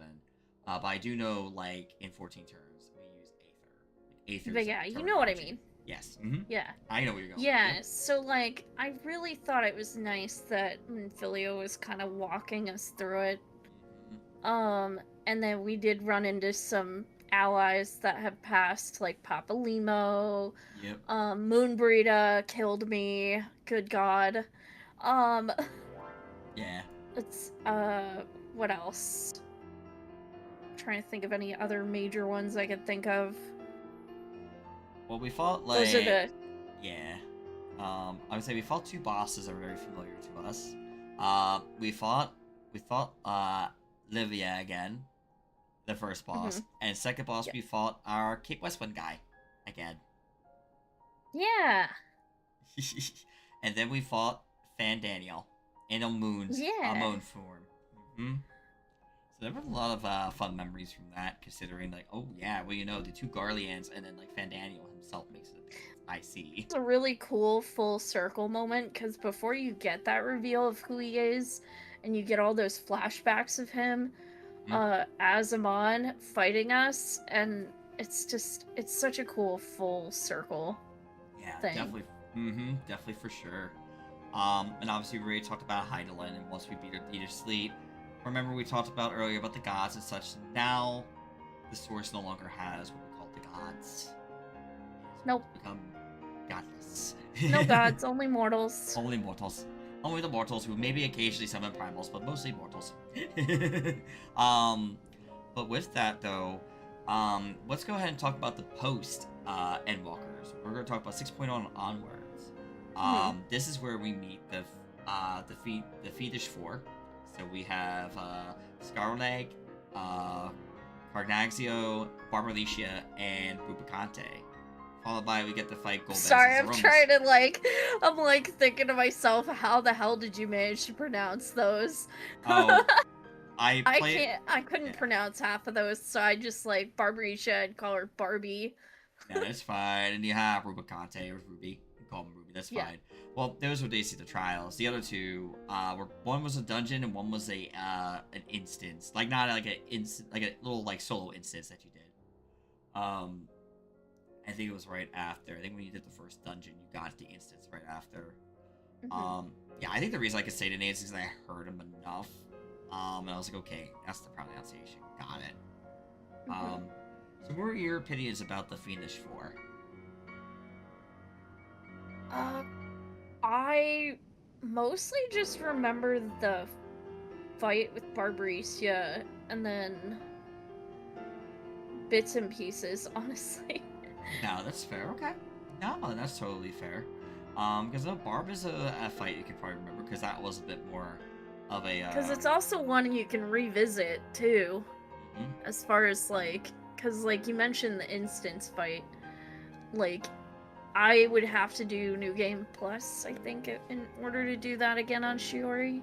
So that would be, yeah, that would be yeah, if you wanted to experience Scaramag, who was the Fiend of Earth or Death. Ugh, Yeah, that guy. Yeah. that was be the Fiend of Earth / Death, and then the dungeon, which would have been Lapis Manus, which would have your which would have the Water Fiend, who was the one that would throw bubbles at you and go around the shell, has a little Yes. enrage. Yeah, That we could probably fight again. yeah, you can fight that through that dungeon. Mhm. And then Rubicante was another trial. Was the final fiend of the Fiendish Four before you go up against Golbez and Zeromus. Mhm. So I get yeah, that's right. Because I think for you, since you haven't really necessarily played anything beyond 10 at this time, sorry, you haven't played anything before 10. So I guess a lot of the references would have probably went over your head. I guess in regards to all the fights here and such. Or would it not? It's okay. Yeah. Okay. Yep. Okay. Because I do remember you mentioning that you said you never really, yeah, the most of the Final Fantasies you played were like 10. Was probably like the. So, yeah, I played 10, 13, 14, 15, and 16. Yeah, I And I played the sequel games from 10 and 13. gotcha. Okay. So, but with that, so yeah, because there's a lot of that stuff was Final Fantasy 4. So it was a big thing for Final Fantasy 4 Final Fantasy 4 players when they introduced them to 14. Right. And Yeah, I think someone I was hanging out with at the time, mm-hmm. like the friend group I was in on Balmung, he was super hyped about it. Oh, it was my ex's roommate. That's who it was. He was super hype about it, and he's like, I don't understand why you're not excited. I was like, I haven't played anything before 10. Oh, right. Yeah. Like, yeah, I haven't touched this. What do you mean, you know? So, no, and that's what it is. Like, some people may not know. I wanted to play it just so I was ready for it. Because it was, obviously, this is before, the release of, Endwalker. So I was like, okay, let me get ready to play some FF4 so I can prep myself for when it gets to that point. And that was one of the things I'm glad I did, because we got to the moon, which kind of a reference for, and then we saw the Fiendish Four, Golbez, and Zeromas, which was a nice touch here for a lot of people who were big into 6. Now, some people, obviously, this is where the story kind of did get a little bit mixed, because obviously there's some people who just felt like it did feel like, in a sense, it was kind of like filler, basically before Dawn Trail. But others did enjoy it, and loved it. I actually did enjoy it. I did like the fact what happens with Golbez and goes into Zeromus, and how Zeromus was, in this game, brought out versus how he was brought out in 4. Where in 4, it was just like oh, hi, I'm here. And in 14, it was built up to the point that, yeah, Golbez is like, I'm going to summon my master, Zeromus. And, I guess I should ask, since talk about this too, what are your opinions about Zero? I love Zero. Okay. Like, I love that, especially, like, as we've gotten to know her, she kind of feels more... She's starting to become more more human, less of a fiend, if that makes sense. Yeah, because when you first meet her, you do find out that she was basically the Reaper of Xenos. Yeah. So, and then eventually later on, she's able to starts understanding things more and more for herself, and then becomes kind of like redeemed. And we see her eventually eventually later, we get to see her do some really cool, awesome stuff going between Paladin and Reaper. Yeah. But yeah, that was some really good stuff there. With that being said, though, that is going to end the Endwalker portion, and now we're gonna get into Dawn Trail, which is the current expansion. We'll be right back, folks.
Alrighty, ladies and gentlemen, we have returned. We are now onto Dawn Trail, the current expansion at this point in time.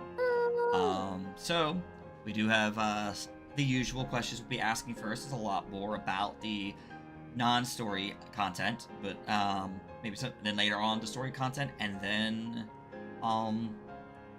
basically that's that. At least for Dawn Trail. All right. So first things I do have to ask. This is when female Roughgar were introduced to the game. Did you try and pick it up immediately?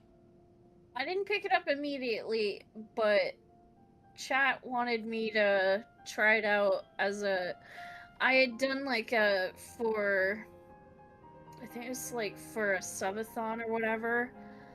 Once I was like, well, chat, if you give me X number of subs, I'll change race for a couple of weeks or a month. I've done that twice now with female Hrothgar.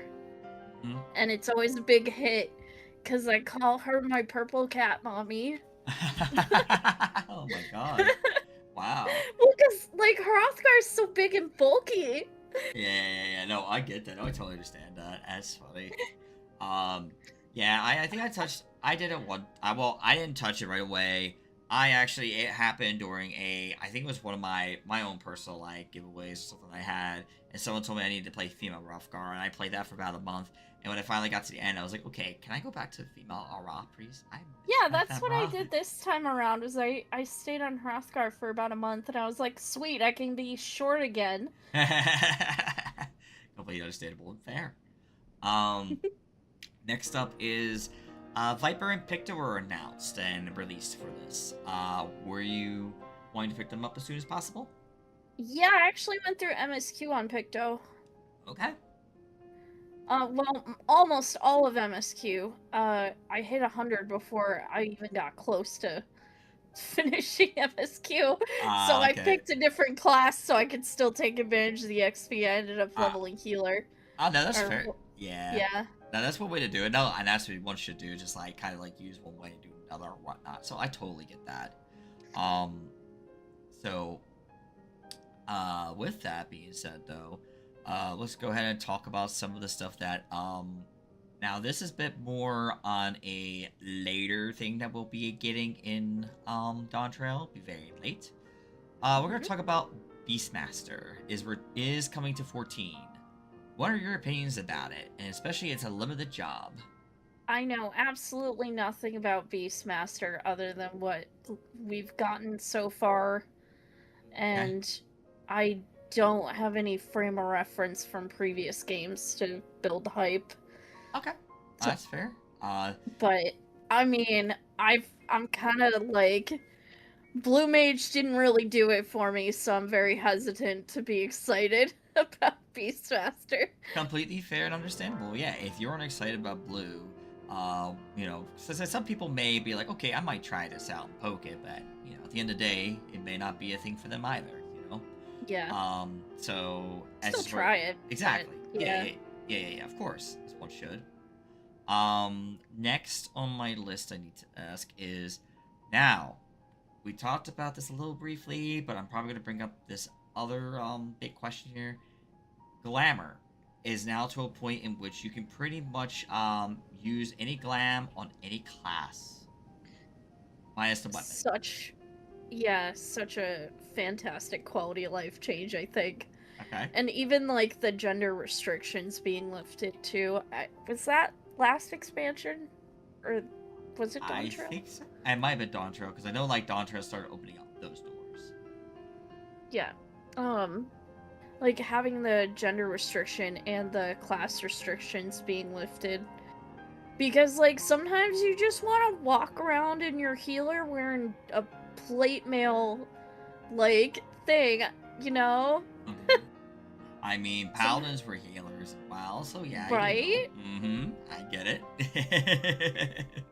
Sometimes I just want to be an armored healer type. Yeah, no, totally. I totally get behind that. Because I do love the fact it's been lifted as well, because it lets me mess around with more of my glams as well. And it makes it a fun, unique thing to like, okay, I could do this with this class now. I could do this with that class now. I'd be like, ooh, neat. So yeah, I definitely think it was a really cool change. So next on my list here, have you done the recently new updated non-MSQ Dungeons of Rumbleborn? So remember, basically, so all of the trimmed down versions. Yeah. So basically, have you done anything since they made it duty supported kind of thing, like trust support? Not in duty and trust support, but I've done the reworked dungeons with friends. Okay. Who, because I think I remember mentioning at the beginning, I'm working through MSQ with a friend of mine. She's a returner, so she made a character on my server to play with, and we just ended up hanging out, and I've been helping her with MSQ, which honestly has been really nice for me because it's getting me to flex my tank muscles a little more, because I get really bad tank anxiety. Okay. Yeah, no, that's good. I mean, at the end of the day, you're at least able to, you're giving yourself a little bit more ability to grow and whatnot, and and able to help friends out and try out a new role. And it not benefits them to go through their story, and benefits you too, because now you're getting the ability to test your skills into a different role.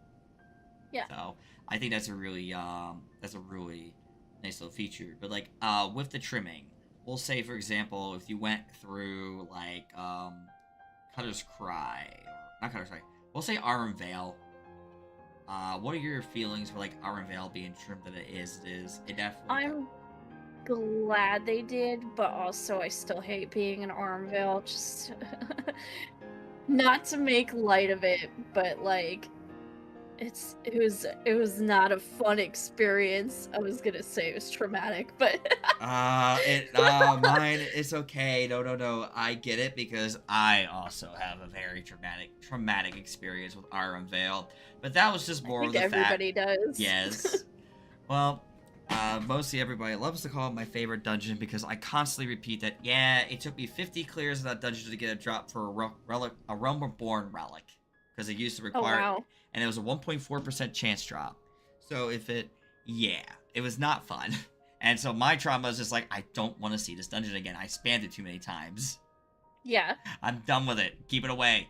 And then people are like, it's easier now, though. It doesn't matter. Keep it away. I don't want it. I don't want it no more. So that's kind of been my thing on that.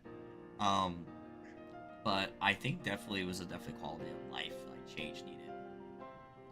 for so people can go through the non-MSQ dungeons of Rumbleborn and be able to do them without the need of having to wait, queue up and wait for Duty Finder to do like Cutter's Cry or Arm Veil and such. Mm-hmm. So, there's that. Next on the list would be the Cosmic Exploration. Did you ever touch that? Yes, absolutely. I live on the moon now. Yeah, the moon is my place now. Yeah. I love cosmic exploration. I got into it late, so I missed like the first. I did the planet before the one we're on right now. Okay. That was when I came in. Gotcha. Okay. Yeah. I know I pretty much went through and did all the planets and such. It was a really cool experience. And you know, by the end of it all, I was like, oh, this is really cool. This is really neat. And I did it for a little bit longer. And I'll be honest, the reason I got into it was literally because I'm in T Party Finder waiting for a T group to fail or finding a group. And so I'm just sitting there kind of constantly finding things to do. Cosmic exploration ended up being a thing to do. Because like, oh, I could do this while waiting for a party or being in a party waiting for the film. Your wait times to get a party full are that long? It's bad when it comes to even on Aether, because like not a lot of people. We're to a point that the content is dying out a little bit, and not many people probably locking in wanting to do like the older like ultimate raids. That's silly. They're still fun. Yeah, they're fun, but unfortunately, like it takes a while for a group to even fail. It gets bad. Like I've had moments where I think I waited all 3 hours and I just did Cosmic Exploration. And I was like, oh, I guess I'm not getting a group today. All right, I'm going to bed. Like it's sometimes that bad. It'd be like 2 to 3 hours and I'd get nothing. Maybe it's just a difference in the fight, because when I was trying to do PF for Uwu, wasn't that bad on Aether. Yeah, but I imagine because T is more difficulty, like a higher difficulty. That's probably why. I mean, it's probably a little bit more tougher than Uwu is, but definitely it's still one of the easier ultimates to do.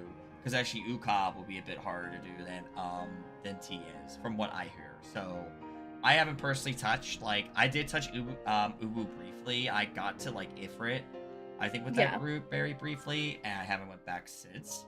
But then I know I did Fru. I did touch, I touched Fru briefly, and then I touched, obviously, I've been in T. Those, like, the only 3 I've touched. I've never jumped into any other. Yeah. So, but yeah, the next thing I do want to ask about is the relic weapon. Are you happen to be working on a relic currently for Dawn Trail? I'm working on that last step. Same place I am. Okay, yeah. So do you need to still get to the Spellers, or are you to the point you have to do all the content? I need to do just the Dispellers, which is running around South Horn, I think. No, North Horn.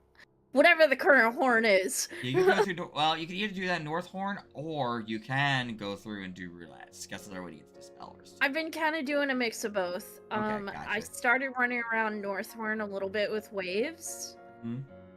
Like we went in once, and I really want to go back in with her again because that was hilarious. She accidentally abandoned me, and I got hunted down by a pack of monsters, and then she turned around to come save me, and then she got Waves. Okay, at least she came back. Okay, I was gonna say she left you behind. She left you behind. I would have said, how dare you? It's because Kirty was in her chat and he was like, Waves, you left Cherry behind. Oh, okay. Like, oh, whoops. So Kirty looking out. Yeah. So with that, actually, since we talked about that, so you definitely have jumped into Occult Crescent. What are your feelings on that? Honestly, I've had fun with it. I did the first bit of it and then stopped. Okay. And then now I'm in this new content and I'm really enjoying it. I haven't had a lot of time to like stick myself into it the way I was doing with the moon stuff. Right. Um, because of like work and everything has been kind of crazy, but Right. like I know we talked about I had like a 6-day work week this week. Yeah. Hmm. So I haven't really had much time to do anything. Yeah, no. Um, Mm-hmm. but yes, I am very much enjoying the just like that content in general. Um, I liked running around in the other zone with friends, and I'm really enjoying this newer zone. And I'm hoping to get maybe like grab a bunch of friends and just run around. Oh yeah, absolutely. As one could absolutely do. I might float Yeah. invites for that soon. Yeah, I haven't really touched it much. I only am South Horde. I could only get into it so much because I ended up trying to do it by myself, and I just kind of got bored of it pretty quick and kind of Well, left. you know, I- I'm happy to help. right? I think for I me it was helped just Waves finish Southhorn. I I helped see. her. Okay. I mean, I said I might jump back into it later, but definitely right now, just the current way I'm doing the grind's been fine for the relic. That's like the main Yeah, thing I'm usually focused on anyway, because I just do the honestly, roulette. yeah. So, and it's just my go-to. Um, with that though, there is another thing I want to talk about. The strategy boards came to life in this expansion. Oh my god, So, literally the best thing since sliced bread. so I guess you jumped on the memes, right? Literally, I just love how they made this cool thing to help raiders, and people who aren't raiders jumped on it and decided to make a bunch of memes. So many of the strat boards I have are from Crypty. He's a bad influence. I mean, yeah, he probably some of them sometimes he might get from me, so whoopsie. He Oh, me also too. sent me some really cute ones too. He knew I'd like them. Yeah, no, like yeah, there's some really good ones you just find just being in PF, like, oh my god, that's really nice, that's really pretty, kind of thing, you know, just like, oh my goodness, just it's just crazy with the stuff that people can do just simply within the games, like Reach. I love it. I Yeah, it's just love great. how creative. I Yeah, it's love how great. creative our community is. I really Oh, do. it's amazing. It's fantastic. Even It's just when we're being goofy. yeah, exactly. It's not all about like, and I love it because in PF, even like ultimates and stuff, you see people just like, I'm gonna post this strategy board just see, and I just crack up. I'm like, oh my god, that's great. And it's like a 50-50. It could be totally normal, uh like a regular strategy thing, Yep, or it could be something unhinged. yep. You, you never know. So the next question. Now we go ahead and talk about some story stuff. The first thing we're gonna talk about is the Monster Hunter Wilds collab. Did you happen to touch that and the EX version of it? Uh Arkveld. yes, not the EX version, but I did touch Arkveld. Okay, okay. I had fun healing that on stream. Chat was very supportive. Like, you got this. You could do it. Um, yeah, because for me, obviously, I went in as Viper and whatnot, and I thought it was really cool to see both Monster Hunter Wilds and to do the collab and such. What was really nice about it as well is that, unlike the,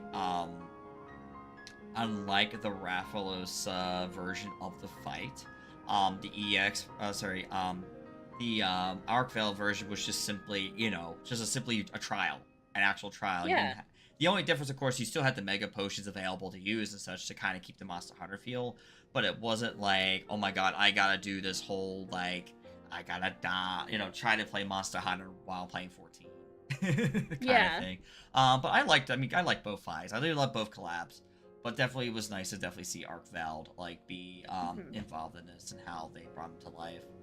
I definitely still have to go back and do the EX at one point. I still need to go and get the clear of it. It's the only EX I haven't got a clear on, but I wasn't super imperative on it, just because the other extremes, I went and hit hard because they would give me the pair of wings that I wanted. The big legacy wings. I worked I got after actually probably the fastest I think between I think between Shadowbringers and Walker Dawntrail, I believe actually getting the wings is the fastest I've gotten like the mounts. I'm like, damn. Yeah. Like, because Endwalker, I had to wait literally until basically 6.55 to get the mount because I was stuck on. I ended up getting 99 totems on both Golbez and on Zeromus on content. I still haven't done all of my wing farming for a lot of them. I think let's see. Character mount guide, where is it? I have, let's see, that's, nope. I have, let's see, I have Wings of Mist, Wings of Resolve, Wings of Ruin. That is it. Okay, so you literally have the first two. Okay. But that's wings. Yeah. But yeah, I was those first two, and then one of them is Doom Train. Yeah, Doom Train would be the one that would be like the sixth one. Okay. Yeah, so assuming... Yeah, one of them is Doom Train. Yeah, so with that, assumption is that you have done the extremes on content so far. Yeah. Yeah. Okay. Yeah, because I know, like I said, I've done them all. I know Valley and Zoraja definitely took me 99 to get those two, but then the rest just kind of fell in place. Well, Speed was the last one I got, and I know I was thinking I was gonna have to farm it on stream, and I ended up getting it off stream. So I'm like, you know what? I'll take it. Hey, I'll go help other people with it.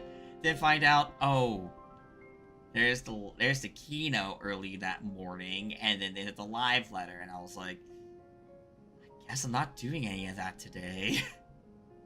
People are gonna be too busy on that stuff, so I'll just let that go. And I went right back to bed after the keynote.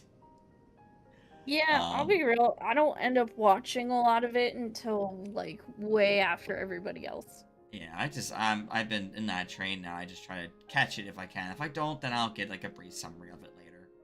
It's just one of those things. Like, especially oh, it's a work day. Yeah, no, I cannot be there for it. I'll just have to watch it later. Yeah, I usually look for like recaps from other folks, like Mione. Yeah. Does a lot of the recaps for like keynotes and FanFest and stuff. Yeah. As I kind of tell other people, the same thing to you applies. Is that if you ever need like someone just to help wing farm, I'm always around the corner. Like I said, I got the wings, I got them all, so I can easily help people like get through that and don't have to roll against one extra person at least. I'll be one less person. Yeah. To worry about. It would help. I keep wanting to do community nights with friends. And it could be hard because everybody's schedules and such. So like, I totally get that. It's hard because scheduling is hard. Maybe we can tie up Crypty and drag him in with us. I mean, granted, Crypty can actually use to get his. Well, no, I think at this point he has to now wait for the expansion because I think he's got. And Crypty, if you're still in the chat, do you have all your wings at this point? I think the only ones you don't have is Anywo because you're waiting for you have to wait for the release of it, I believe. Because I know he was working on them. Yeah. The next one I can I'm gonna go ahead and start jumping into more story side content here. The new variant dungeon, A Merchant's Tale. Have you touched that? I went in once with Flarfy. Okay. I mean, She invited me, and I was like, "Yeah, sure. I'm not doing anything." Yeah, why not? Let's just do this, right? I forgot it was there. That's fair. No, valid, understandable. Some people may like jump onto that, you know, and that's totally fine, and I totally get that. Definitely a fun little trip, especially if you're like. I will definitely say a lot of people brought this up, and I never really thought about it till later, but it definitely gives you the Kingdom Hearts feel with how whimsical and how saturated it is, because it's really saturated when you're in there.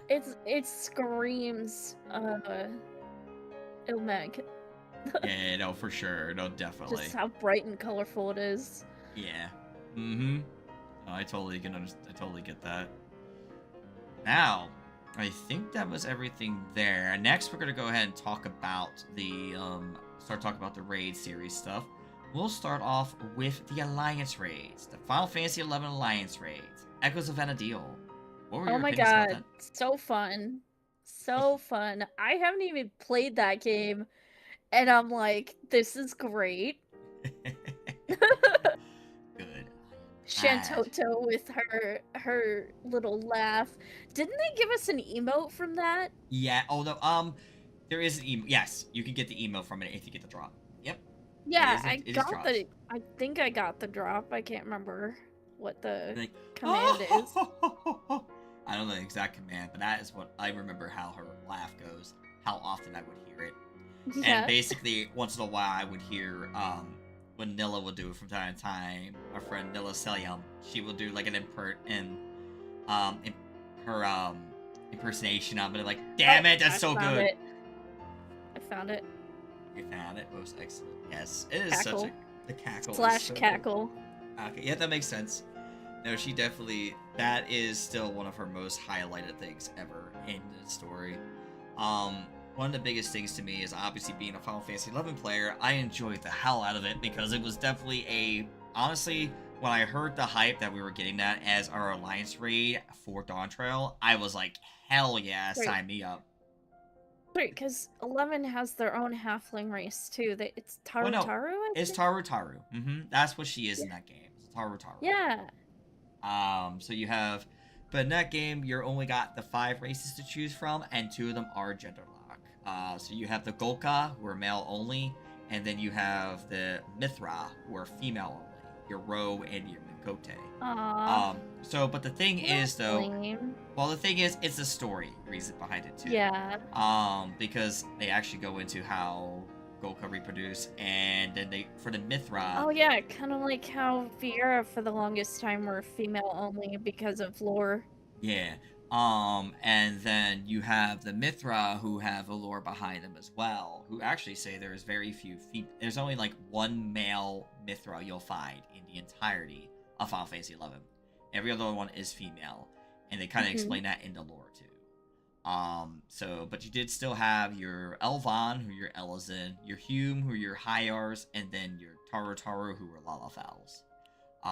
As a fun fact, if you kind of actually went through, depending on what race you were, people in your actually like Prish, one of the characters in the story, will say, "Oh my God, are you a Taru Taru?" If you're playing Yeah, I was gonna Lalafell. say she's pretty teeny tiny, isn't she? Oh, Prish No. or Shantiso? Yeah, she's Shantiso. got like that weird little head thing.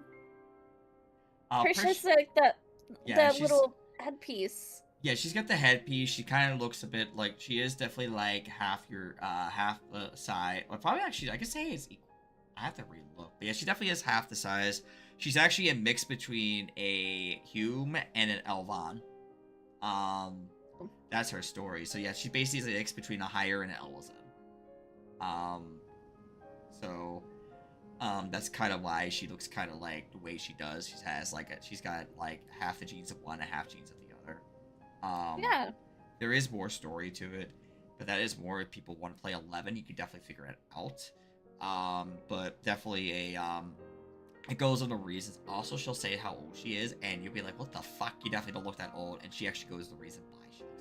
I would love to play 11, but I'll be honest, Square Enix gets enough of my money. No, that's fair. There is a free. I'm broke. No, you're fair. No, I totally get that. That's why it's hard for me. Like, I actually jumped in for the Returners campaign they had for a couple of days. I just had recently. But there is a free trial version of the game that they do have. And actually, they're trying to go the 14 route kind of, where which you Where can it actually. covers the X number of Yeah, expansions. Well, you play one of the expansions, but you can level up to 75, which was the original cap. But you can also play in like the original area storyline. So mostly like the main like story which has like the Shadow Lord in it. So like if you know Shadow Lord, that's who would be. Oh. So you could play up to that point. The rest is all like, because that's what I think my understanding of it is. You could do everything from the original like release, which is still a lot of content because you can get like a lot of the advanced jobs and such that way. There are a few you'll Well, not that's be able to get. cool. So yeah. Um, but yeah, saying to someone like, I think honestly having 11 Alliance raid was really fantastic. And it's crazy that 11 has been growing since that Alliance raid came out. Because I was like gonna say, it now, definitely built the hype. yeah, because I definitely went and like made it where now there's 3 worlds that usually you're usually can play on most worlds. Worlds are now locked out, and you can't play on them because they literally so many people are starting to play that game Oh now. wow. Uh-huh. Oh Because hey. their servers are like Nice. loading up. So yeah, you're like, oh yeah, you can't even play on these 3 servers. I'm like, damn. 'Cause even the one my main is on is currently locked. I do have an alt on a different server, but my main is Bahamut, and Bahamut is a locked server. Yeah. And I have a friend that plays on Ashura, and that server is locked. So, but yeah. I'm excited about it because we talk about more in depth about that between basically 11 and 14 differences. But again, I could be here all day. We're gonna go ahead and move on to the next topic before I go down that rabbit hole. So next up, we're gonna go ahead and talk about the Arcadian series. Yes. What is your opinion about those? I had so much fun.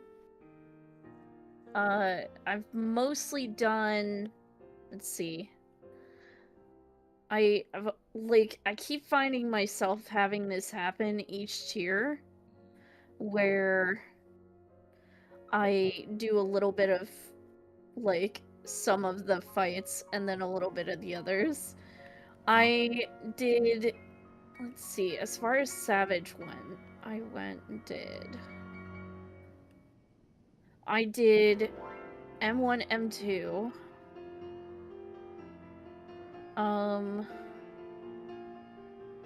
I was progging M5. Okay. And then obviously I cleared M9. And then we were progging 10. Mm-hmm. Okay. But yeah. Um. I'm sure if I'd gone back and done the other ones, like I could have probably done it. But I Yeah. just free Nah. time. Nah, and that's understandable. Like sometimes it just depends on the time you have and what you're more interested in at that point too. Obviously, you probably already know the story, but I'm gonna go ahead and for those maybe folks not familiar with me on my end. For the first tier of Arcadian, which is M1S to M4S, with Crypty, we both managed to beat it on week 5. But we did Nice. so. The first week we both beat 1 or 2, but we kind of beat it by ourselves, like in our own separate groups. Yeah. And then in week 2 we managed to beat M3S, which was, I'll be honest, the fact I even cleared the first 2 in the first week actually surprised me. I wasn't expected to clear it that quickly. I was kind of expecting it to take a little bit longer to get the clears, but the fact I cleared both of those so fast actually like put me like, whoa, wait, what? I actually cleared it? Oh my god, that's crazy. So I was really, really happy about that. Like, I thought, honestly, I was just getting the M1S clear, and that was it. But when I got M2S, I was like, whoa. And then, obviously, Crypty and I jumped up for 3, and we did 3 together. It took, into week 2, and we cleared that with Alk and Revan. They, cleared with us. Yeah, all 4 of us went in together, and it was last pull magic. It actually got to the point it was last pull, and we had to hope that nothing went wrong. And we got the clear. Wow. And we got the clear. And we were like, you know what? I'm happy with that. Thank God. Because we were stuck we were hitting it pretty hard that week. So the fact we even got the clear felt really good. And so I definitely was like really proud of that moment of getting the first 3 fights done in 2 weeks. And then the last fight did take a bit longer. We talked about, like, me and Kriti even discussed that we could have probably cleared on week 4. But we did take a break at one point, so we ended up waiting to do. We ended up getting the clear the next week, and it felt really nice to get it done in the 5 weeks. I was like, whoa, wait, I actually did that. I beat the tier in 5 weeks. Damn, I feel Honestly, like that's how quick. rating should feel. Is just that excitement. That excitement and accomplishment that you get. I feel like there's people out there who take it way too seriously. It's like there's being serious about the content you're doing, and then there's just Mm. No, just like being, just tied to the content, being excited for it. And I think that's like the major thing I wanted to really do was really push this to see how far I can go with Party Finder. Yeah. Because I really was like, I don't really want to enjoy stack this time around. I kind of want to be able to go in these fights a little bit more. I want to spend more time in them. And that's what I did. I wanted Hmm. to spend as much time as we could. And that helped out a lot. And then afterwards, I will say, unfortunately, though, that did get to a point when I finally gone through it 7 more times. It took 6 times after the first clear to get my weapons, and then I was like telling Crypty, I'm like, okay, the next week's gonna be our last week. If I do not get the mount, I will be okay. I'll just get the next weapon for another class and just call it. Because I got to a Yeah. point that it was getting unbearable with Party Fighter from time Yeah. to time. And so we got in, and I thankfully got the mount on that final reclear week. I needed it, and so we ended up being able to then take our attention to Fru, which was my biggest mistake that I learned is that maybe take a break before touching any, like, don't even bother trying to do ultimate on day 1. You can kind of wait on the ultimate. So that was a big lesson I learned because I figured I wanted to push and see if I could push how far could I push in PF and do it, and I gave it a good shot, and well, that didn't work out, and that is totally Yeah. okay for me, and I've learned that. With that though, I did skip 5. Well, I did obviously do 5 and 8 later in normal. I did all the normal raids. But I did jump back and try to do more of Savage again for the final tier, but decided we're going to do more of a casual approach. If I get to it, cool. If I don't, it's fine. Even with that casual approach, me and Crypty both managed to, I think it took about 2 weeks just to clear the M9S. Not my favorite fight. I'm going to say that right now. I do love the character, and I do love her aesthetics and such, but I'm not a fan of the fight itself. Yeah. Not a fan of the fight. So the moment that I was fine with it, I was like, cool, I'm not touching that fight ever again. Unless somebody really needs to help. Then I'm like, okay, I'll jump in and help. And I'm like, nah, I'm good otherwise. Not my favorite fight. Obviously, later on, we did beat 10. Me and Crypty did finally go through and clear 10. But 10 did take him. He actually just ended up asking, we just got a page from it. So he asked Alk to help us, and Alk got a few friends, and it was me and Crypty, and we just basically went in there and got the clear. Oh, for 10? Yep. Nice. So, very thankful for that. Damn. I was surprised, honestly. I was like, Crypty, you would be able to stay that late? I was like, yeah, sure. And then he, like, apparently he went and DM'd Alk to Alk. I was like, buddy, I appreciate it, but I'm like, see if she can help me scrape 10 together then, because, like, I was so bummed I had to stop progging with you guys because of scheduling. Well, the other thing we could always do, too, because I said I'm basically going back to 11 soon. That's kind of my goal. But I just haven't been, like, I said, I'm not into it right now. I think mostly when I get back. Don't worry about it. Exactly, because for me, I'm probably going to be looking at doing T when I get back to starting to do more 14 rating again. But obviously, I've really been enjoying doing the show and whatnot, so there's going to be, obviously, this is my focus right now when it comes to streaming and things like that. Yeah. So at the end of the day, I love hearing the memories, and so, like, I've been, like, I think every episode I've looked out really enjoying. But yeah, so we still got a bit more to discuss, but we do need to know, what are your opinions about the story of Acadian? Like, going through and fighting all different people. I had a lot of fun with it, honestly. And I just, it's such a fun, like, concept. Because, like, you think, when I think of wrestling, I think of, like, how we do it here in the States and how dramatized and mostly fake it is. Right. But, like, I really loved the spin that they made on it. I don't know what wrestling is like overseas, like what the culture of that is, but I just liked, it felt like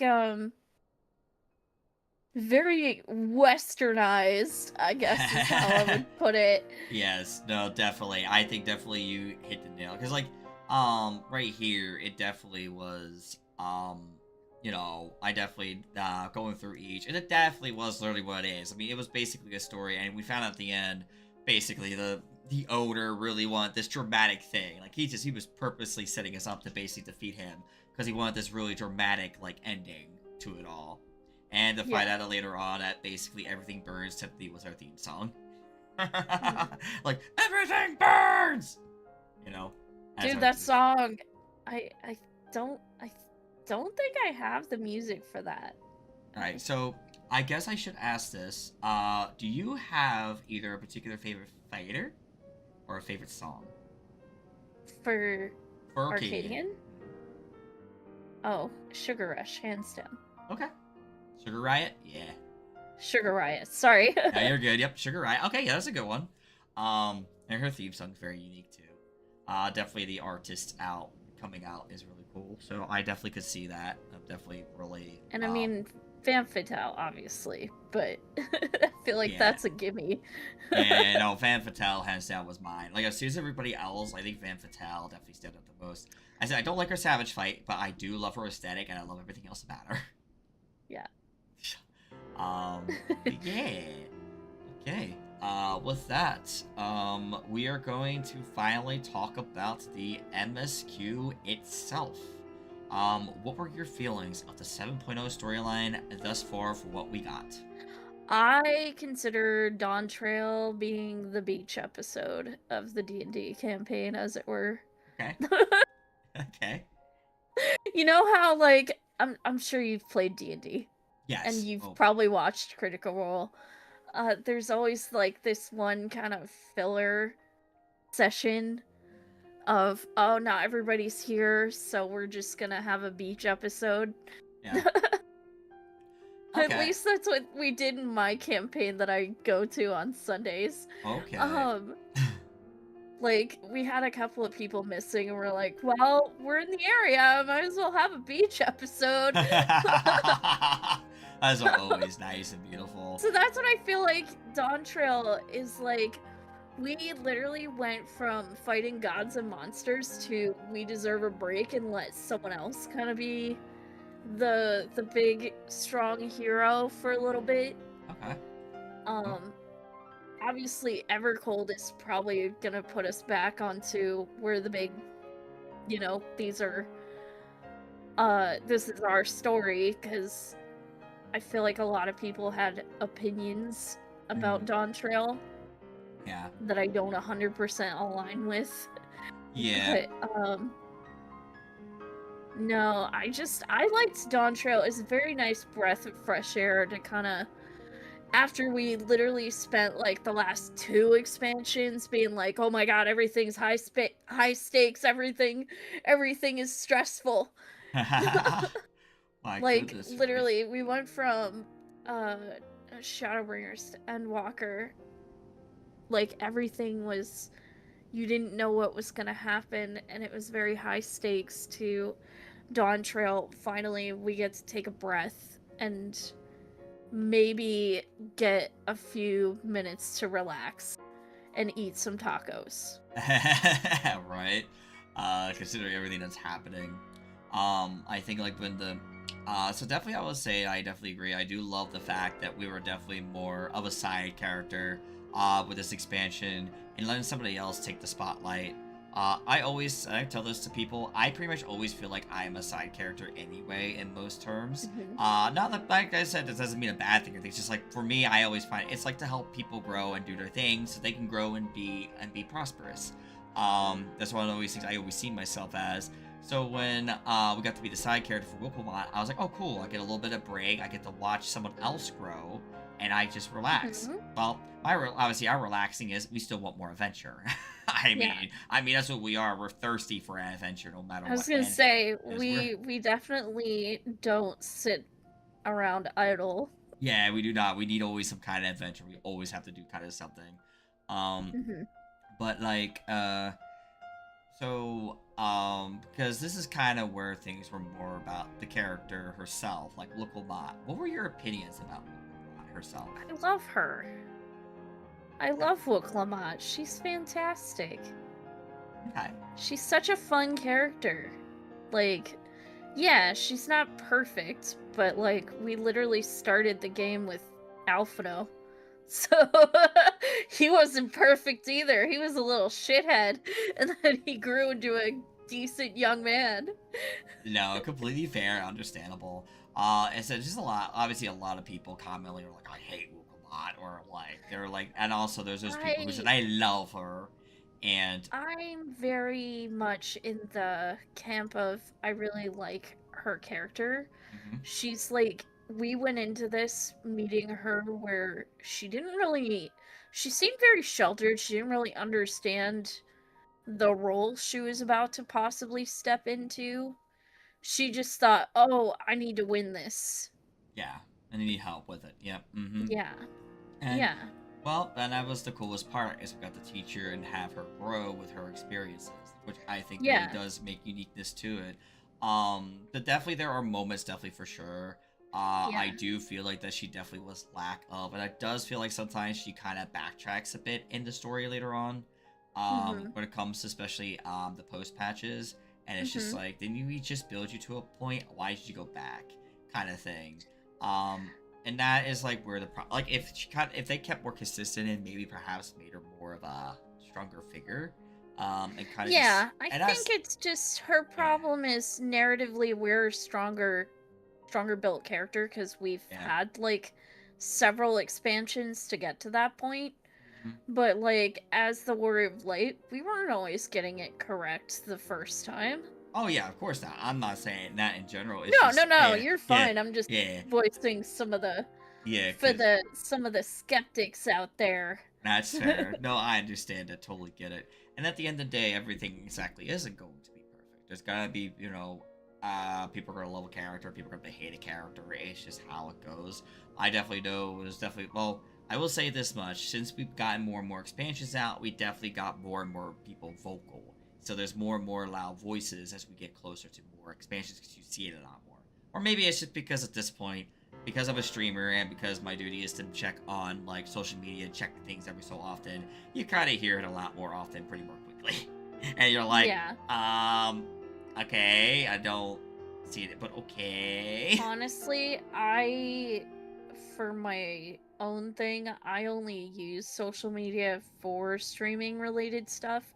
I almost never use anything besides Discord when it comes to socializing. Completely fair and understandable, and I get I'm that. starting to use Twitter more though. I gotcha. Yeah, sometimes you gotta do what you gotta do, though. I mean, I'm in multiple sources, and I try to expand more, just to like kind of get more variety and openness, Well, with a lot of oh, things. excuse me. But yeah. All right. So with that though, was there any opinions about any other characters like, we'll say Calyx? Calyx?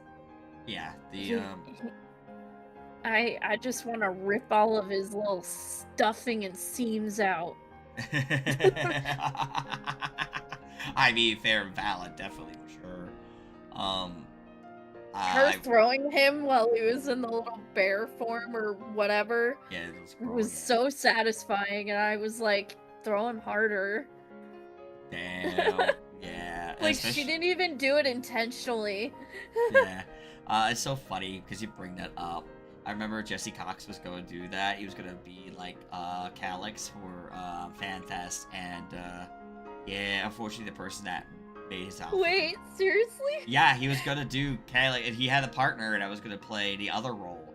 But unfortunately, the person that designed his costume, they did a great job at first. It looks like it was going to be great and had potential. But then he got his results back, and it was horrible. Like, it was nowhere near Oof. close to where he was trying to hope for. So, yeah, not exactly a That's happy camper. And that really sucks, because it took a blow to him. And it was like one of those things like, damn, I really feel bad for him, because he really wanted to do something like that with his, with a buddy of his. And that's a shame that he can't do that now, because, well, the person he commissioned ruined the costume. I saw his post, and I was like, seeing the pictures, I'm like, wow, that's just terrible. When was this? This was before the Fan Fest in Anaheim. Oh, okay, Yeah, so it was a while ago. and it was a while ago. Yep. So I was like, damn. I was like, who the heck would ruin Jesse Cox's outfit? Like, hello? Yeah, but maybe, as said, something with the commission. But who knows? The commission person may not know exactly, like... Because at the end of the day, I mean, yeah, everybody, most of we talk to stuff, is mostly, like, internet celebrities. So there's a chance that Yeah. maybe people didn't really... person he interacted with didn't really maybe know him too well. That could be a thing, but Yeah. I don't know. Like, I can't say, like, the person's history with Gypsy Cox. Yeah. It's kind of like the same thing I could say about a lot of the streamers we I was talk gonna to. say, you kind of get a mixed bag when it comes to commissioning for cosplay anyway. Yeah. Because, yeah, you could literally give somebody your measurements and they could still do something in the making of the outfit that maybe it's too small or whatever. Because, like, the measurements weren't done correctly. Who knows? Gotcha. Okay. But, yeah. Yeah. The other character I'm gonna go ahead and bring up is Fiend. What are your opinions about her? Well, I don't hate her, but she wasn't like... I don't know. I'm still kind of 50-50 on how I feel about Steen. I feel like she caused all kinds of problems, and I get she's probably, like, making up for it, but yeah. Gotcha. I think her people definitely deserved a better queen. Gotcha. Okay. So with that, we're gonna go ahead and we're gonna conclude the Dawn Trail portion, and now we're gonna get ready for the Evercold and the ending portion of things. So we're gonna take a moment. We'll be right back for Evercold.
Alrighty, ladies and gentlemen, we are at Evercold.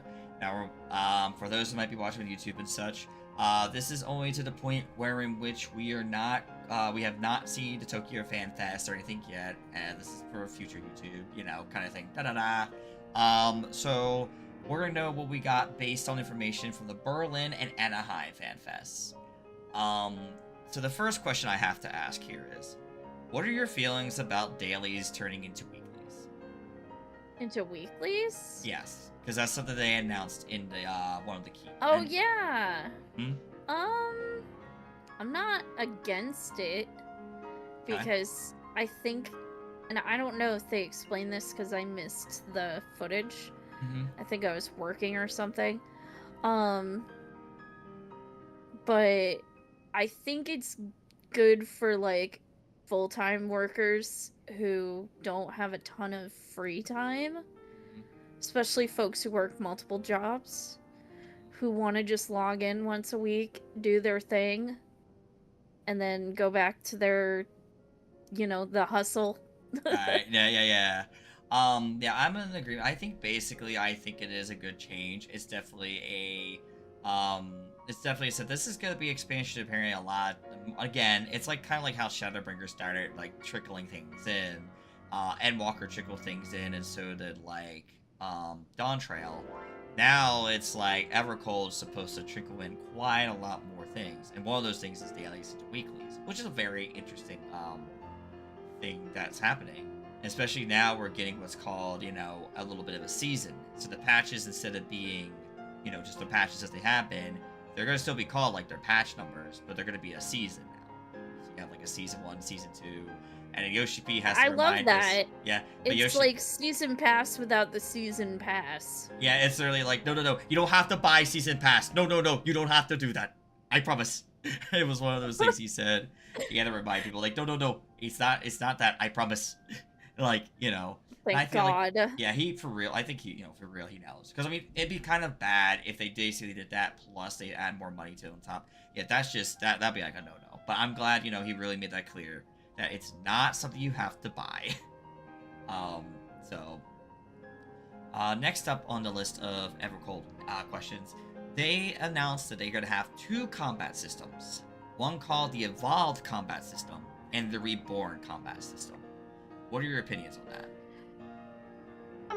I like the 2, like, I'm trying to remember which is which. So Reborn is going to be ones that kind of still play similarly like we do like now. Like what we're doing now. Right now. But they will be like probably changing some little things, but for the most part, you're gonna have that similar feel of the Reborn combat. Evolved is basically going to take that combat from how, from the perspective of what we hear, is going to start like condensing your buttons and make it more accessible for each job to basically, honestly, by like level 50, have most of like their kit that they need, so they'll have an easier time running the dungeons and whatnot. So I'm curious what that's gonna look like on the raid scenes, like down the road, because you know how some party finders are broken up by strat, as it is. Yeah. They could very well split it between like Evolved and Reborn. Oh, yeah. So, fun fact about that. So, basically, the new jobs that are going to be released are only going to have Evolved mode only. They're not they're not going to have the Reborn system. So that's basically kind of their encouragement is to get people to do it eventually is jump into the Evolved system. What's going to be very interesting in the raid scene, since you brought that up, is that they are removing the 2-minute burst window. That used to be a big thing throughout basically all the expansions, and they finally just said, no, we're removing it. Which then now allows us, which is going to make things interesting, because it's like, okay, so now how do we handle our, like, DPS, our maneuvers and such, without needing to worry about, we don't need to now worry about our so-called, lining our buffs together to get the most DPS in a certain area phase of a fight, I'm sure, like, for the higher end raiders, it's definitely gonna be... They're gonna probably feel let down by it.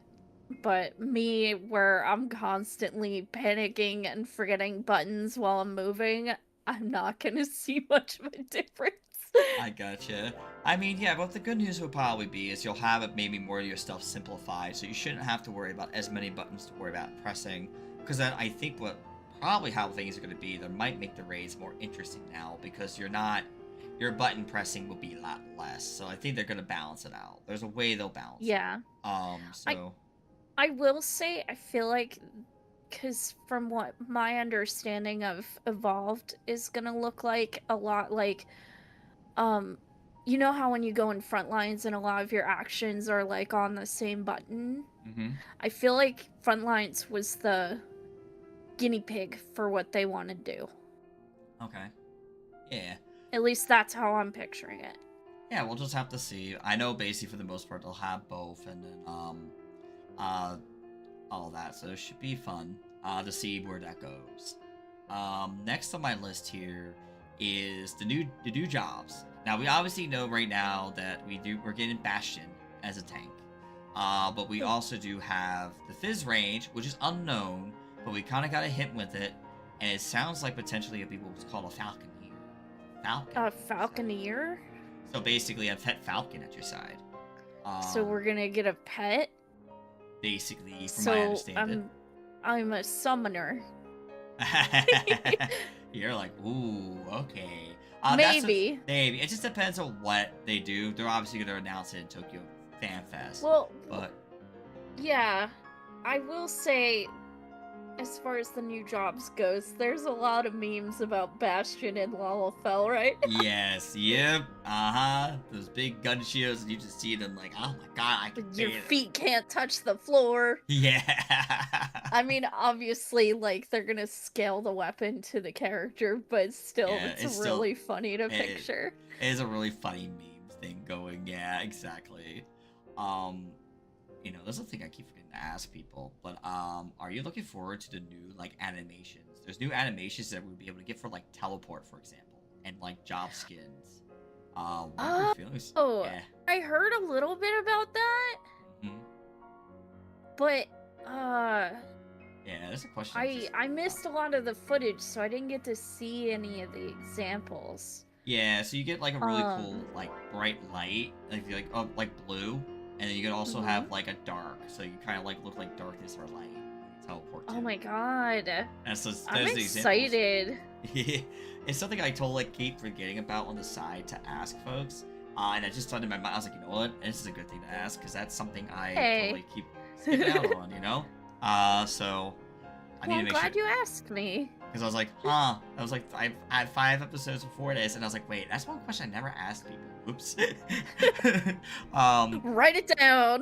Yep, I got you now.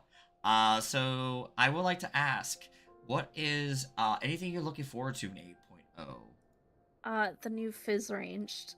Okay, like anything storyline 100%. Storyline wise, I'm curious about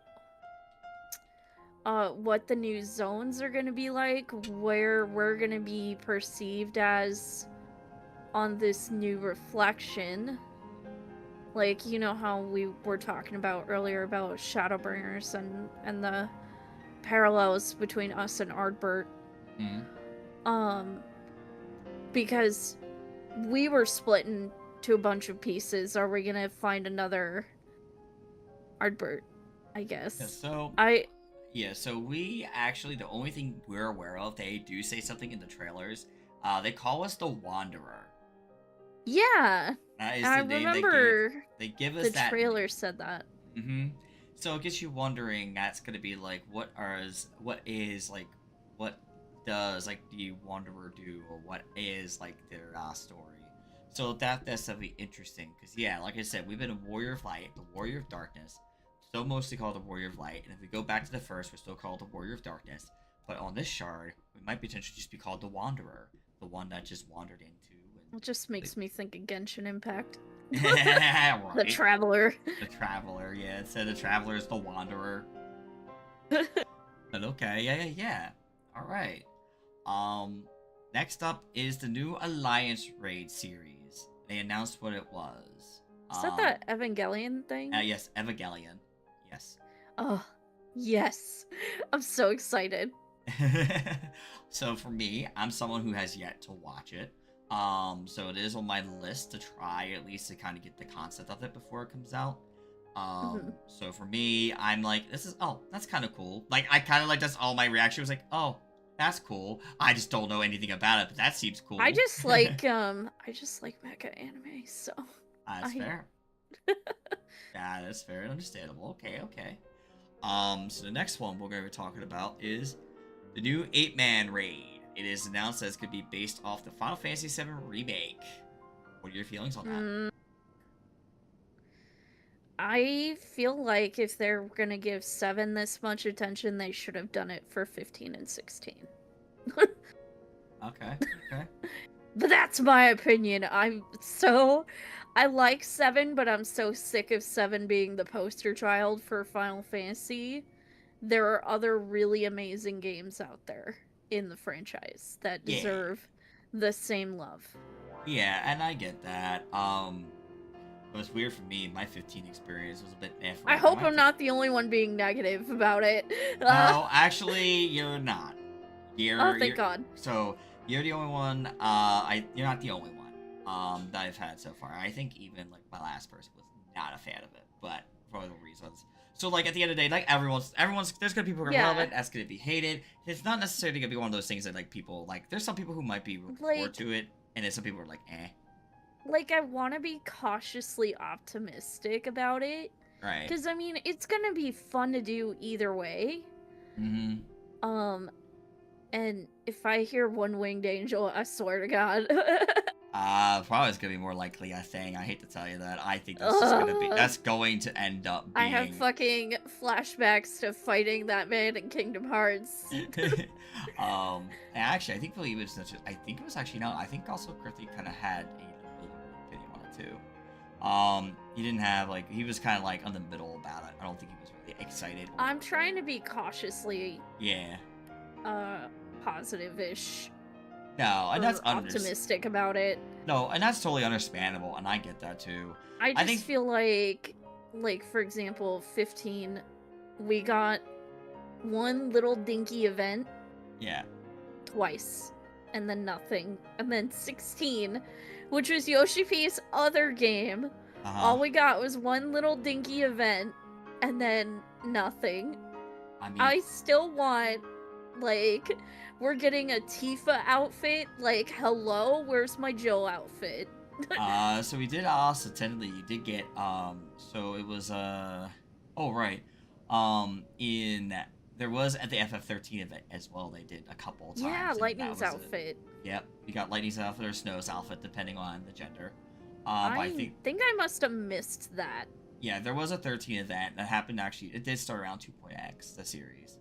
But yeah, and there was also Dragon Quest too. But I think Dragon Quest only had like the slime hat you can get. I know they pop that event here and there from time to time.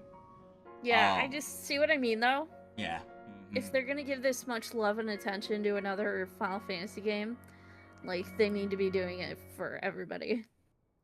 No, and that's fair. No, honestly, and I can understand that. Like, if you're someone that's really passionate and loves like those things, I definitely understand the idea behind it. I think also too, I do feel that like I think definitely there could be a lot more FFs that could definitely give love as well. I mean, granted, I get it. Like 7 is everybody I can hear about 7 constantly, and I was on that bandwagon for a while. That I was a big fan of 7, but then I played 6, and then I played through the rest of some of the others, and I went, yeah, you know what? I think they really overhyped 7 more than it is, you know. Because back in the day, I had a friend back in like high school. Well, we started around high school, late middle school, high school, and we basically we used to have little funny debates because we both were Final Fantasy fans, and I was a fan of 7, he was a fan of 6, and so we always had these little like arguments between each other. He's like, no, 6 is this, da da da da, and I'm like, well, no, because I didn't really know much about 6 at the time, so I mostly made my arguments about 7. And then later on, I went back to watch the stuff about 6 and seen about a lot more things about 6, and I went, you know, he was right.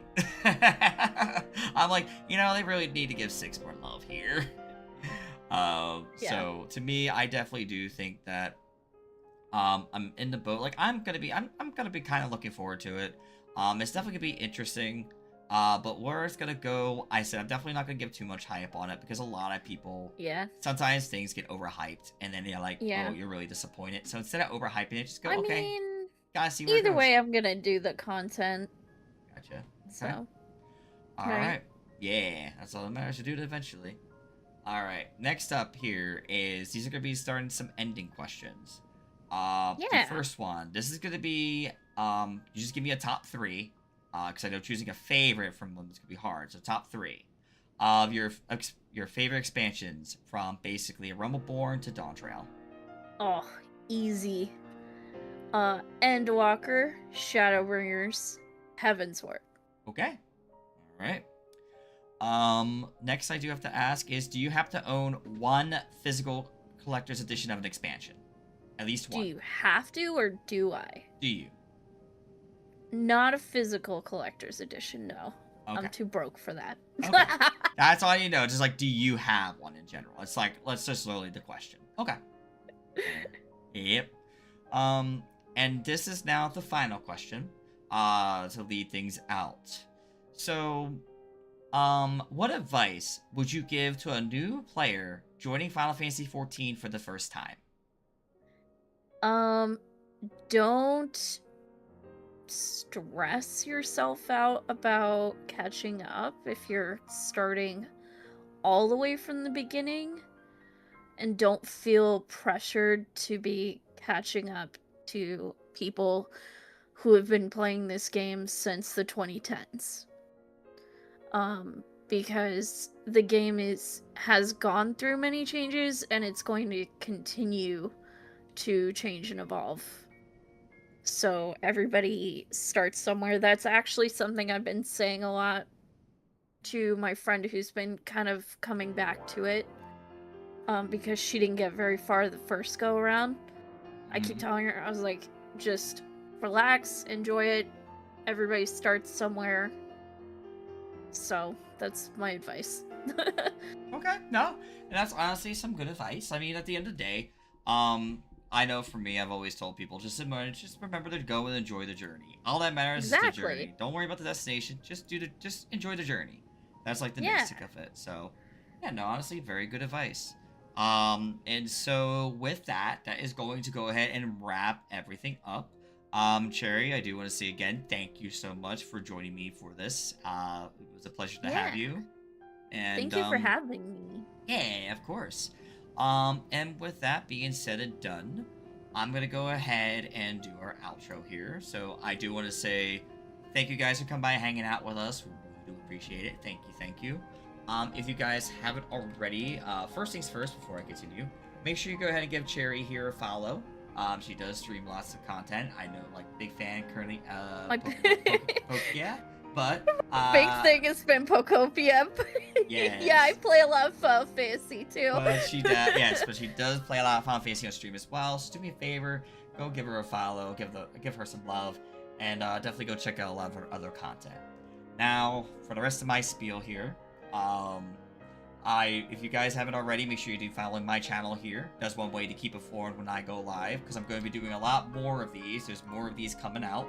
I got a list of 4 people next week, so definitely look forward to that. I do also have a Discord, so if you're not a member of my Discord, you can join through here.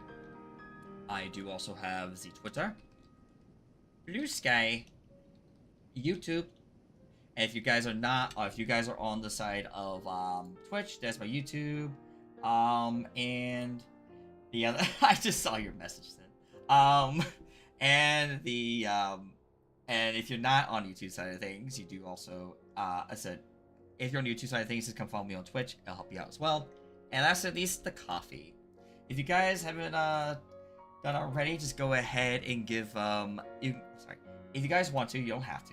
If you guys do not want to sub or using Twitch and stuff like that, you can also support the channel by using coffee. So any tips or any subs y'all give currently, it's just for streaming purposes. And at this time, I want to thank you all so much for coming by and hanging out. I really do appreciate it. And I believe I have a raid target. I'm actually going to send you guys to our first guest that we had earlier this morning, and I believe I might be going for a bit, is Lucia. He was on earlier today, and he looks like he's doing some raiding and whatnot. So do me a favor, let's go say hi to Lucia. It looks like they're doing some valley farming. So I will see you guys next week for more shenanigans. So till then, bye-bye.